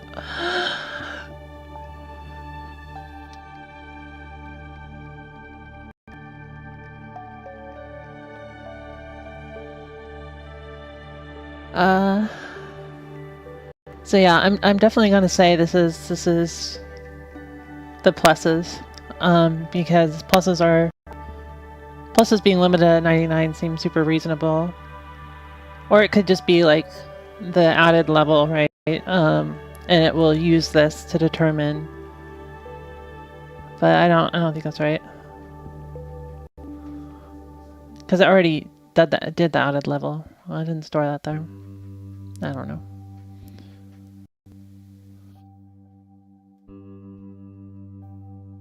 Oh, okay. No, it is the added level, right? Yeah. Because this is the sum of both levels.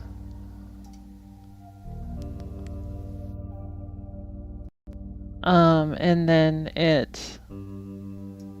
so it just adds an extra value to the total number of levels. Is that what it's doing? Or no?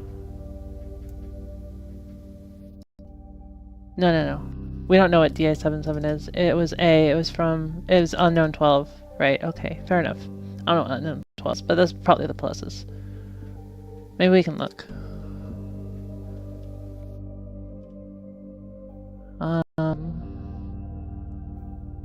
Yeah, we can look real quick. Memory editor.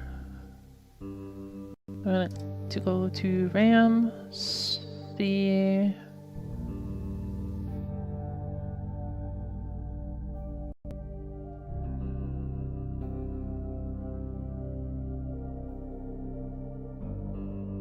Did this before and I don't want to do this again, but let me just do the math.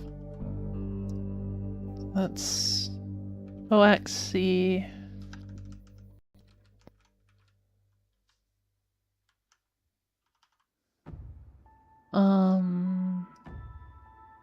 No, symbols OXC AC1 plus 149 times 9. CFFE. Okay. This is thirds entry. We need to look at thirds. Unknown 12. So unknown 12 is another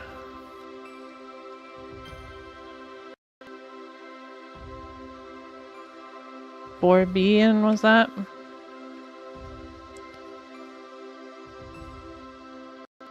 I think it was, but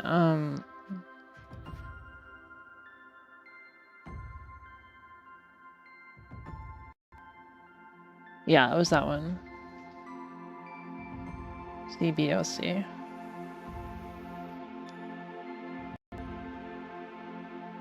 Okay, so we're looking at D049, which is here, C. Doesn't seem to be the pluses then.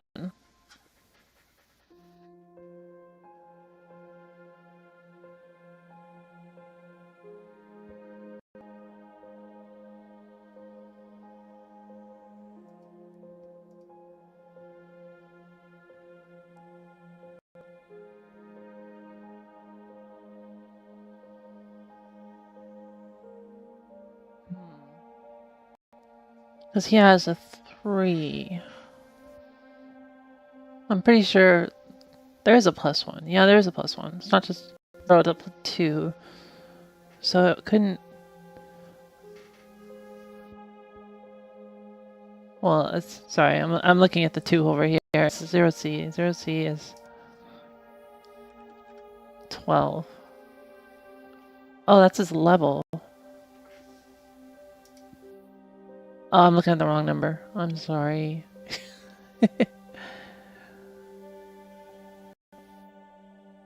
CB23 is the one that I want. 62 then. No. D060. Okay, so that's 3. So that is the pluses. Okay. We did it. let's go up here and say unknown 12, right? So suddenly have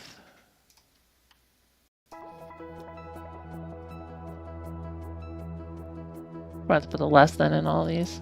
I'll have to do that.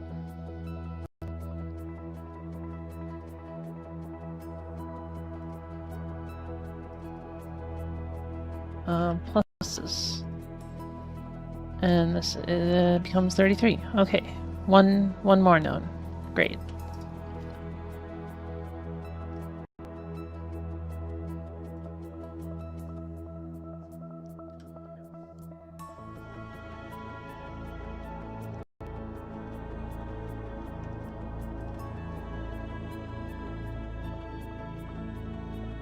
I don't think I need it for the B. Pretty sure it's optional. I'm not 100% sure, but you know, sure enough. Okay. So that was after this. So 6.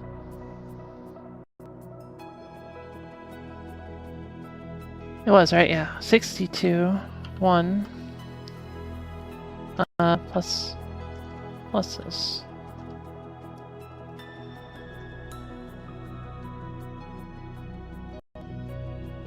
Great.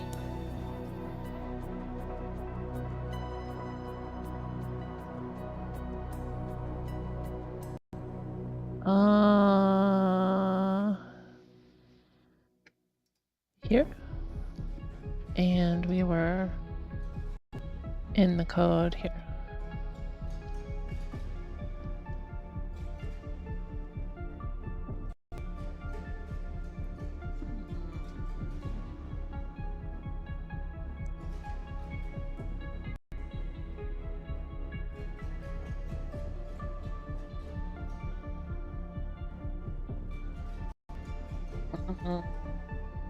Yeah, 77.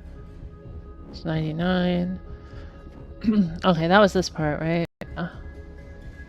Loads it into there. So it caps it. And then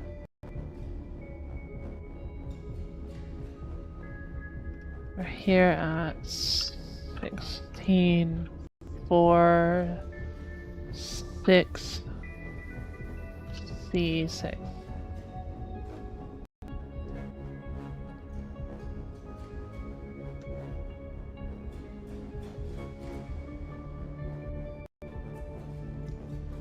Okay.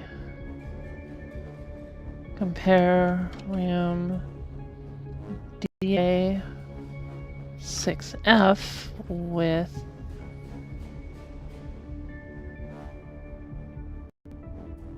F0. So if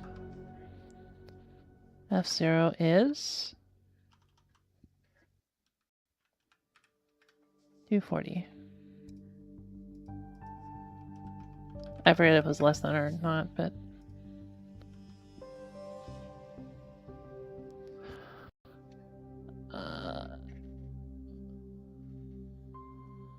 okay.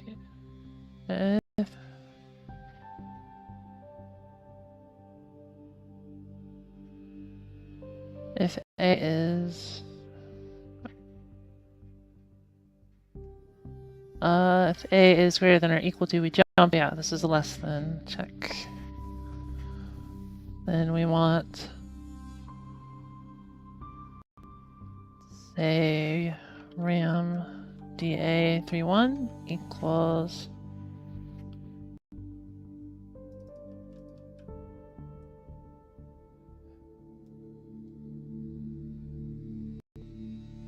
I lost my spot. Okay. Here, right?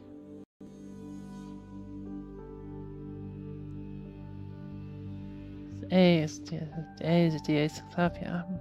HL. I haven't looked up RSD10. I have that elsewhere. I feel like I saw that once already and didn't look up. Well, whatever.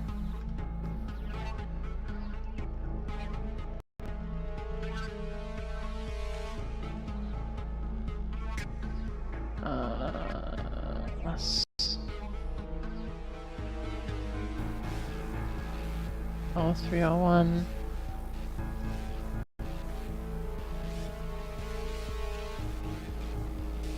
Label. Label. Okay.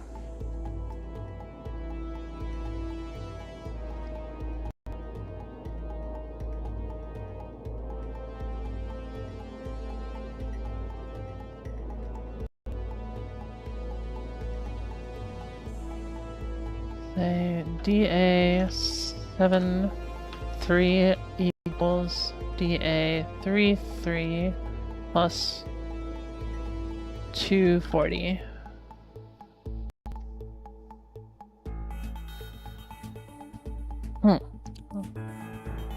Alright, let's look at label 10.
Since it's pushing this, we'll have to pull it up later. I don't...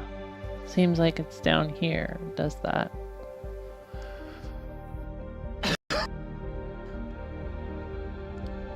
But it is... Oh, it's also using it.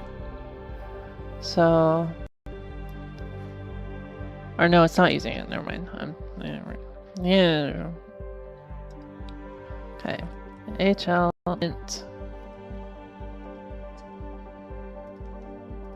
Bookmark that. H equals...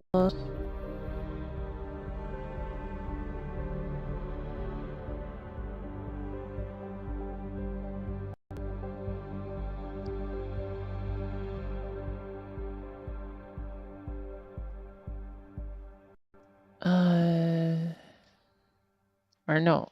A equals...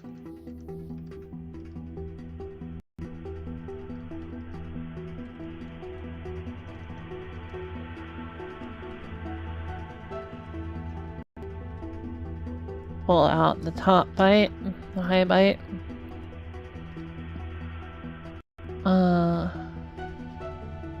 She knows what H stands for.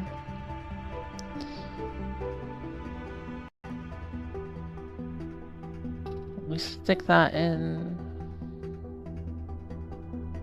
2100. That has a special meaning, doesn't it?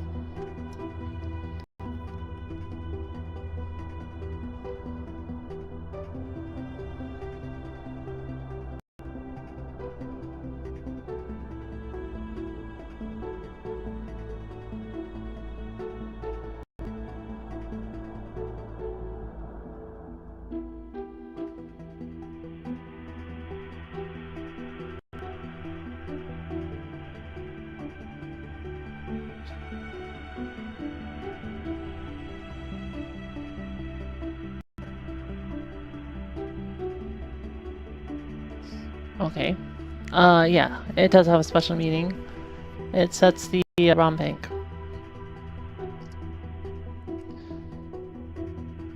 So...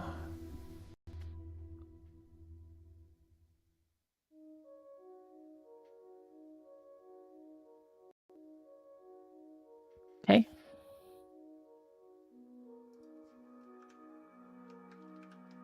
We'll just call it bank. Not worry about it. We swap A, which should swap the nibbles, I believe. I'll double check, but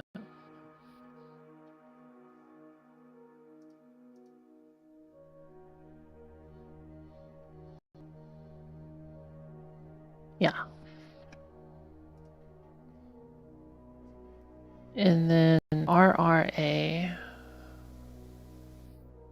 Rotate A right arithmetically through carry.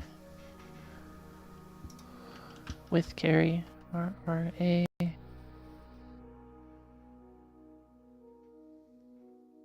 Nope, it is through. Huh. Oh, right, I have that other document up that I can look at because docs on this one don't make sense.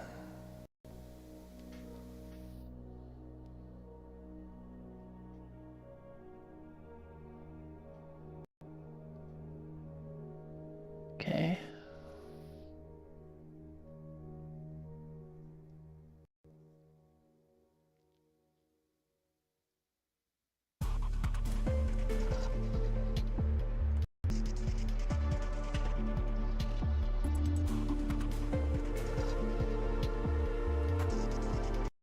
Do we care about C, actually? No, I don't care about the flex, so we can just do it. Okay. So the swap is like this.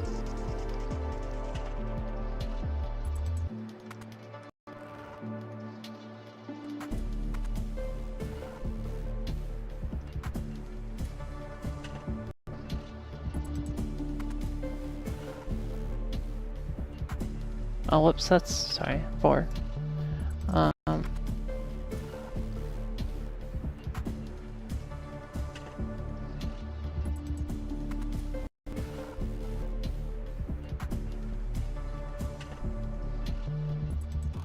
Okay. And then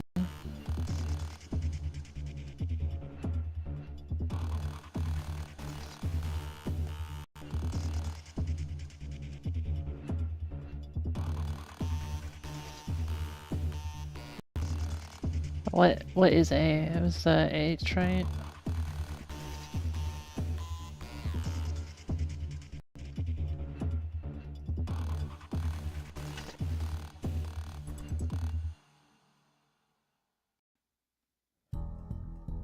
And A and equals 3, or I guess I can say OB11. Clearer. Then we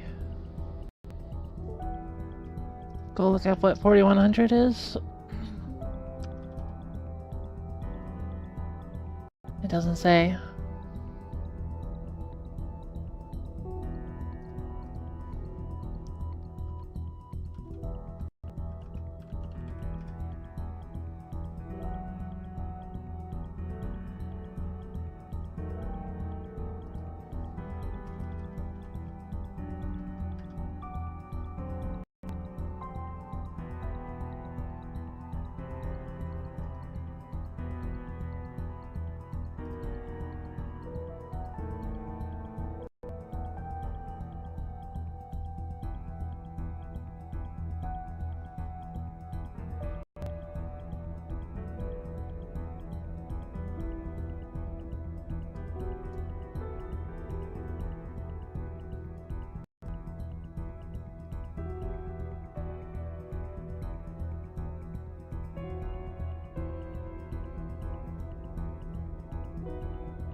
Well,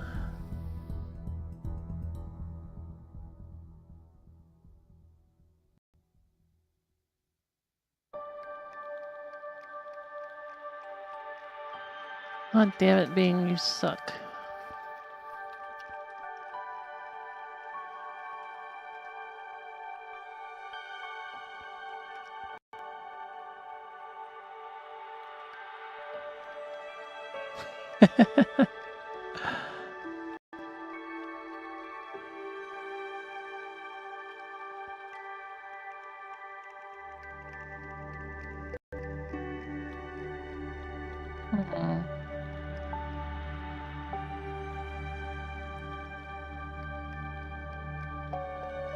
I'm sure this has a special meaning because it's still in ROM.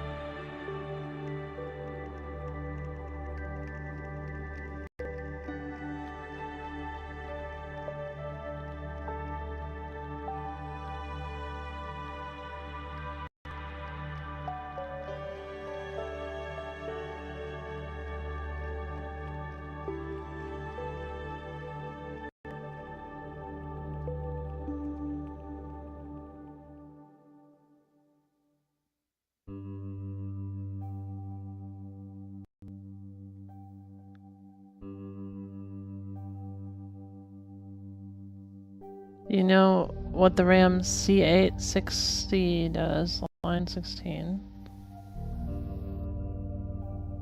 Nope. I mean, I can tell you what it's doing in that code, but I don't know where it's written to.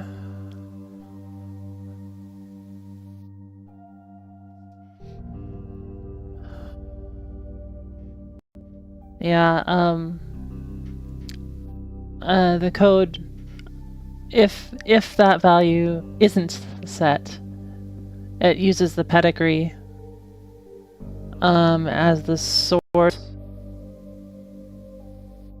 for, oh, I didn't change this yet, for the pluses. And then if it is set, it uses the smaller of the two.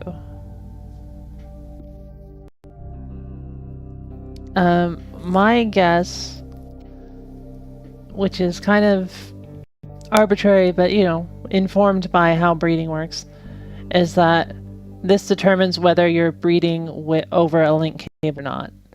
So probably when you're not breeding with a link cable, this is unset and you always use the pedigrees plus number. But then if you are, then it uses the lower of the two.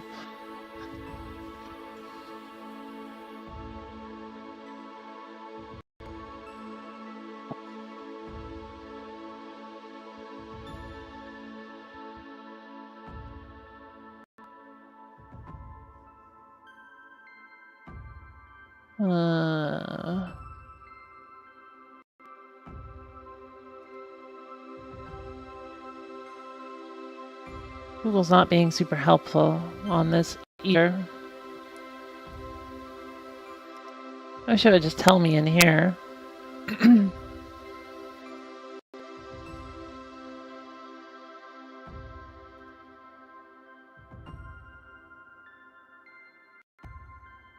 Not that location. Open the target address in memory editor.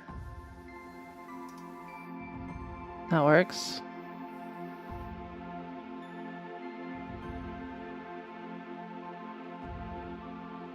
Nah.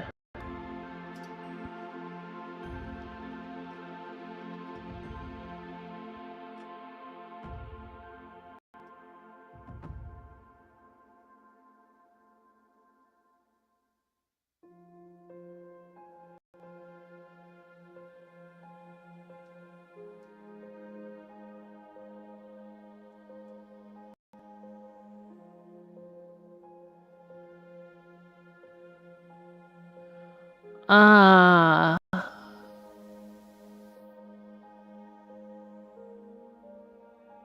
Okay. That's weird, and I'm not going to think about it too much, but apparently it writes the lower bits here and the upper bits here. So this is just a bank select routine. So far, does it do anything?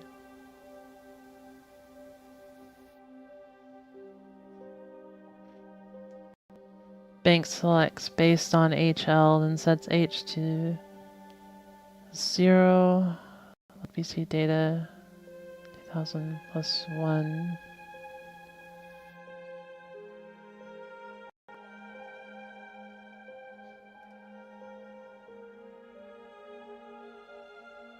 $4,001. Okay.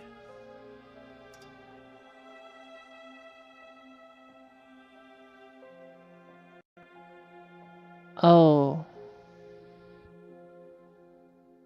I see.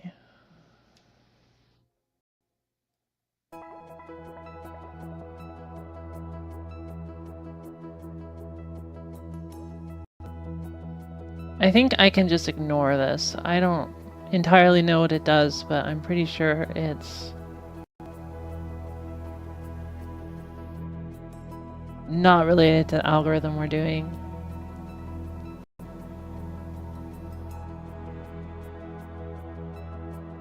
Oh, it jumps to an address. Well, crap.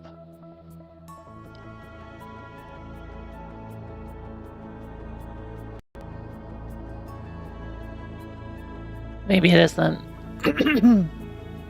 Sorry. So it...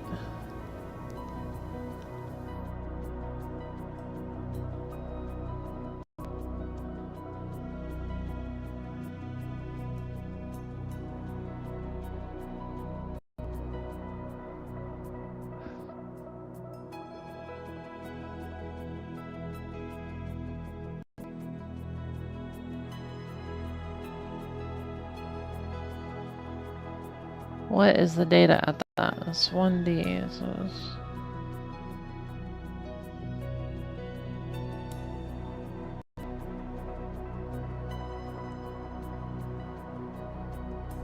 So it's grabbing the address from here and jumping to it.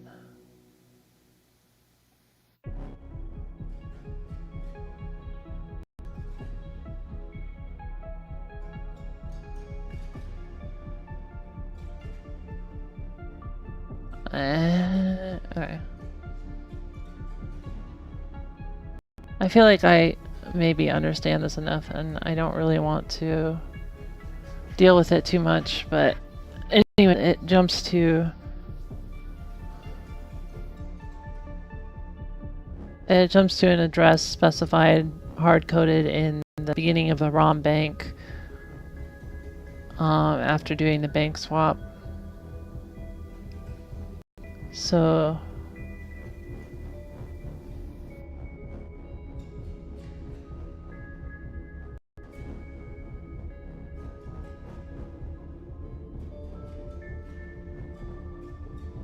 Or no, huh? It just jumps to the beginning of the bank. Okay, fair enough.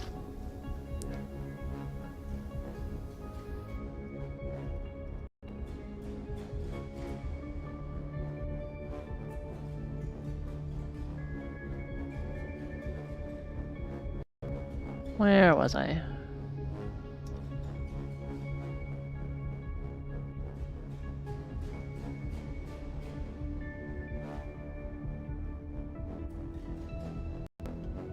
We were at 867E. Okay.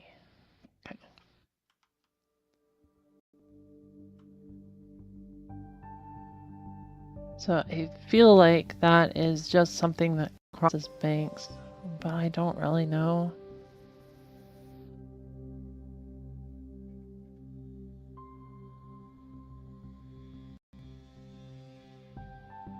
Oh, it's the A6.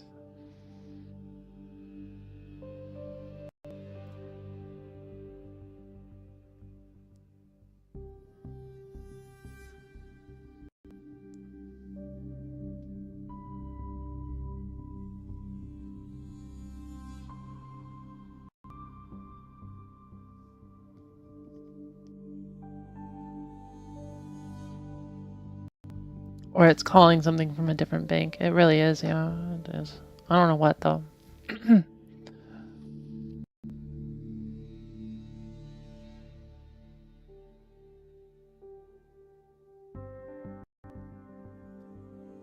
So... What is it calling? I think what I'm going to do is I am going to put a breakpoint there, and we are going to find it the easy way, so I can think less.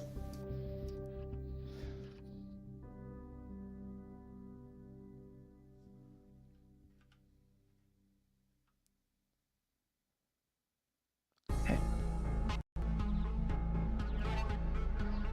Step into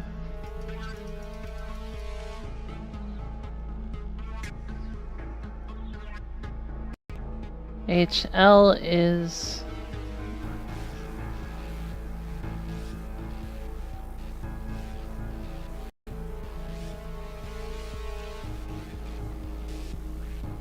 yeah.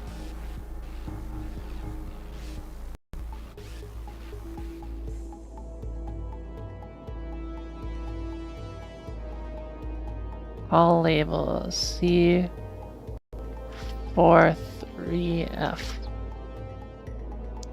So we don't need label 10, we need label C43F. Ugh.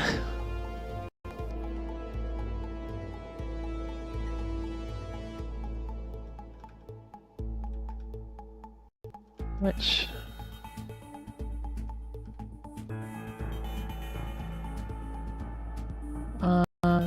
446. I should call that with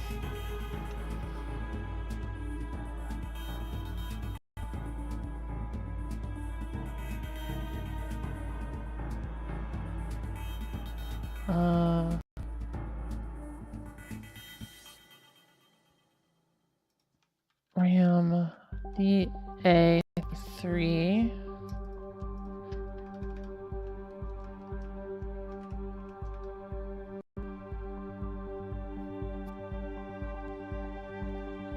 DE.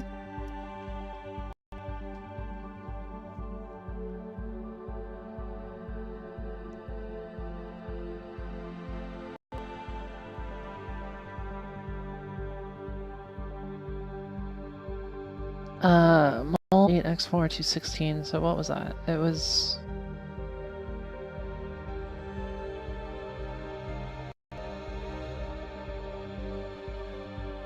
A and then C.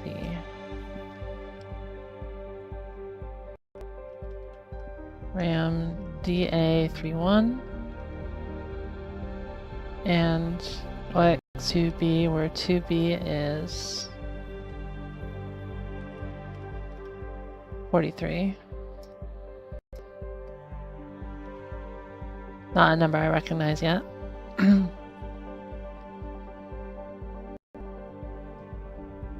Might have been in that level thing, was it? Nope, not quite. Okay, and the result is returned in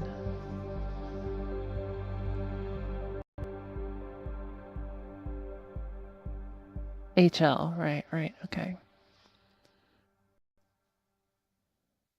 And then we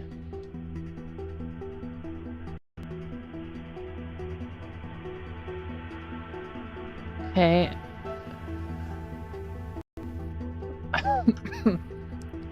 So, let's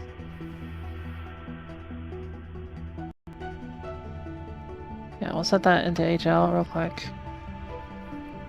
And then say HL plus equals X4461. That's essentially what this code is doing. It adds the 61 to the lower one, and then adds the 44 with the carry to the higher.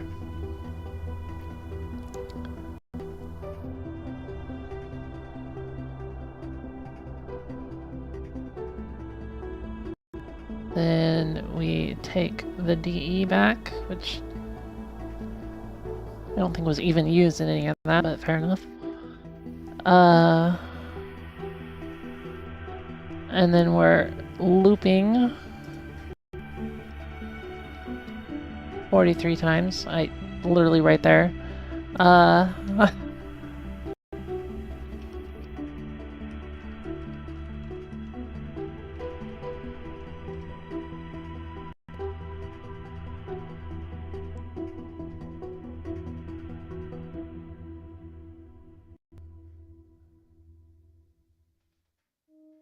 Okay.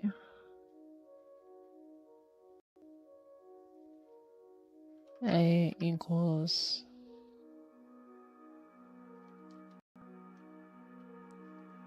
I'm just gonna go ahead and say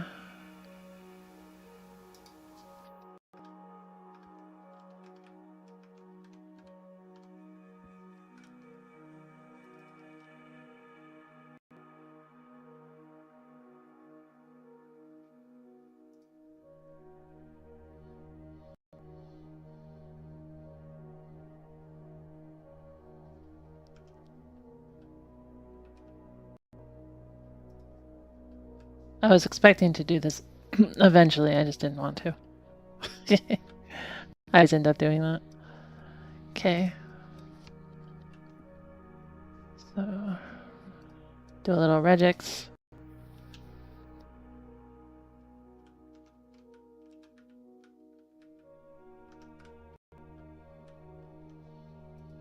Take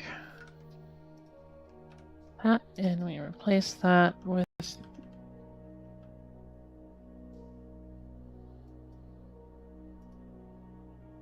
oops.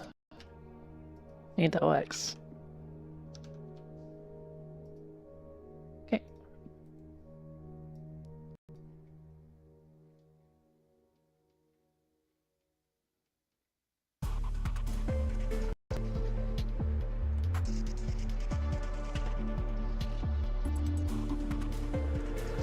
Like RAM HL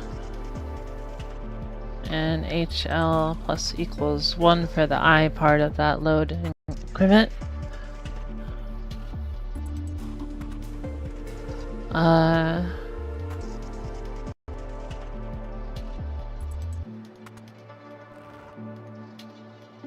Wait, this call to here. Oh, it was not the RAM. Sorry, that was just the address. Okay.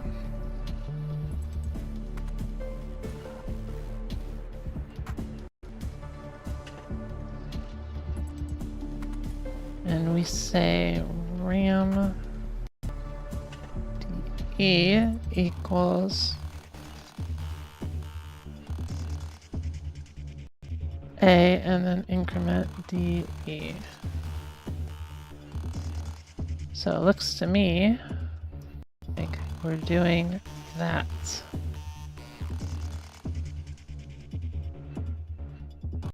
Okay.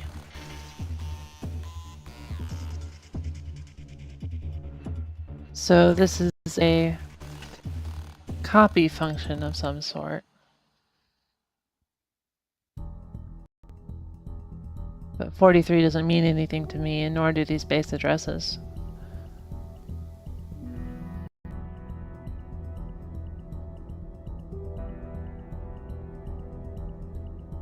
Four, 4, 6, 1.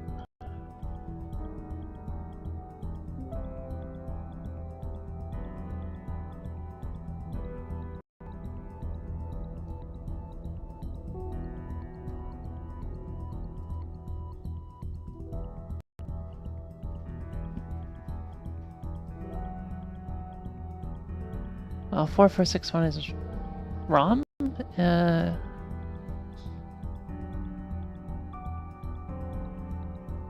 Well, I might as well go through the code a little bit, huh? Since we're here.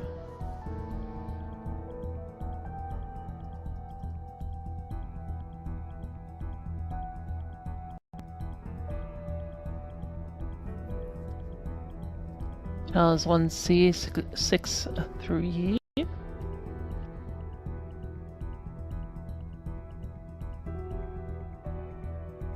And 4, 461 to that.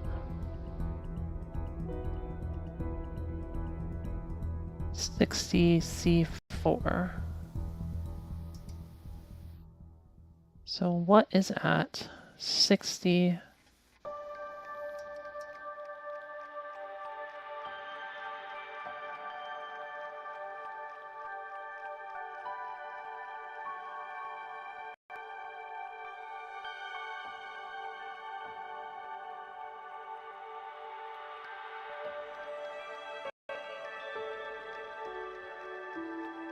Some information that we'll definitely need to dump.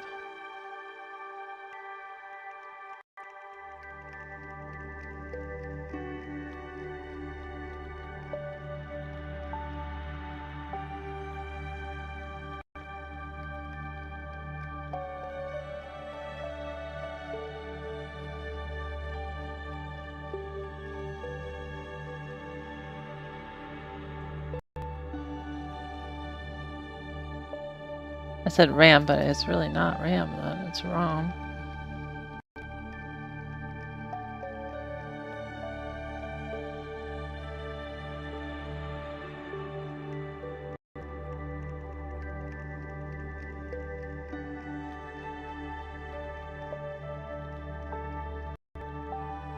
But in order to really describe that, I need to know what this stuff is. Yay, 31 times 43. So 43 is clearly the size of the entries in this table.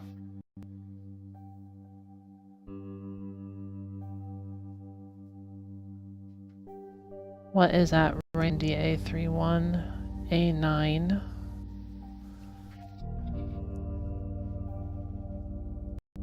And I think I have traces on, so can we see what this was set by?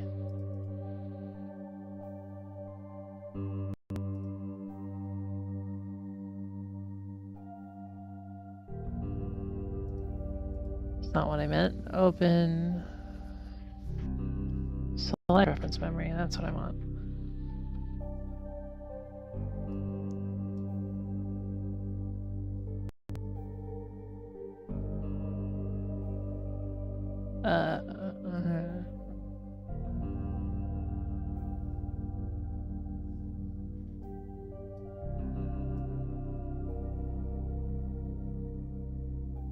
Source RAM CB5F.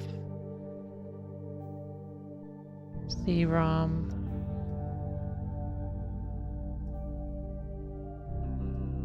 Oh gosh. C-ROM 0A5450.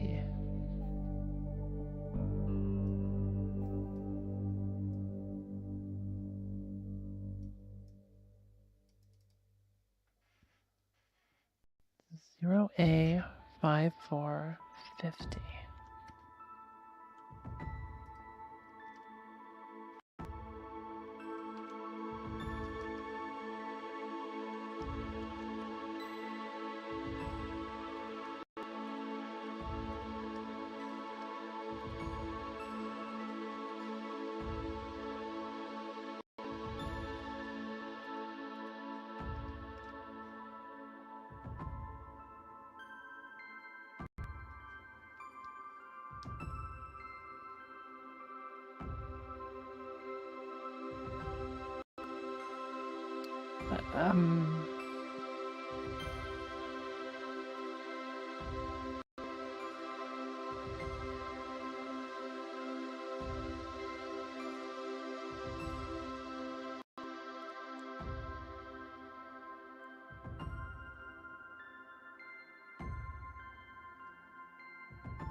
Five, 4.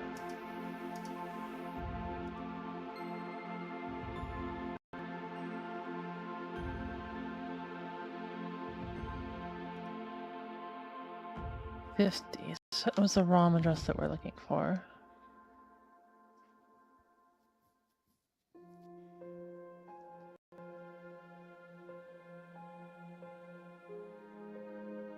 DA31.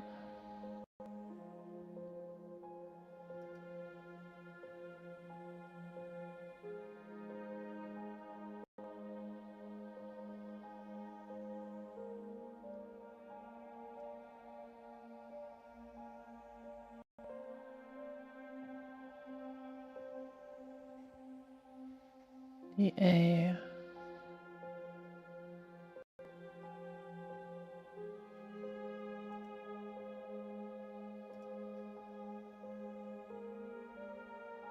Oh, we're way past 5450. 545A should be just above here. DA6F.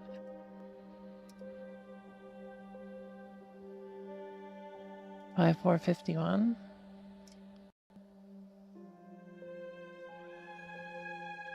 Is that right? Is that what we want? Oh yeah.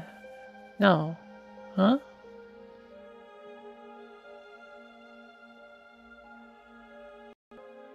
I'm confused.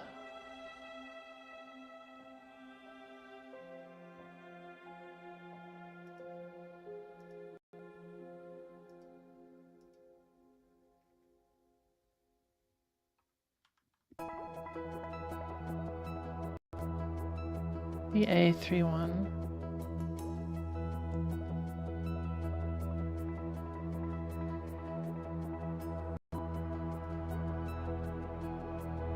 Zero A 5450.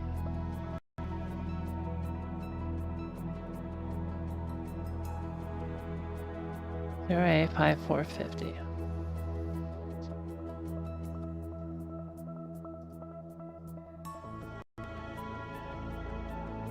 But that's setting it to 6F, not to 3-1.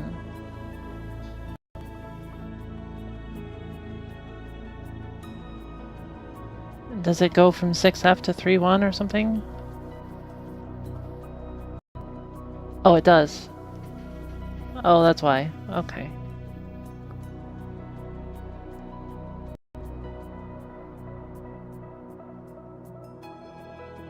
Literally right before this. Okay, okay, okay. Makes sense. So it seems like this function is also important. And I don't know.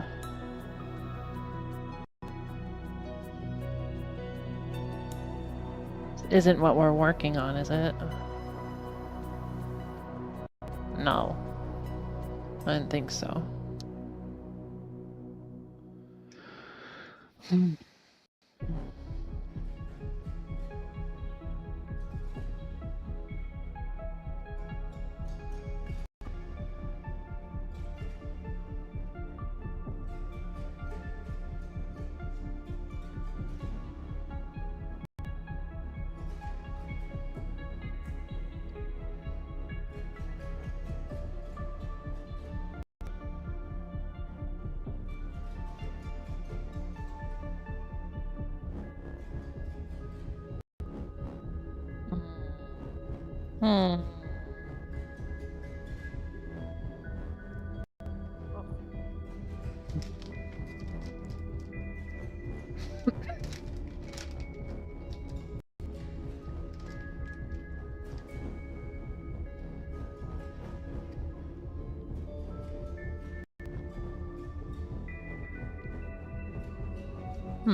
Need some sugar for the brain. Okay.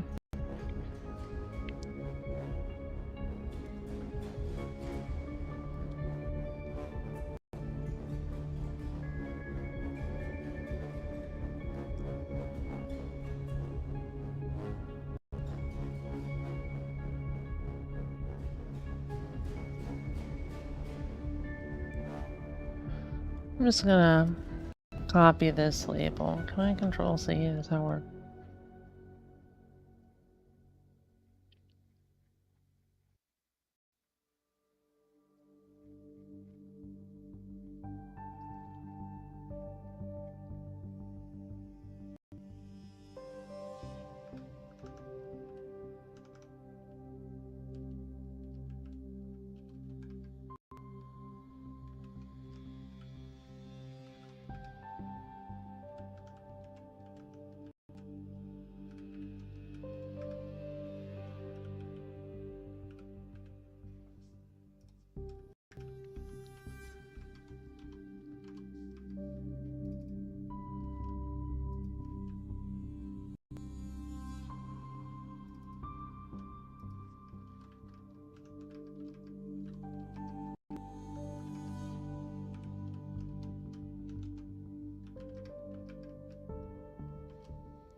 Alright.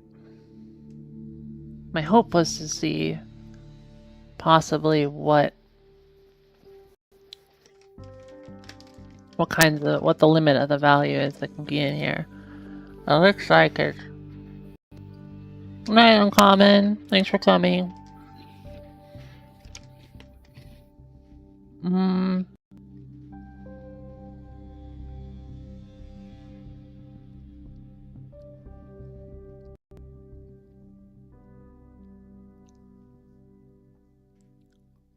It looks like it is set by the whatever the conca was again. I think that was the level, wasn't it?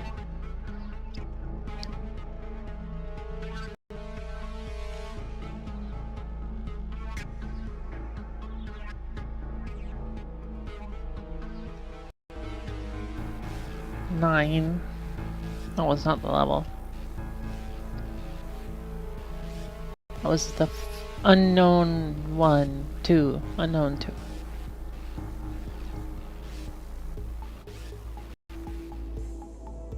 So it was set by unknown 2 of some monster, who the hell knows. And 9.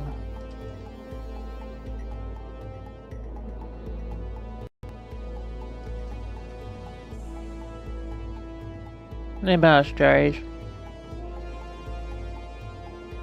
Considering we're at paused, I don't want to look.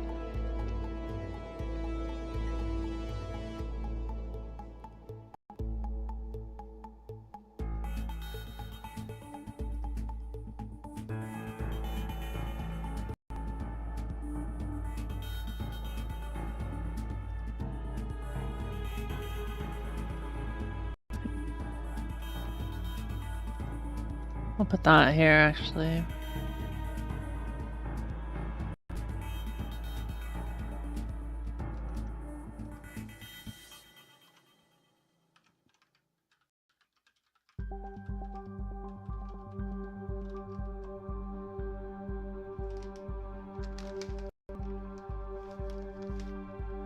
I don't remember this function being called.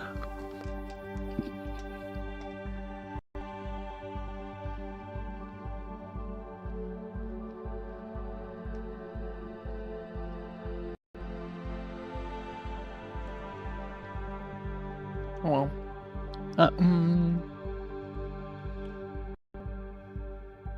it's the one, right? Yep.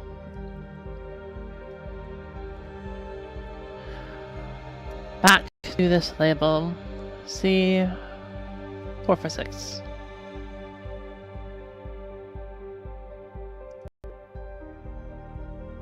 No, it was in 3.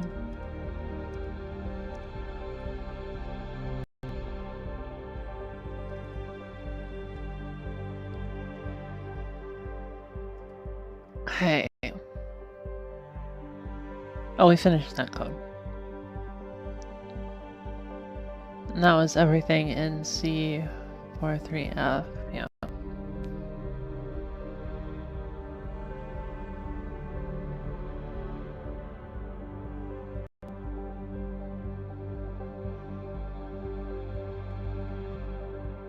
So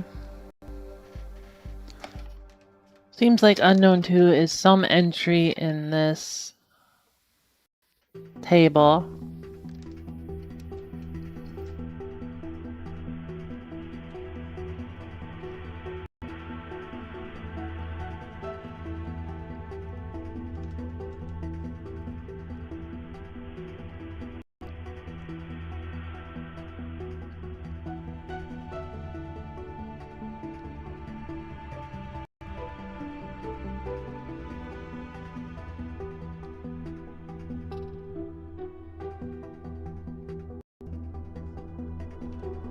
I'm just gonna add the bank there.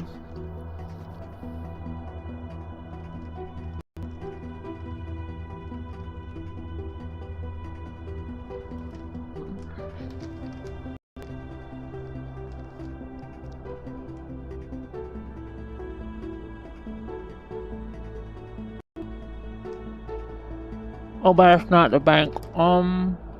Chat.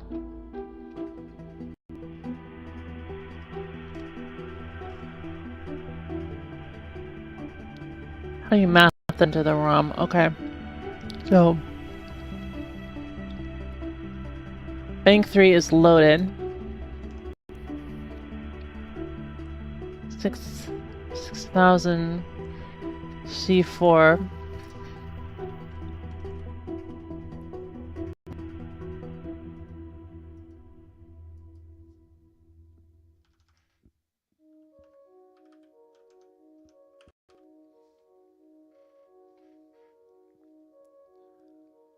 Uh, 6,000 is...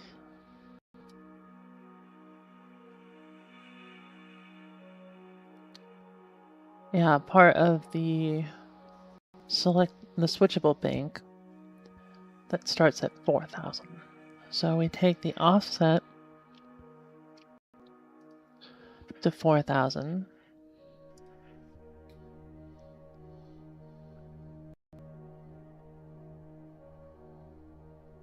Oh, that's why. 4461. I see. Let's take a look at the data. If it's 446...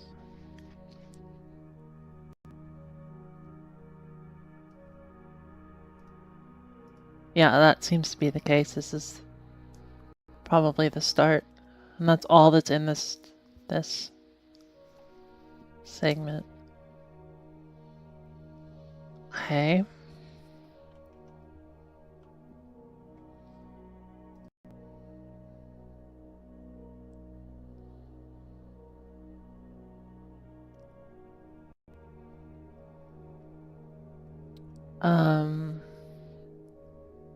So rather than ROM, let's not calculate the ROM address. We know a bit about what this is now.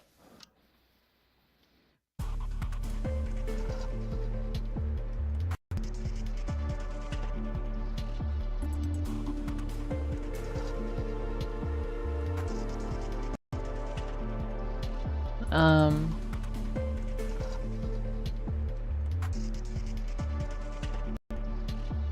43, right?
Oh, 34461.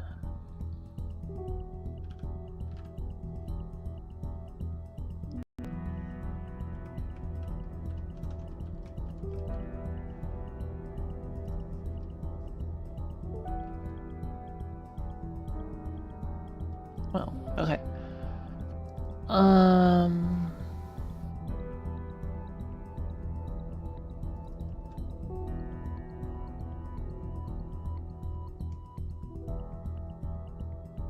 Now we can say for sure what this does is it's getting a value from DA31 and pulling the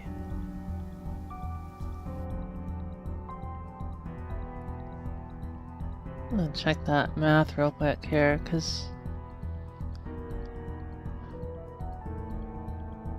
why would it be A9 that it's passing? It's so strange.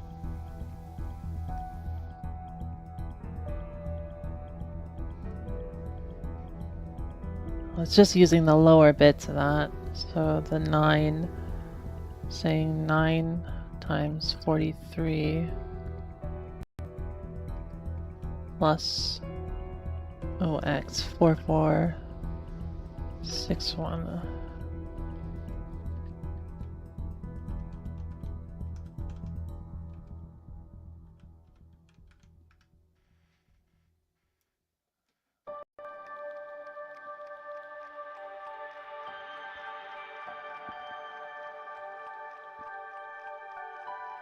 Something wrong?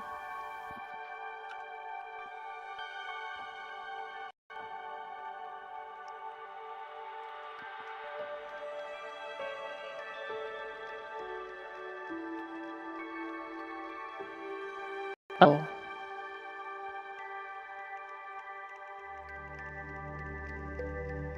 Huh?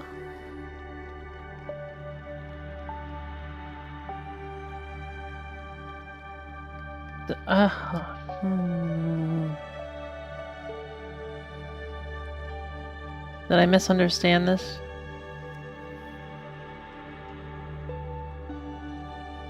Only does the 4.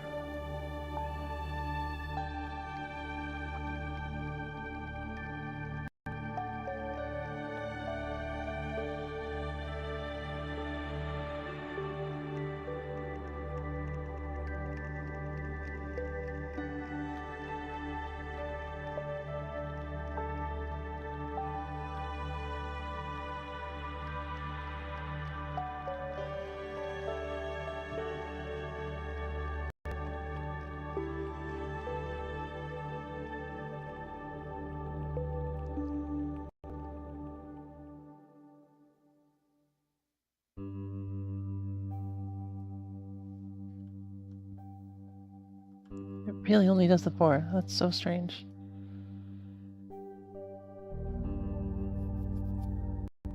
C44. 61.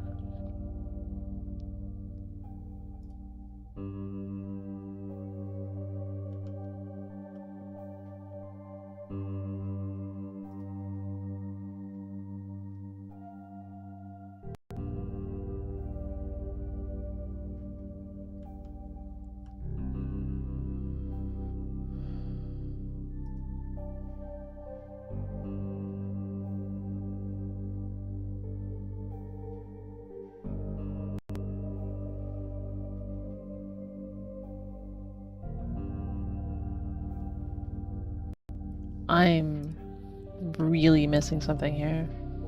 I don't know what it is. Oh! The call! Oh! I mentioned that when we were going through this, it was a trick to do it, call the same code 2 times, and I didn't even think about it. Ah! Beautiful.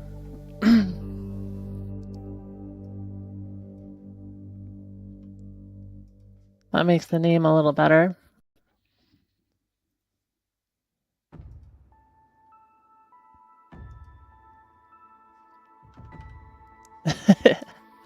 Naruhodo. I can explain that a little bit.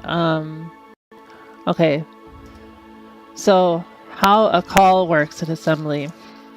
When you do a call, it pushes the return address onto the stack. And then it jumps to that location by setting the program cursor to the new location. Then when you do a return, it pops the address from the stack and puts it back into PC and then goes to that location, right? So it does this call here. It puts this position on the stack. Or, okay, start at the top. It does a call to here. It puts the return location of what called this onto the stack. And then it does this call and it puts this address onto the stack. And it's rotating the bits through so that it does all this code once, and then the high nibble of A is now in the low nibble of A.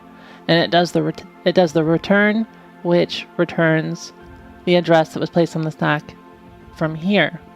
And so it goes right back up to label 1DC5 and does this code again, and then does another return to go back to the original return position.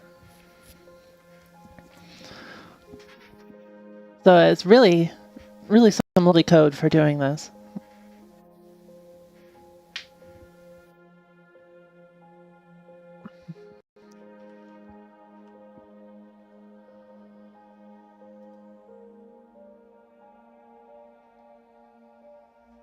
Oh, God. If it doesn't make sense, you can definitely ask more questions. I'm happy to answer. Because I don't want this to be like... I don't want the stream to be incomprehensible, right? It may be fun exactly, but and you may not be like interested in learning how to do this yourself per se, but it should be something you can follow along with.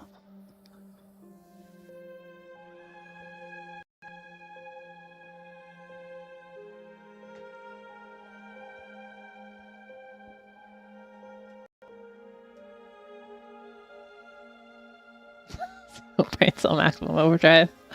Oh my. Well, alright.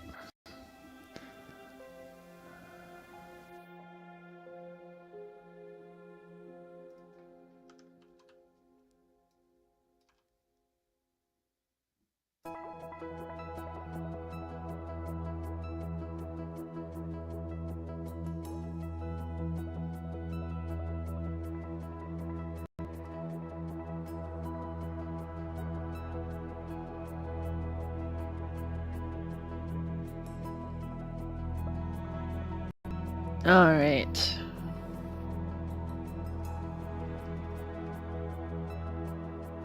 That 7 suddenly makes a whole lot more sense.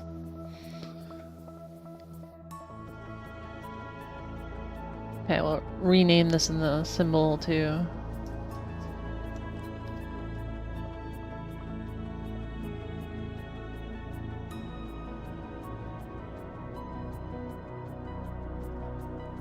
Okay. In any event,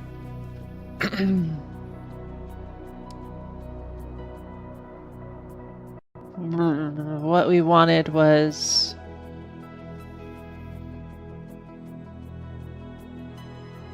look at ROM 3. See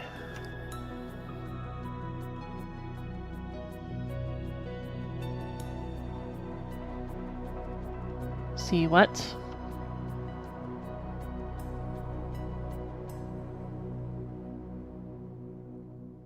See 4, 4, 6.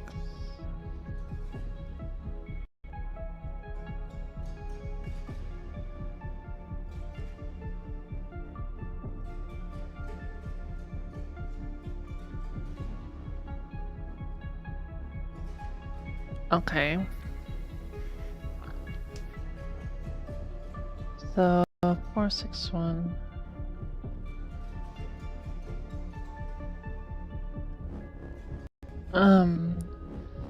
So 4, 4, 6 is what?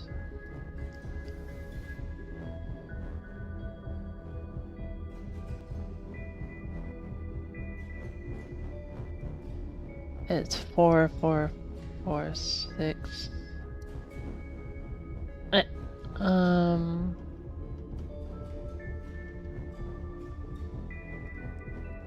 Okay, math time. Now,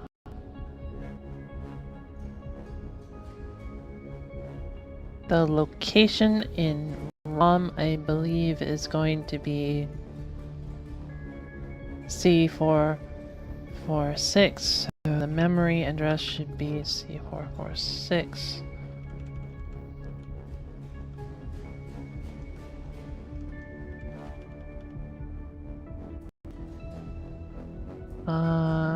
Wait, the beginning of this block, we'll go with that. C100 plus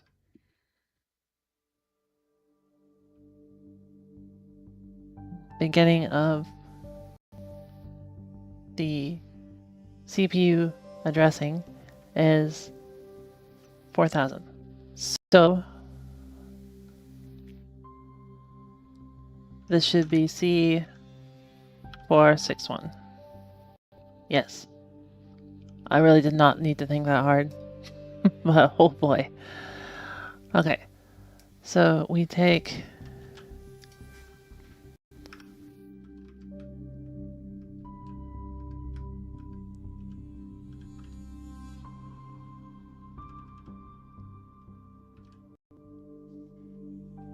okay, so it's DA3143 plus 461. Why did I even do all this?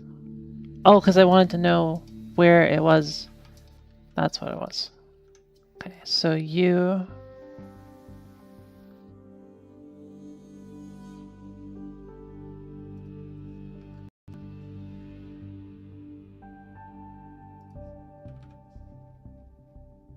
Okay.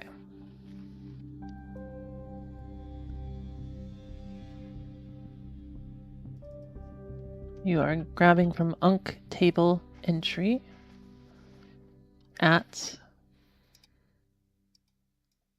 this index.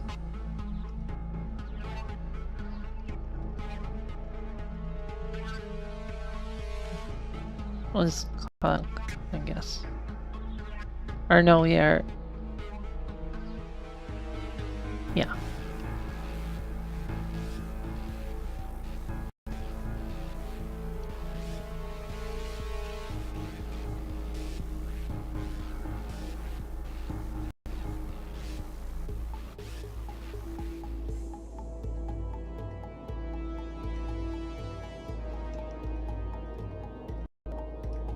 Do that. We don't need that. We could say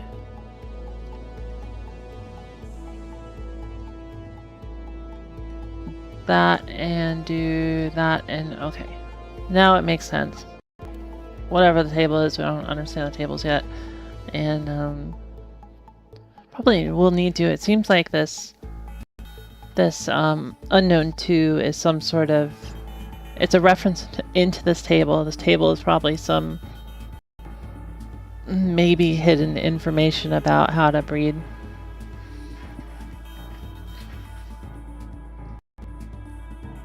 Like IVs or something. We'll find out. Staring at the table, it doesn't make a whole lot of sense.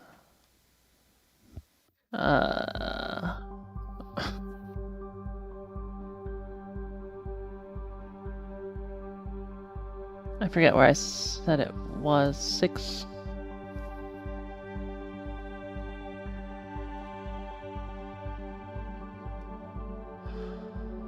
Staring at the table, let's see, 43.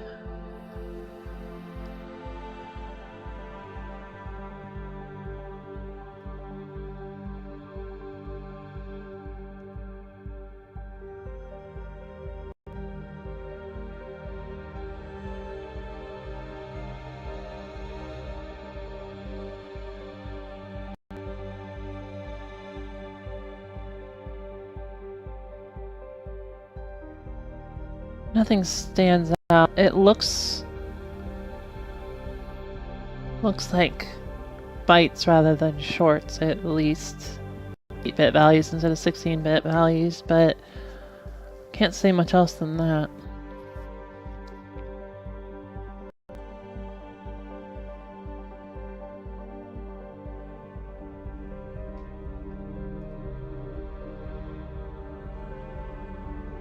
We'll probably find out as we go along. It put all those into DE, which is DA33. So starting at DA33, it has those values.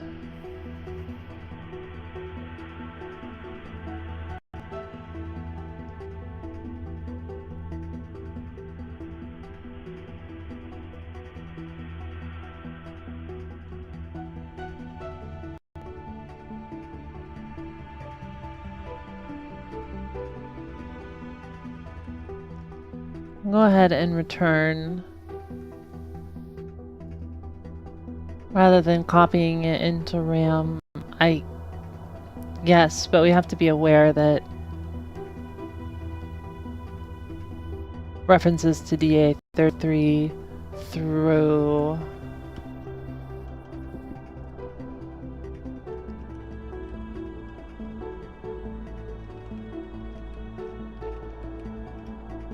DA5E exclusive are capped.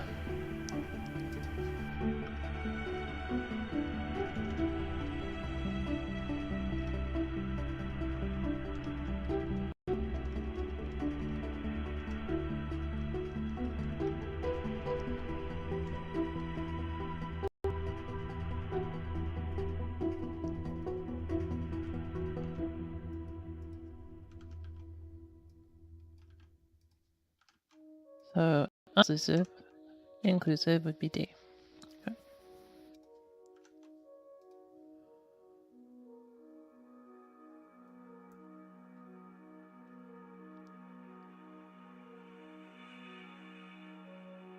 So instead of all this, we can say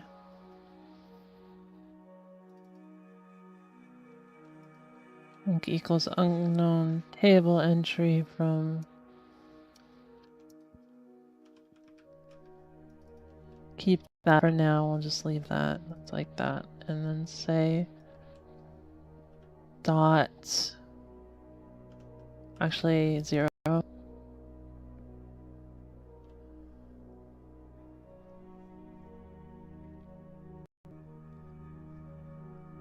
Okay. Back to ROM 1646, whatever. 16.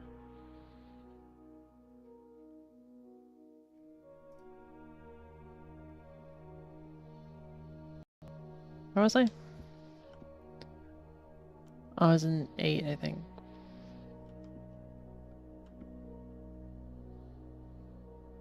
Eight, 6, 5.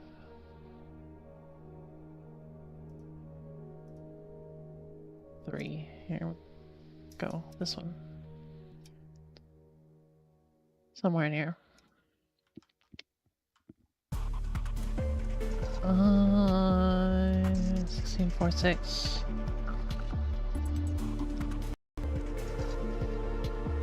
C6.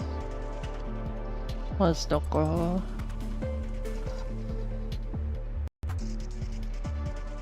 Here we go. It was this. One of these resets called this one.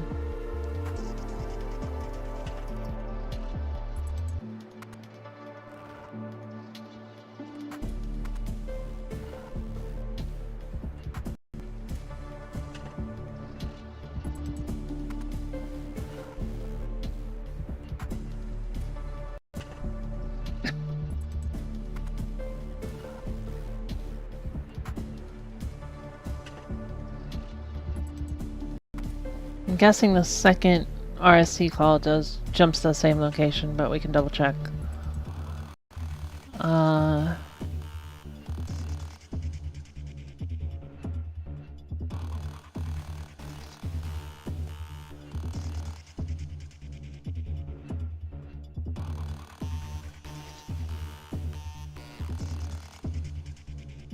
Wait, am I in the right spot?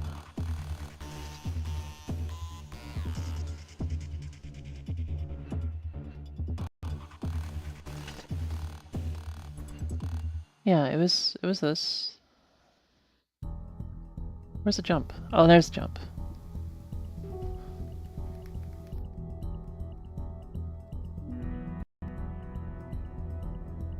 Okay. So...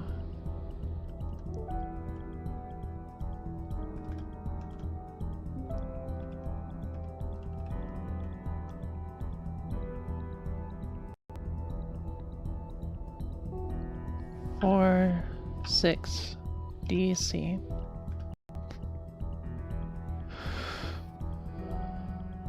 So, same thing it seems like, where we say if, except we do 70 instead of 6F.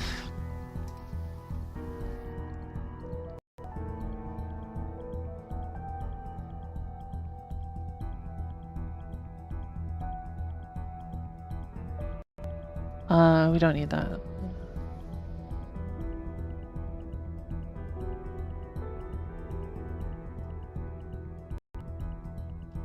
Same deal, I think. Except this is 70 again. But it is going into 3-1.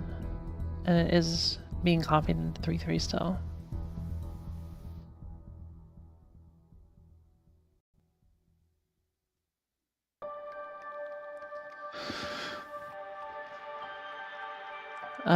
DA 70, we'll double check. I assume it also comes from unknown 2 because it's being compared to 240, but DA 70.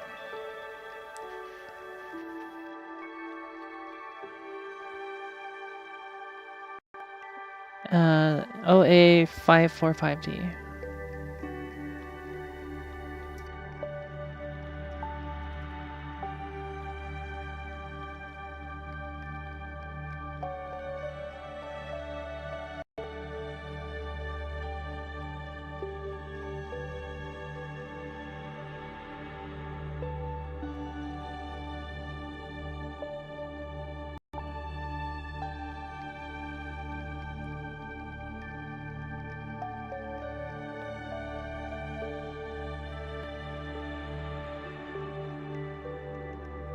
Yes.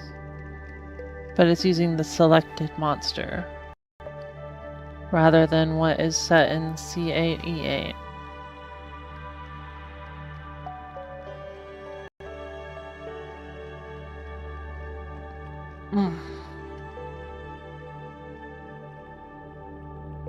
Okay.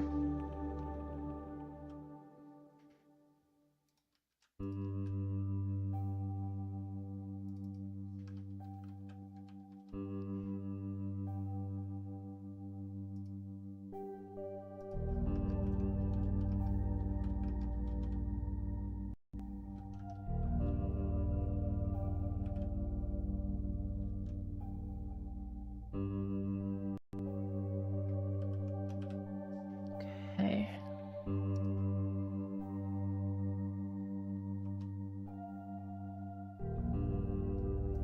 Okay, back here again.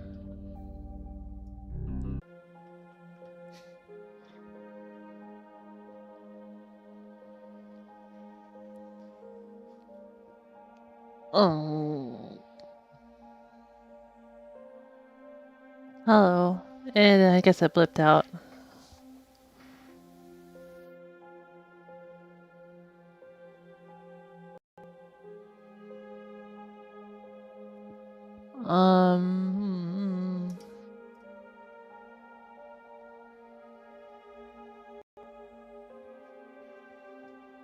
Yeah.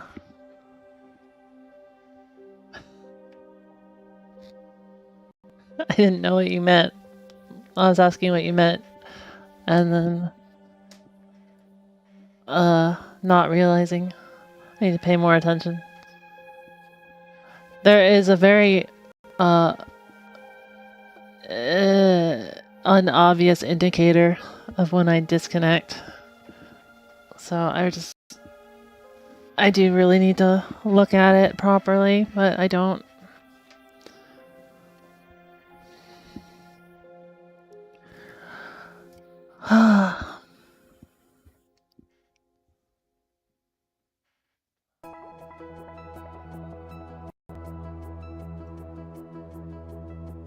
Where was I?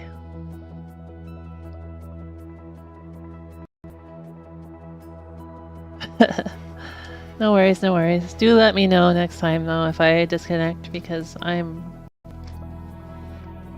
probably won't notice otherwise.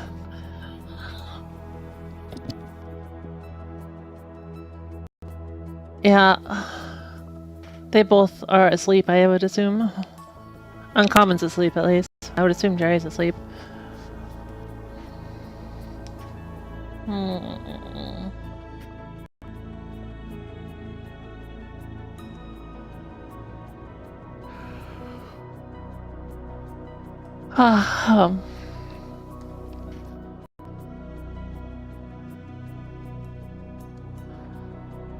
Sorry, I was looking at something or other. Oh, I need to get back to this location.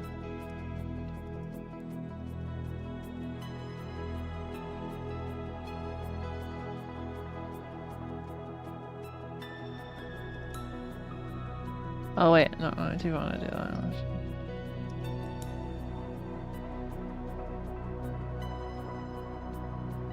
Alright, we gotta make sure that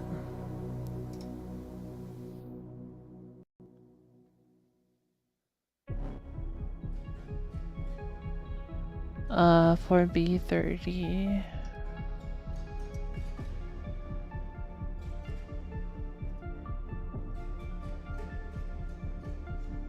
Oh, wrong thing.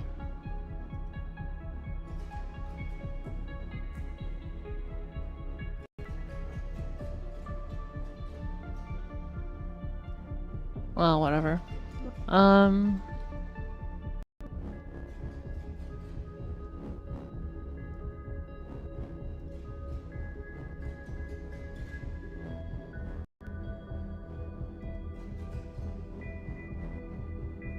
Some other table, I presume. Or just set data or something.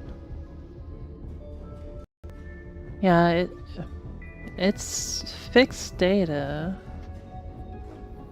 Let's say 0.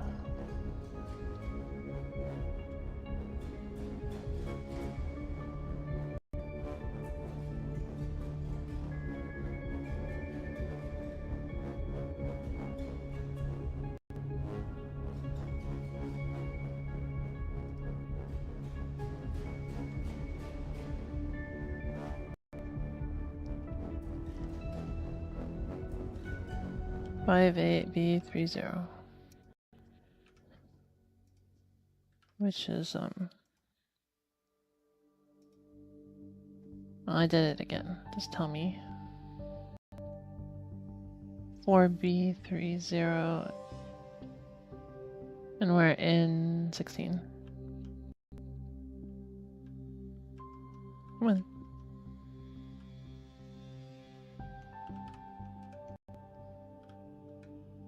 I don't think I've really explained how all these addresses work, but it's really complicated.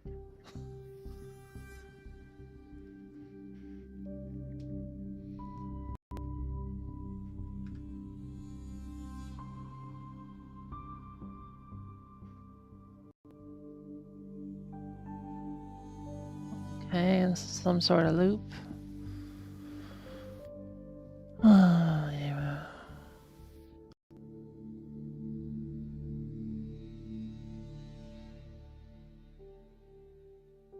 Or ATL doesn't equal 0. A equals 0. Sorry.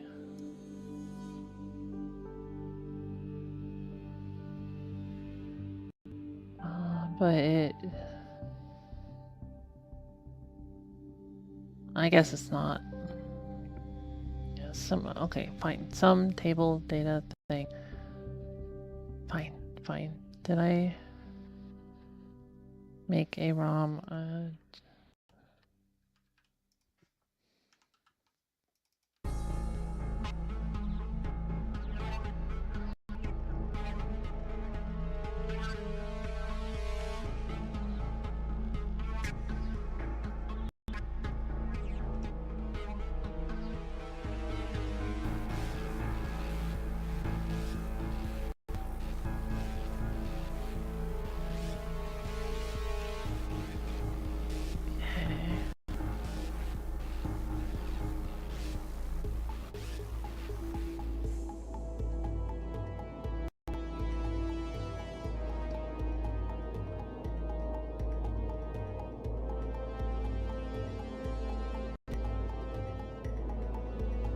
I guess it's gonna be more complicated than that. Usually, no worries. It's a group project. We're all in this together. If I don't understand, Kata will cover for me. Making me the team member that does 99% of the work, huh?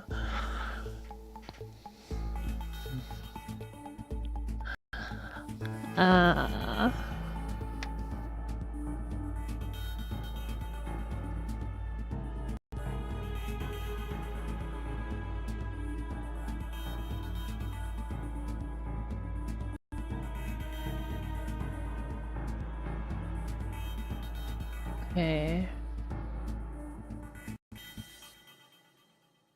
Oh. I can break out of the loop. Interesting. Seems to me that it's adding by 5 each time. But is it using all 5, or is it just using the 5th of each?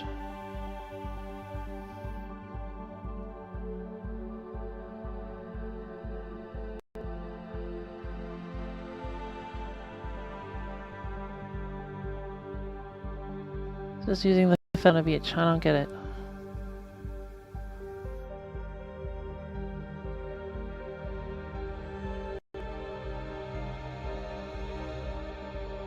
Well, so be it.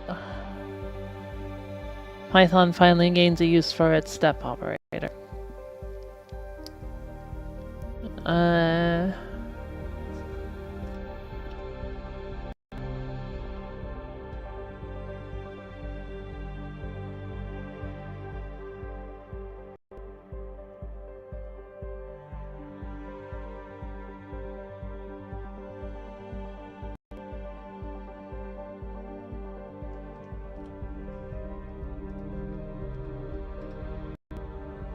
Okay.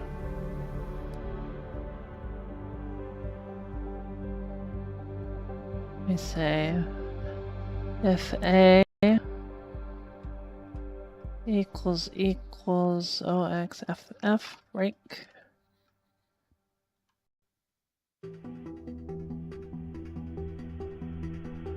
And call label 5871C.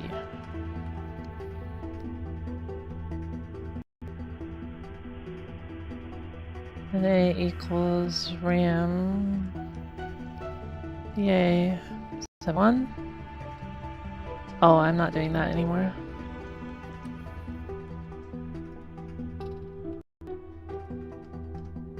Then if that's FF. Wait, if it's not FF? Alright. That's not FF, then we break.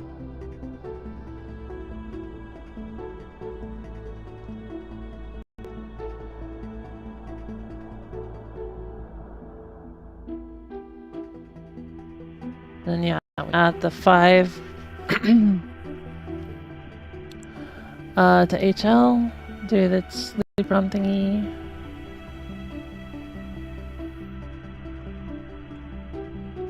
Carry over, whatever. And then loop, and that's it.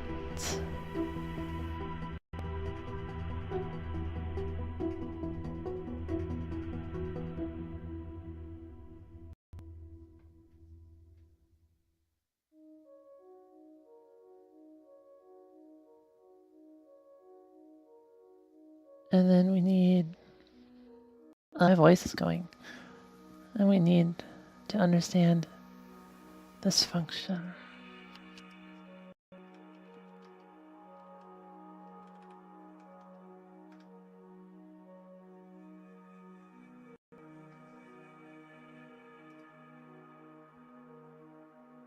We have to pass HL. Fine.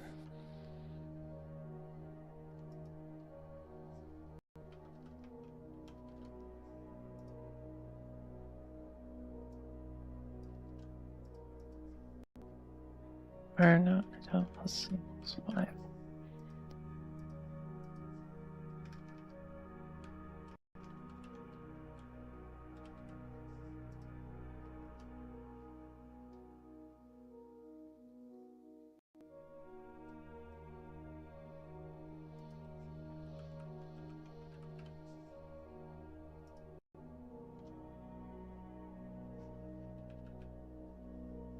Okay, this function looks important and all, but yeah, my voice is going and my brain is failing and I am hungry.